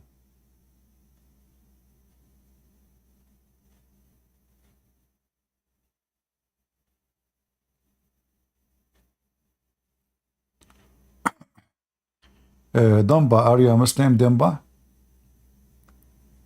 Only Muslim, guys. We took too many Christians today. Are there any Muslim?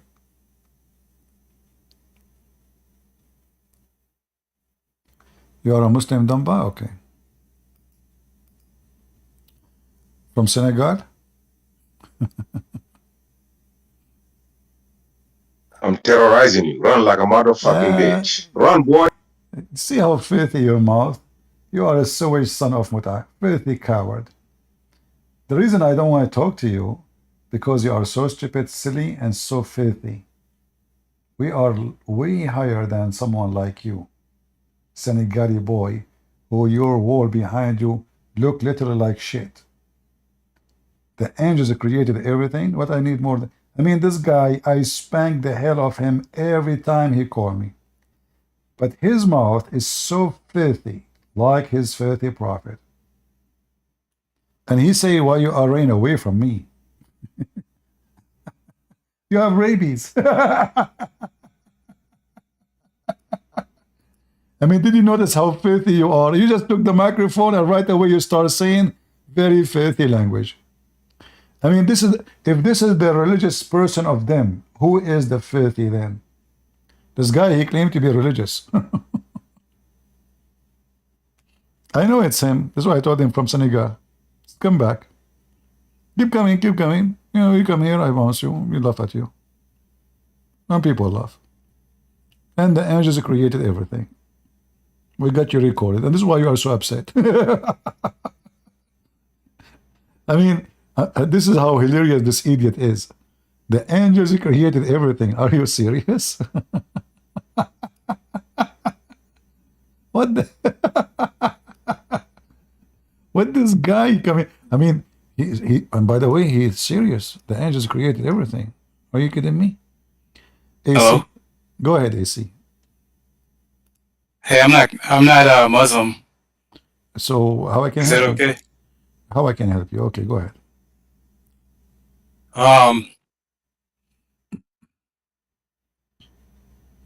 Yeah. They kept telling me to call in about polygyny in the Bible.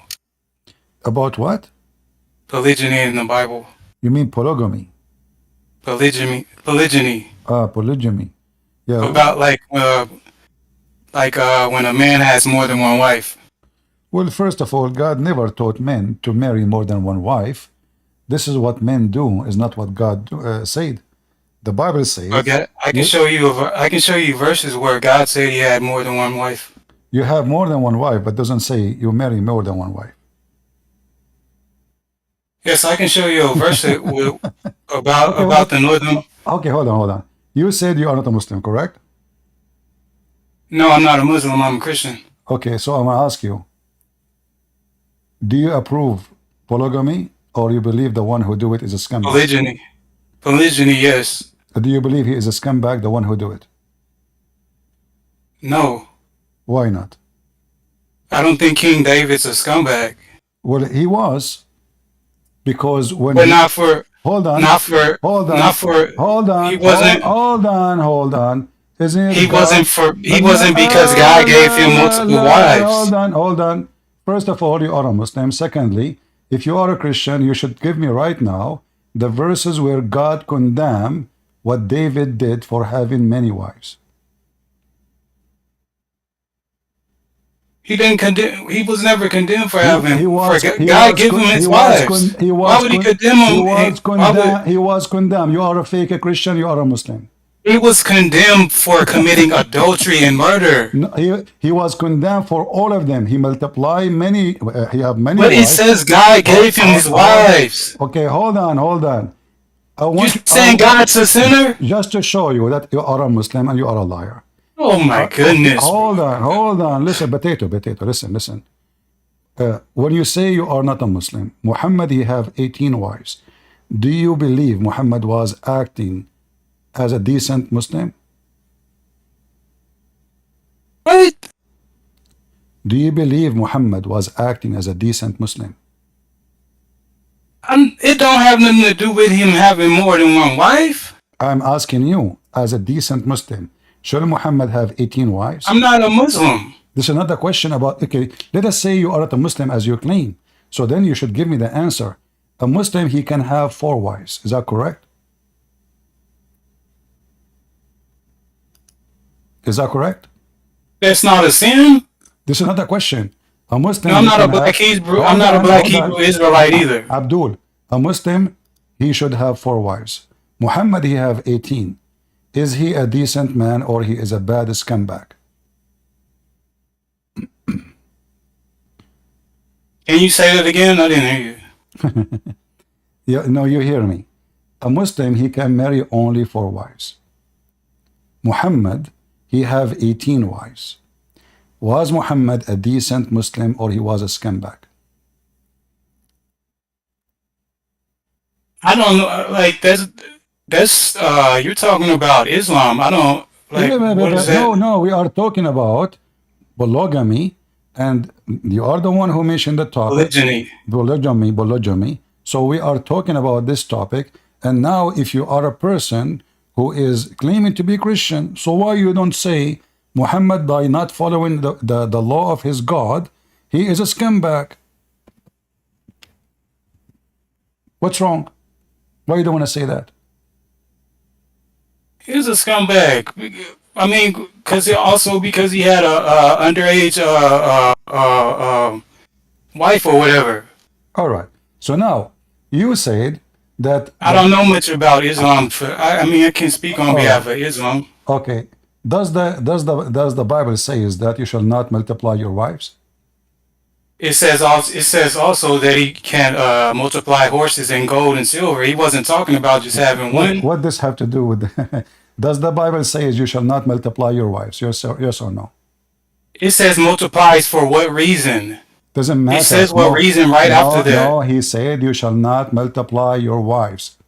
And what did he say after that? He tells you why. It doesn't, because this is all is about greed. It's not about living healthy. No, it tells you why right after that verse. Listen. So he won't turn his heart away from God. So that's why. Okay, thank you very much. That is about greed. You are selfish. No, that's not. Hold on. When I think about myself and I make life is about my pleasure, that will turn me away from God. So he gave David his wives so he can be greedy. No, you are stupid. God did not give him any of his wives. And you are stupid and you are making things up.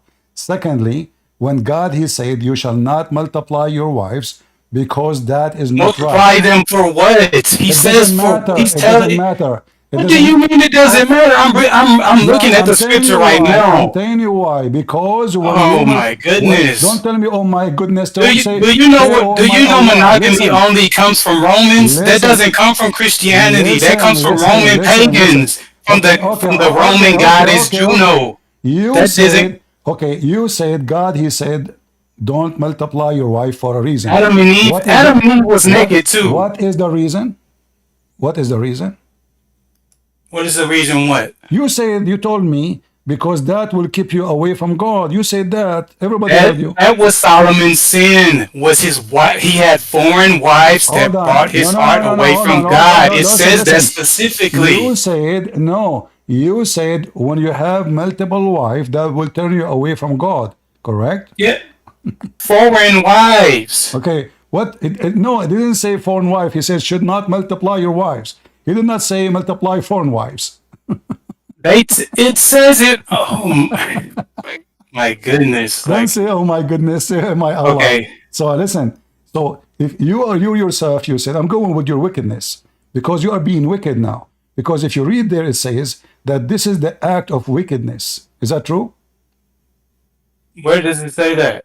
If you go right away in the book of Deuteronomy 17, this is the act of wickedness. This is all the chapter is about wickedness. So when you promote this, you are a wicked man. And now, because you are wicked, you want to promote having multiple wives. And let me ask you, why you want to have many wives? Where are you getting this from? Like Read it in Deuteronomy 17. Read it. The whole chapter is about wickedness.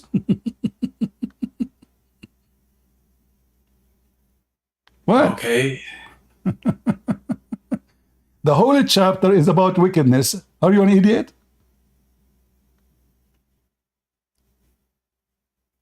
Can you repeat the chapter and verse again? Yeah, get out of here. Come on, man. And just a stupid, wicked man. Horny dog. Because that will keep you from close to your God. Well, this is exactly. Well, that's mean you are following your lust. What a one woman can do, 17 or 18 or 20 cannot do. All of them, they have a vagina. If you are a horny dog, well, here we go, you have a woman. Those who defend such an act, they are sick, wicked creatures. They are dogs. This is not an act of a human. And David was punished severely, and God, he condemned him for all what he did. And this is all written in the Bible. So when this guy, he says such a thing, we laugh at you, and you could not answer. Where it says that the whole chapter is about wickedness. Go ahead, Ozkan.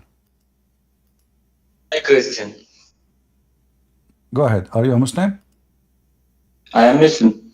You are a Muslim. What does that mean? Muslim is basic Muslim. What does that mean? I don't know. But I will ask you, you are Christian? What Christian mean? No, not your name. Your religion is Christian? I know, but you as a Muslim, Yes, I am Muslim. When somebody, he says a Muslim, and you say to me, are you Christian? Do you know even as a Muslim what Christian mean? I know, but I don't know. I am not sure you know, and I know same subject. I am not sure. Oh, okay. Well, according to your religion, that the one who is a Christian is those who believe that God is a three, and they are God, Allah, and Mary, and Isa. Do you agree with Allah? This is for my religion, Islam, or for your religion, Christian? In your religion, this is how a definition of Christianity is. Yes, for my religion, Christianity is this. But don't you think this is stupid? Your God, he got the Christianity wrong because we don't believe that Mary is God. I don't know what do you believe. 100%. I don't know because I don't know you. Who are you? But you said to me, "Are you Christian?" So then you should know that the Christians, what Christians mean. Christians believe that God is one, and He is in three persons: God the Father, the Son, the Holy Spirit. So how you explain to me that your God do not know a very simple thing about what Christians believe, that we are people who believe in three and one in the same time, and none of them is Mary? Christian, I want to tell you first something if you accept. If you accept, okay. And because I didn't use this so many times, and it is first time. And there are so many Christian, and there are so many Muslim. Generally same, but some they are different, not same. And you are normally, where are you from? I don't know. You speak English native or not? I don't know what you are talking about. What do you mean? I don't know.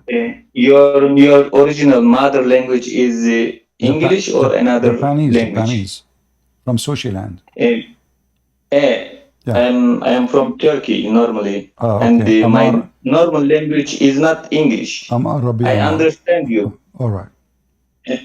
I understand you, but maybe in English, maybe you know better than me. I don't know. I'm not sure. All right. And so maybe So in how English, I can it's help not. you, my friend? You join us. What do you want me to? What do you want exactly? As you see, I your God do not know even normally, what the Christians believe. normally, I want to ask you. All right. You say, do you call Jesus is son of God? Yes, he is.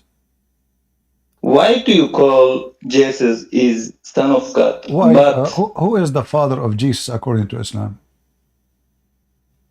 no, according to Islam, I didn't ask. I asked according to you. I know. I'm saying, of Jesus, we need to find out first who is the father of Jesus in Islam, so we can find out if God is his father or not. So who is the father of Jesus in Islam? Do you know? In Islam, I know like this. Basically, I will tell you. As a Muslim, I will tell you, Jesus doesn't have father. Oh, so how he came to exist?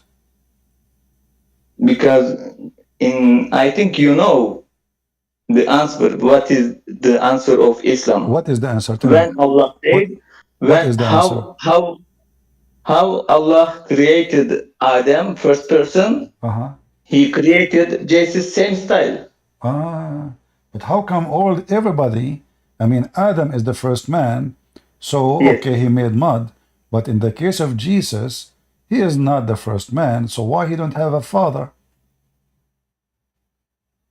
You should ask this to Allah. Okay. I am not the God. I am not but the now Allah. we can find out that Jesus, number one, is unique.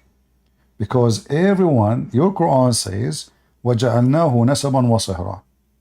We made every human. Hold on. Jesus is a unique person for me also. It is unique person. He is a unique person because all over the world, there is, I think Jesus is a messenger for Islam, right? Sure. Well, if he is, And so if he is a messenger for Islam, why he don't have a wife? She is 6 years old like your prophet, and why he did not cheat and lie, and why he did not kill? Jesus. If he is a Muslim, why he don't jump with water, have dead dogs like your prophet to do ablution? Christian, I can tell you, I don't manage the world, and I don't manage the life of the Jesus, and so he lived 2000. You see, I don't care if you manage or what. What manage? Who are you to manage anyone? I'm asking you. You said that Jesus. I manage my life. Listen, you said Jesus is a Muslim. If Jesus is a Muslim, no, I didn't say. I didn't say. Yes. I didn't say Jesus is Muslim. Jesus is messenger of Allah in the Islam. I know like but that this. means a Muslim. Yeah, okay, you can call them Muslim. Okay, as long he is the messenger of Allah, how come he teaching against the teaching of Allah? How can cheat? Teaching against the teaching of Allah. As an example, in your religion, if a man he go and he touch a vagina of a Muslim woman and she is married, or he kissed her, or he play with her, what I will tell you, Chris, is that sin? Is that a sin in Islam, or it's not? In Christian, Muslim, is that a sin? No, Abdul, let's don't change topic. I'm just showing you that Jesus cannot be sent by Allah.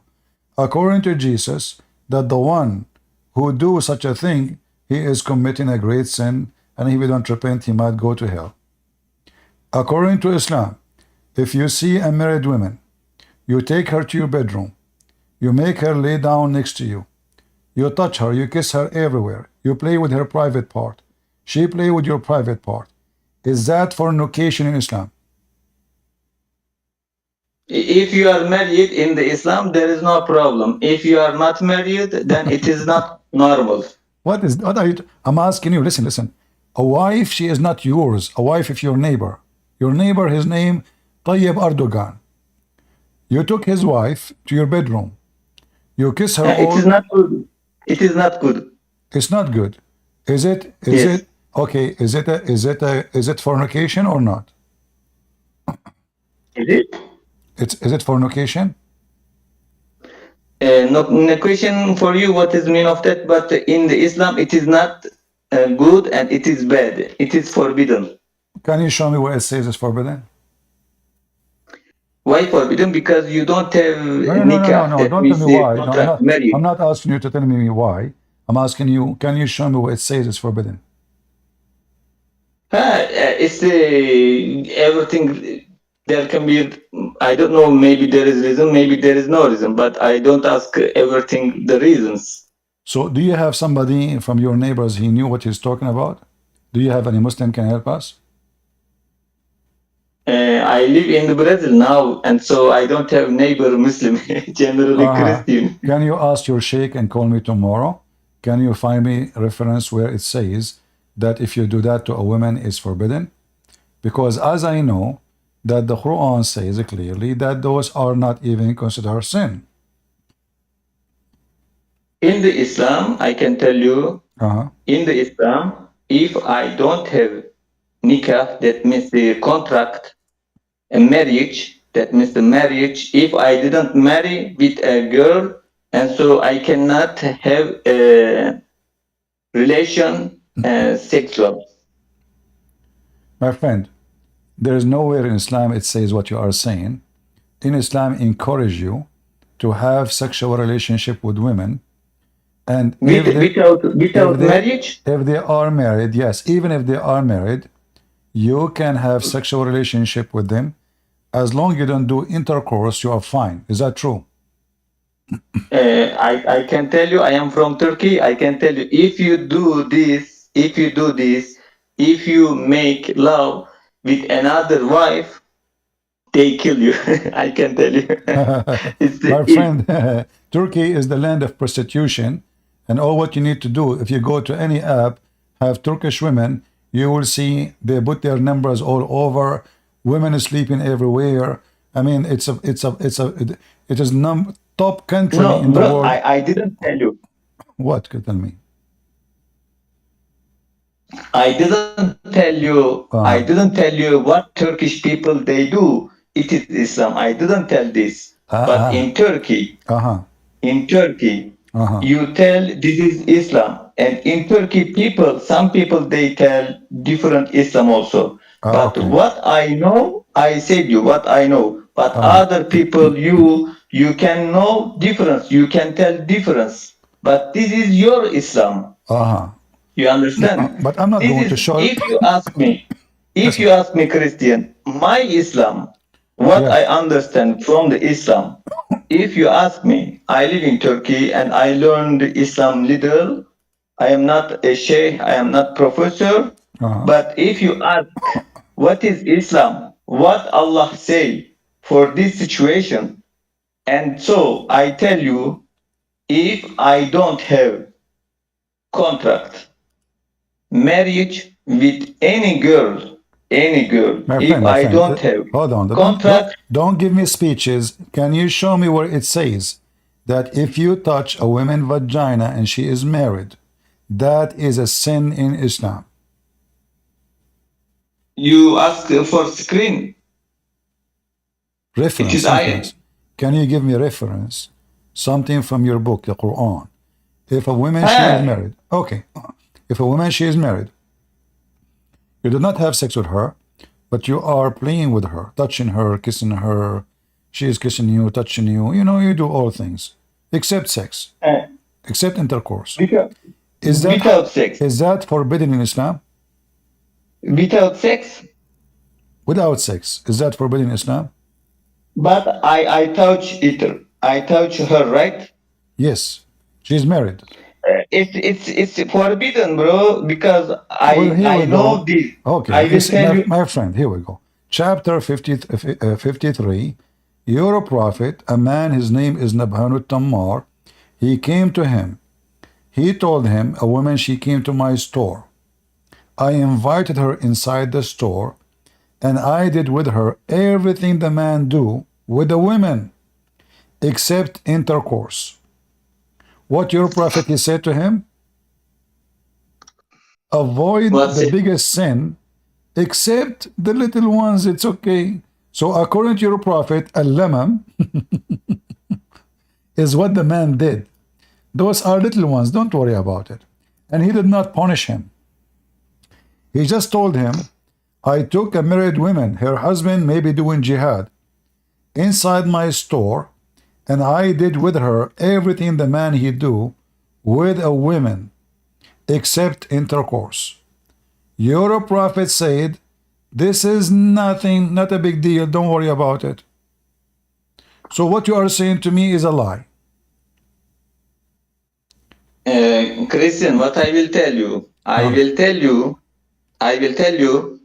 Do you know Günah? What? Günah, we say in Islam, you do something, it is bad. Uh-huh. That means we call it is Günah. You mean zina, zina. Is not zina. Zina when you have sex. Uh-huh. It is Günah also, but it is bigger Günah. But if you touch just, okay, it is not zina. So if there is a punishment if you touch a woman, play with her in the bed all night long. If there is a punishment, or it's okay. Just to play, I don't know there is a punishment. Well, there's no punishment. I just showed you the story. Open the interpretation of this verse and you will see it. Your prophet, he did nothing to the guy. In fact, he said to him, don't worry, this is called lamam. So now your wife, she gonna go to the neighbor. He can touch her boobs. He can play with her butt. He can play with her vagina. He can do everything with her except sex. According to Allah religion, this is not a big deal. This is nothing. So when you say to me in Islam, you know, we laugh at Islam. Islam is not a religion. It's not even a system.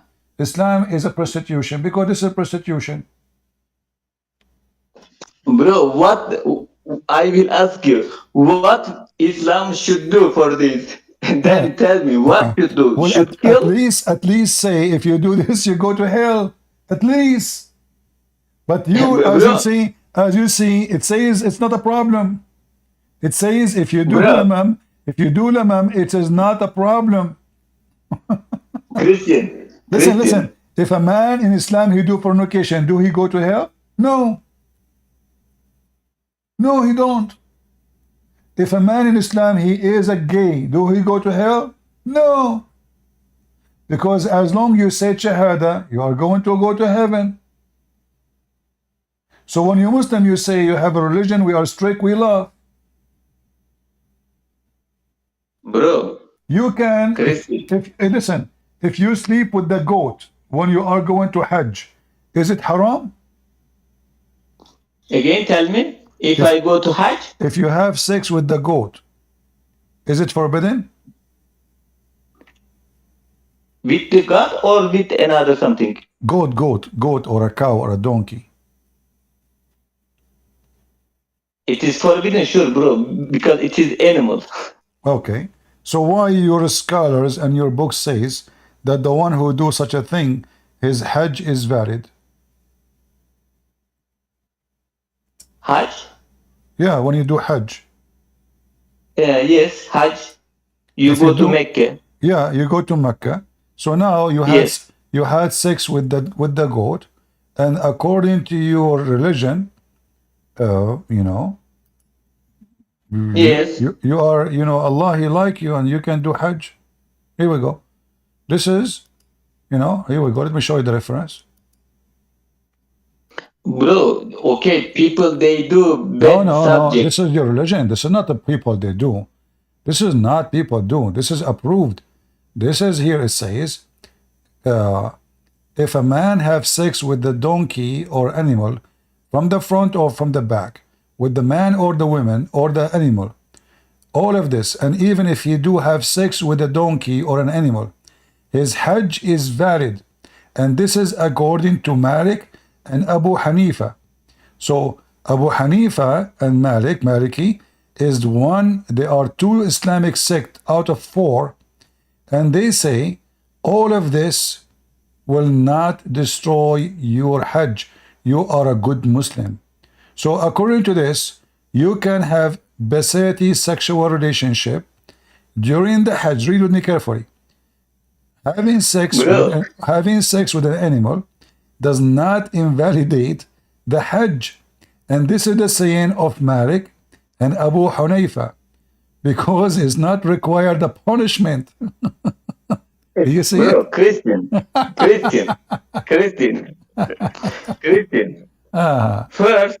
First, can you tell me one rule?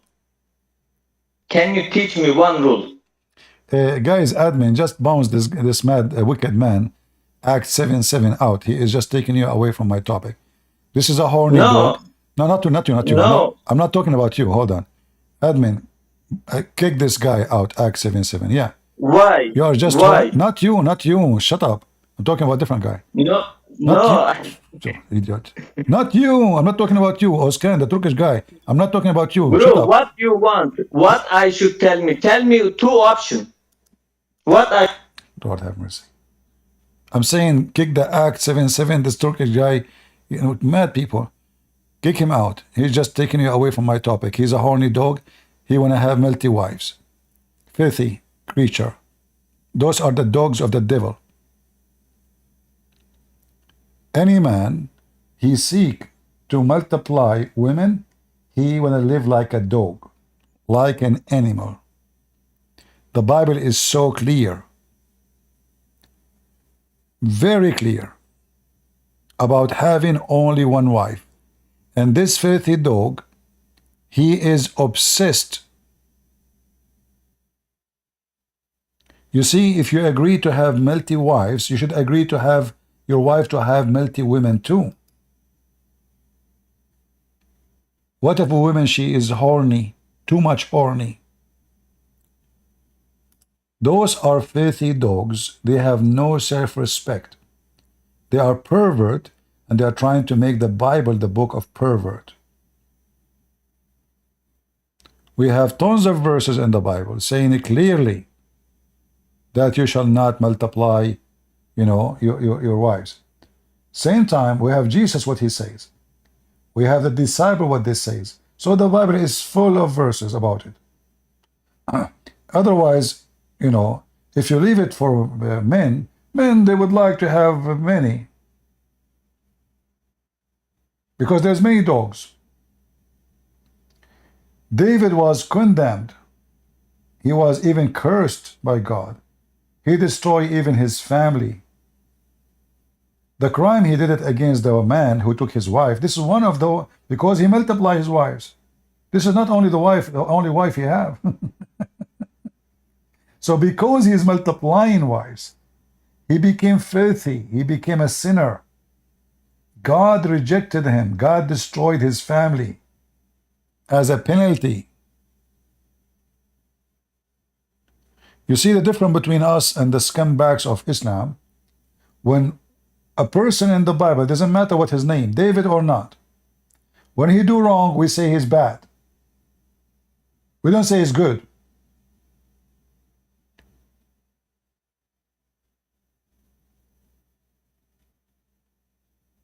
And our book condemned the behavior of such a thing. It's all over. Now the Turkish guy, I kick you out because I'm talking about different person and you are going crazy. As you see, don't give me a speech about he said, she said. This is your religion. Having sex with animals does not invalidate the Hajj. What kind of religion we are talking about? Why does not invalidate the Hajj? Because there's no punishment. Same for having sexual relationship with married women. If, sexual relationship Is it necessary to have intercourse? No.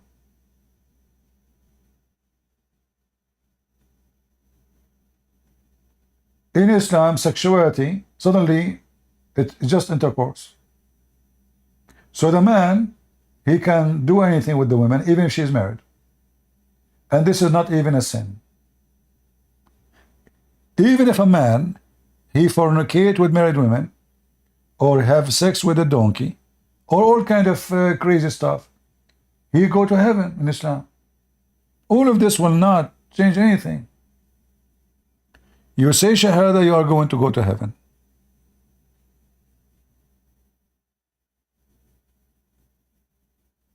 So this poor guy, he did not know his religion. He did not know that his prophet encouraged men to even go, like when a man, he come to me, he says, I did this with this woman, she is married. And even her husband is doing jihad for you. Shouldn't I go crazy for his behavior? Saying to him, at least shame on you? At least say shame on you. And instead, Muhammad, he said to him, this is lemon, don't worry about it.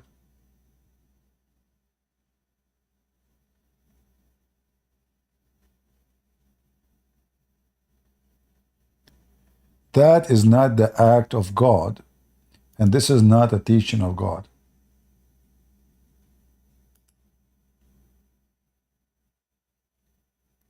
People who they are sick, they do sickness.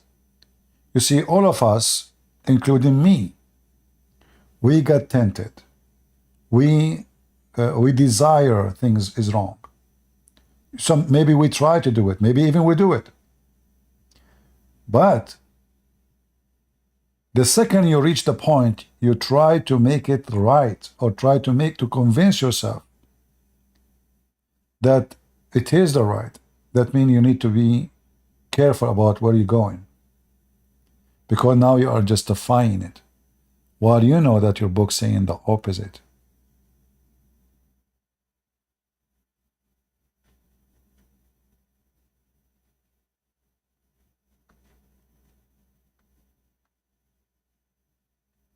When God, he created Adam, how many women he created for Adam? One, right? At that time, in fact, this is the time maybe it should be, based on the logic of those people, man have more than one woman. Why? Because he wanna spread the, you know, there's nobody in the earth, it's empty. So the more women, the faster, at least as a start. Yet God, he created one man and one woman.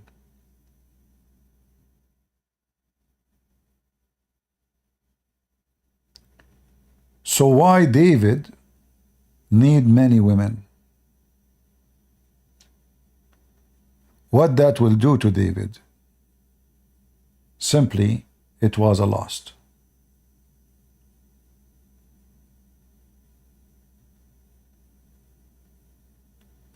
He was following his lust. He was not following God. And God condemned him in a very strong way.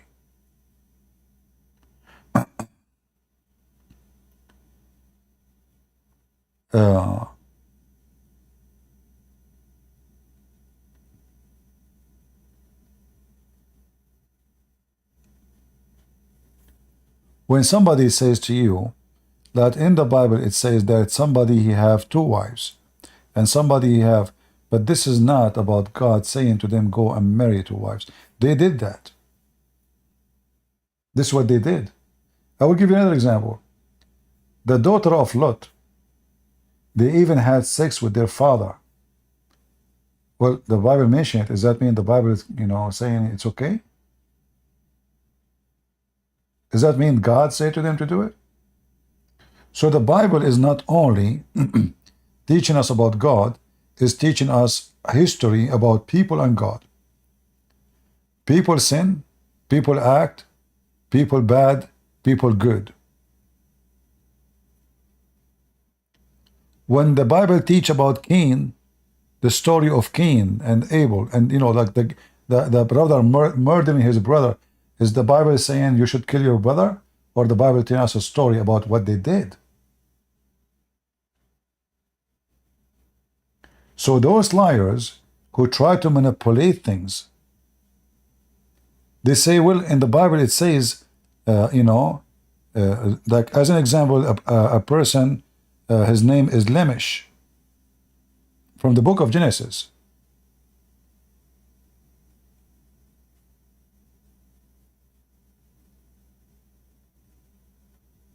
He was, doing bad things, evil things. But is that God taught him to do that?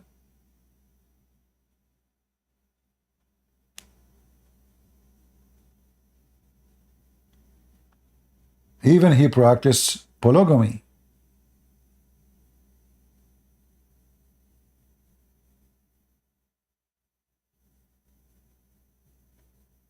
And the Bible says clearly that he is a wicked man.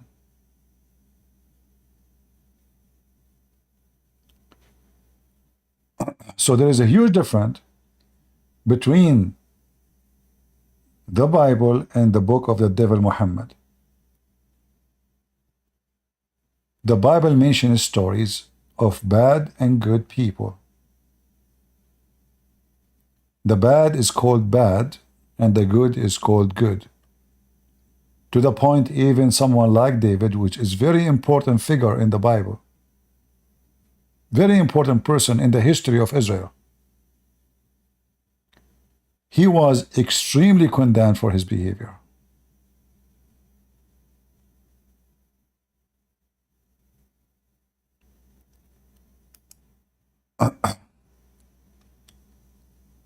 Like when I mentioned to him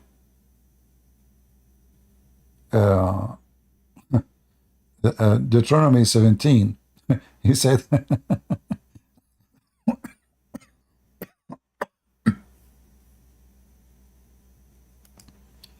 he started like, what are you talking about, But if we go right away, we will see it immediately. That the future king of Israel should not do such a thing. The kings of Israel, because this is what kings they do. Wealth, money, power. All those things will take you to one place. Temptation. Because you can do what nobody can do.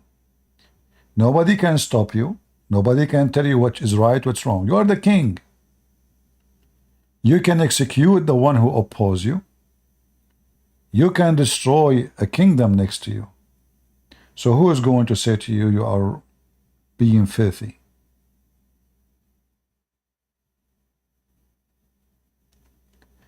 The Bible says it clearly in the book of Genesis. For this reason the man shall leave his father and his mother and join his wife, and they shall become one flesh. Is that true, people? And this is mentioned again in the New Testament. And the Messiah himself, he mentioned it. So you become one with what? With your wife. One woman. Not with with wives.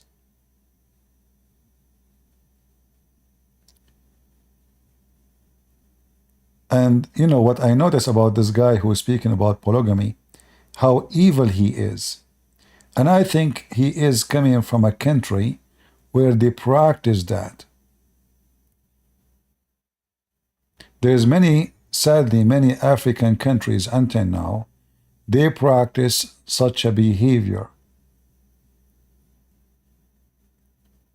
which will lead us to the destruction of the community. And I believe he is so angry because maybe he have more than one wife in his country.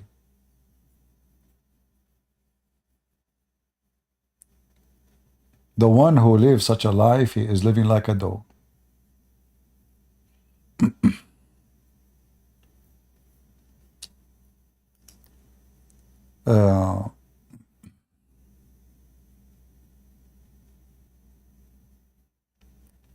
And this is why Jesus, he made divorce have to be extremely for an extreme reason. Because the Jews, they used to marry, even if he cannot afford to marry a second wife, he just go and he divorce her. He cannot have to, you know. So he divorced her, he get rid of her. She is now not beautiful, maybe she is getting older. She is whatever reason. So Jesus, he made it so clear that the book of Genesis made it clear to you, but you are practicing your filth. The man leave his parents and he become one with his wife, one. And they will become a unity. And this unity should be stay forever, unless one of them, he broke the command of God.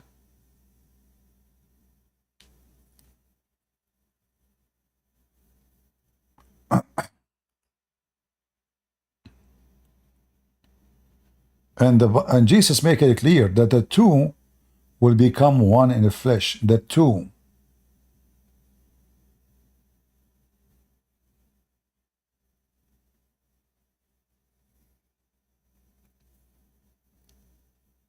All right.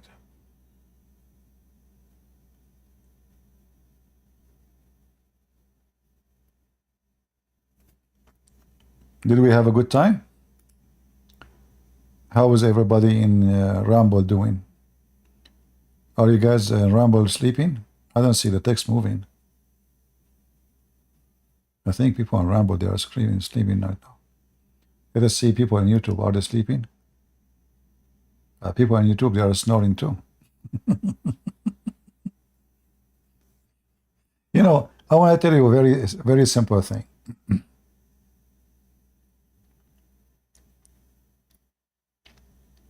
Don't live like an animal. Otherwise, you are an animal. Multi-partners is an animal thing. So you need to decide who you are. Are you an animal? Or you are a child of God? Who God created Adam and Eve only. What is exactly the purpose of having many females? Is that because you are a dog? Is that because you are a goat? What is the reason? A person who seeks multi-partners, he never love a woman and he will never love a woman. He is just a filthy dog.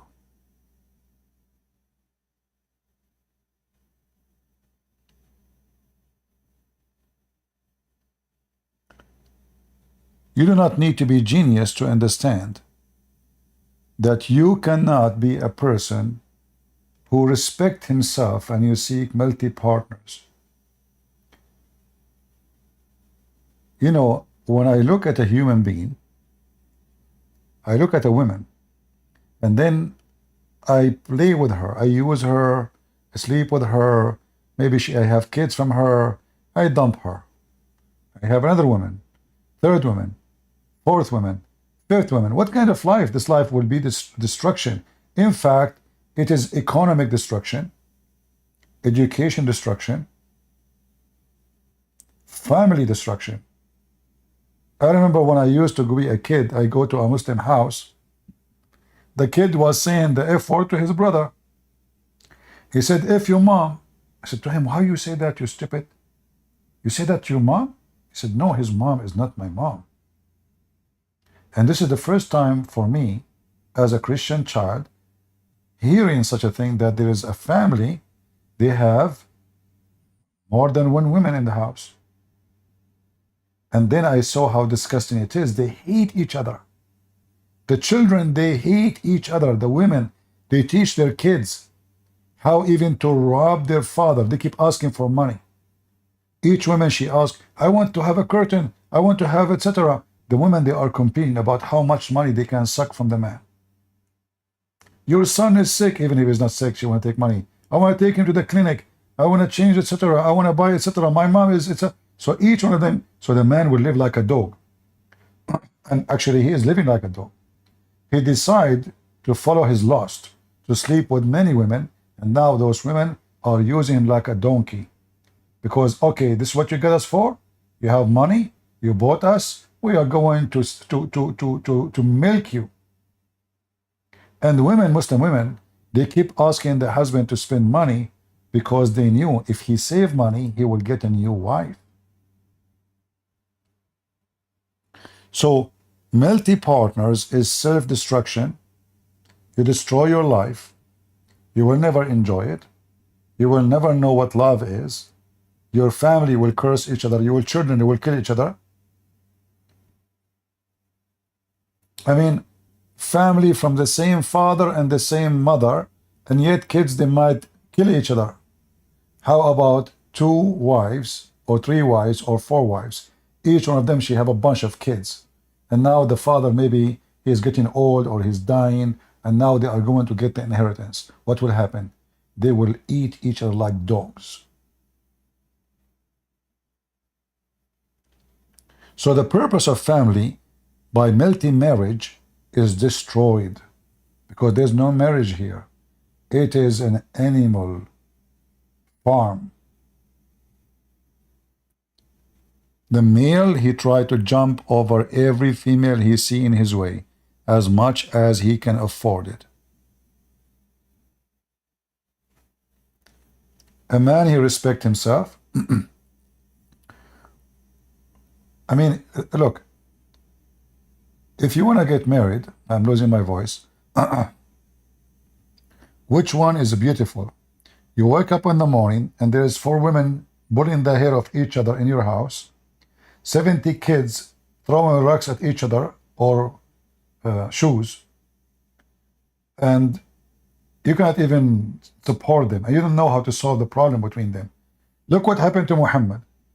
Muhammad himself, Allah, he made a verse in the Quran that if you don't repent, Allah will exchange you.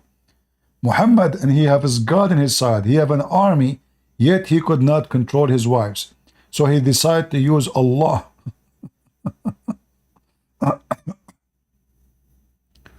Right?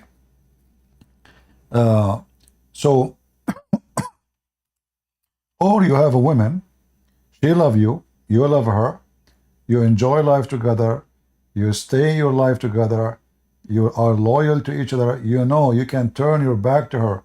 When you have multiple wives, you cannot turn your back because they know that you are an animal.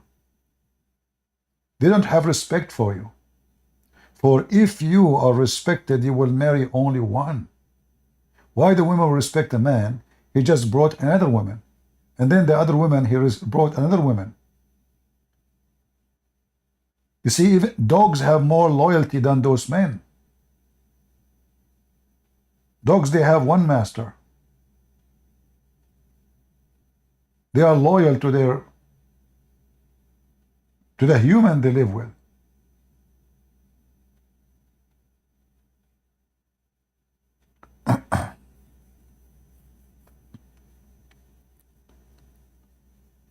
So you want to be, I cannot even say those men are dogs because dogs are better than them. And I'm serious about that.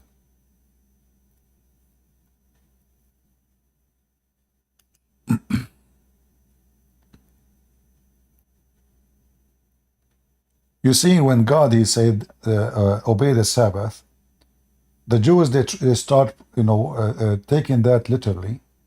So now, even if somebody's sick, they cannot take him somewhere. They cannot see the doctor. He cannot do anything in the Sabbath, that's it. But this is not what God said. So Jesus said to them, Sabbath was made for the man, not the man was made for Sabbath. And women was made for the man to make a family with her, not to be his slave, or not to be his sex toy. And God, he made one man and one woman. And the purpose is a family, not lust. Even sex, the purpose of it is a family. not lust. If men don't enjoy sex and the women don't enjoy sex, they will never have sex. So the sixth act, it was just for the purpose to make two individuals attracted physically, then with love, because physical alone is not enough.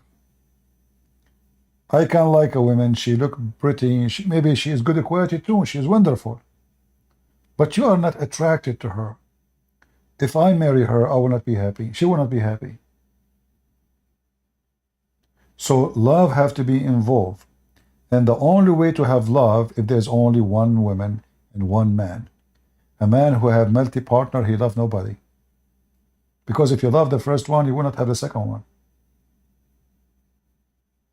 And there's no way you love them all. So be aware of those false people who try to promote such an idea. Those are filthy dogs trying to live like dogs. Don't live like a dog, otherwise you will die like one. Even your kids will curse you. When the father he goes sleep around, have many kids, even your kids will be unhappy. How you can take care of them? You know, when you have a family, if I have 4 wives, 5 wives, 6 wives, that means I have too many kids. How I can take care of them? How I can remember their names? If you have a son or daughter, you have to sit with them, talk to them. It's not only having kids and just make food and throw them in the street. Family is a responsibility, is not only a joy.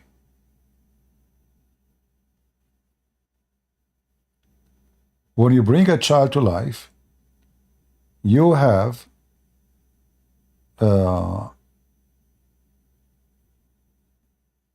give him life. You have to give him a father. You have to give him a mother. And family, where multi women inside the house, fighting with each other, this will be a hell of house. There's no love. There's no peace. And trust me, a child watching his parents fighting, he is a very unhappy child. I don't know how many of you, they do fight in the front of their children, but that is a big mistake.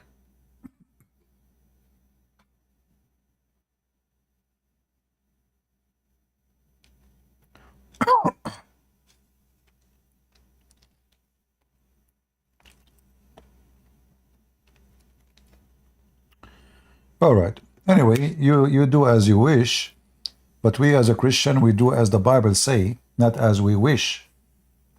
Because sometimes we can be tempted and we can wish something wrong. And yes, we do. But if you are a person who believes that the Bible is your constitution, then you go with the constitution of God. The Old Testament mentioned men and women who did sin. They are not the best example for us, and God never said they are. We have to be vigilant, otherwise this earth is full of dogs, and it will be just another one. All right, I think we have enough for today. Today we don't have too many listeners. Maybe, oh man, it is already in the morning here. Time goes so fast, I did not notice. So thank you guys for being here. And again, by the way, I mean, before we go, if you have a family, if you are married, and you have a children, be sure to sit with your children. Yes, it's your duty to bring food to the table, to go to work. Yes, life is hard. Yes, you are tired. But if you want to have a healthy family, a child who loves you, then you should give your child time. The same as you spend time with your wife. He and she need time too. Be careful. A child he feel that he is neglected, he can be your worst enemy, even though he is your son. Because then he will feel that you brought him and you neglect him. You think God giving food is enough, giving shelter is enough, paying tuition is enough. You are mistaken. You might have an enemy inside your house. So imagine if we have a little small family, yet we can be in trouble if we don't take care of our kids. How about having multiple partners? Too many children, we don't even remember their names. So you have to be careful, and you have to take care of those children you bring. This is why I say, if you are a person who is not capable of having a family, you better not to get married, for it's a big responsibility. Don't be tempted you get married just for sex. Well, this is not a good reason to get married. Don't be tempted just because you have a child or you want to have a child. Well, this is not even a good reason to get married. Because the most important, are you qualified to take care of such a family, to love your wife, to take care of your children, and give them all their need, not only their finance and their protection, but your love. So if you are not qualified for such a thing, then don't go for it. Otherwise, you might have an enemy in the house. His name is your son.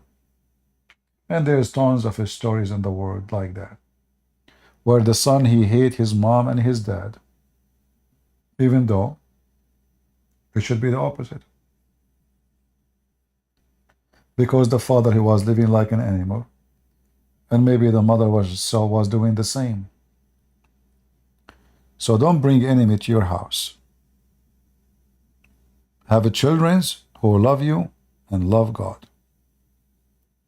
Thank you all for being here. May the Lord bless you. And until we see you soon again, God is good.